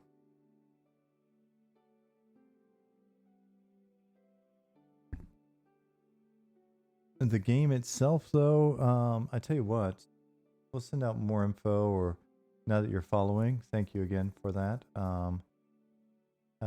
You'll hear us talking about it if you pop back some more. Essentially, we want to do a very classic style MMORPG. That's where I started in the industry, and that's kind of my passion has stayed. Blender looks fun. Can you build a world with it? Oh, we'll see. I mean, I'm assuming if this is a mesh that can be imported into Unity, then it's not going to be too much different than Maya or anything else, but we're going for something that's fairly low fidelity, low detail, etc.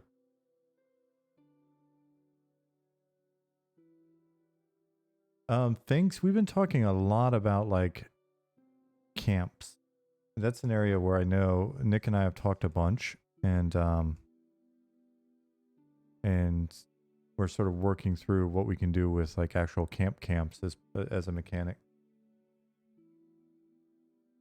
Will there be a competition aspect though, a way to distinguish yourself from another cog in a group? Well, there'll definitely be some there will definitely be some roles will have identities. So if that's the question, like your class will have a clear identity.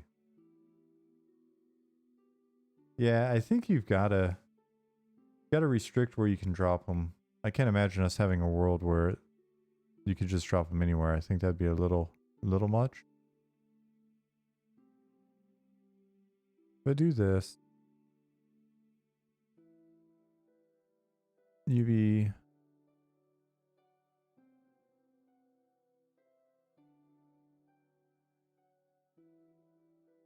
What does this look like?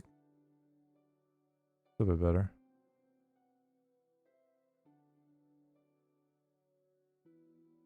Your quest was generated. Well, we know who the best players are in a server. Yeah. Oh yeah. Yeah. So we'll know who the best players are in a server. We'll know who's put in the most time. We'll know who's done the most exploration. We'll know who's factioned the most interesting factions. Made the most interesting relationships in the game. Found the strangest, most obscure shit that you can imagine. The best adventurers will definitely be known as the best adventurers.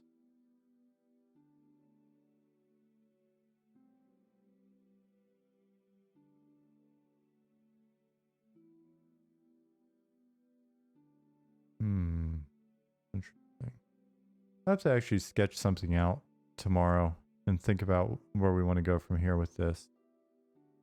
And then maybe look at the map again, like actually sit some time down. Nick, I'll start with a fresh map. And then we'll just sort of start from one little spot. So basically new, discard, yes. Raid bosses will still exist to some extent too. They just won't be as raiding focused as DQ became. Yep. Yeah. The goal will definitely be to reward you for your effort and make you feel distinct.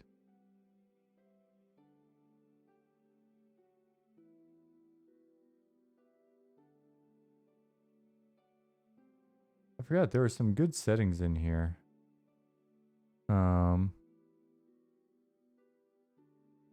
Landmass Wizard's kind of cool. Generate.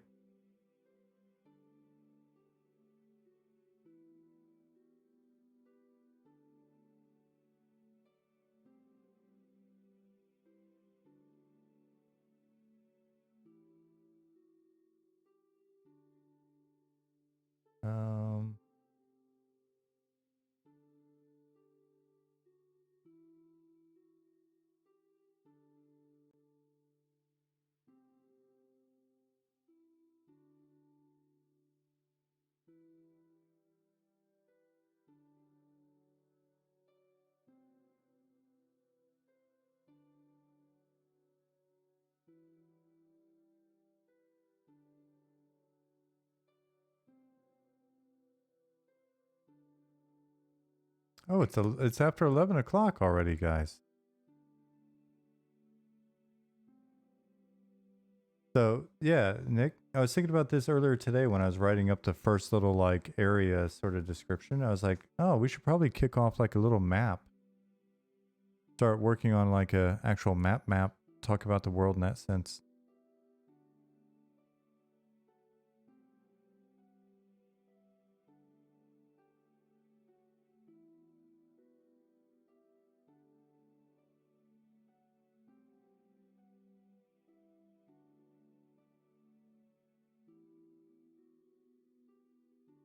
So yeah, we can figure out a way to do that. Ooh.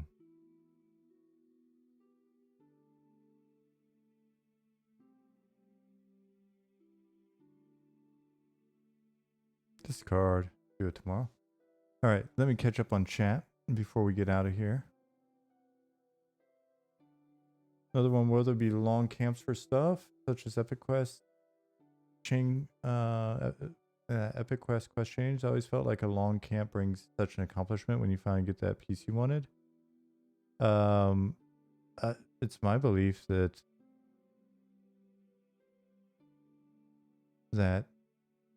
yeah, we want that sort of thing because I enjoy it. Like literally just did it as part of TLP, right? 25 or 30 hours of sitting in a zone is okay by me. Ali said, Maze, the intent is to make it that some quests you will only even discover on the third full moon of the year if you have done some completely obscure prereq. Exactly. I even mentioned that to the concept artist earlier today. I was like, I told her, because she was asking, she asked so many good questions in response to the email that I sent to sort of kick things off. So we have two concept artists working right now. The one that's looking at sort of like color and environments and stuff. She was like, oh man, what did she ask? She was like, because she's looking at some of the reference zones and stuff, and she was like, you know, what are the engine's limitations? Can I do more sort of like stuff with fog and interesting mist and things like that? And can I do taller mountains and, you know, like just all these really fun questions about what the limitations of the tech are. Like, I want to play around with different beautiful like skyboxes and stuff. Which is like, looking forward to seeing that. I went ahead and sent her early versions of the zone too, so that she could kind of factor that into her thinking or not. the option is open for her. So yeah. But I did mention the two, at least 2 moons, so that we have the nice sort of old school Ultima moon cycle thing going. All right, guys. It is it's like almost 11:20 my time. Ollie, it's even later your time. I think that makes for a good bedtime. Jasmine just came by and reminded me of the time I was having so much fun doing this that I totally forgot. So I think what we'll do is we'll hit save here, Control S. I'll be doing some more modeling and cleanup and stuff, so it may look a little different when you see it next time. Count you in for alpha, pre-alpha. Right on. Well, as long as you keep hanging out here, you will definitely be in the mix. Everybody's still here. Thank you very much. Tonight was very fun and interesting. I learned a lot. I may have to be told a lot of the same things over again next time we're in here. But yeah, this was super cool and relaxing and enjoyable. I was wondering if I was going to be able to do this kind of thing on stream, and I'm so happy that it looks like people are okay with it, because it's fun to actually get some stuff done that we can then use. Nice to meet you as well, Sakaj. I think that's correct, right? Sakaj? Shiny Eevee, thank you. Love dev streams more than gameplay? Well, cool. We're going to be doing more of them then. Thanks for all of the help, Holly. I know you're going to be helping me even more outside of here. So thank you a ton. All right, new folks, new followers, folks that have come back after a while. Super rad. And I think that's it for tonight. I will see you soon. We'll have the interview tomorrow, and then we'll see what the next stream is going to be composed of. Just making body part bingo cards for your son. Oh, that's so cute. See you guys. Don't forget tomorrow, Jonathan.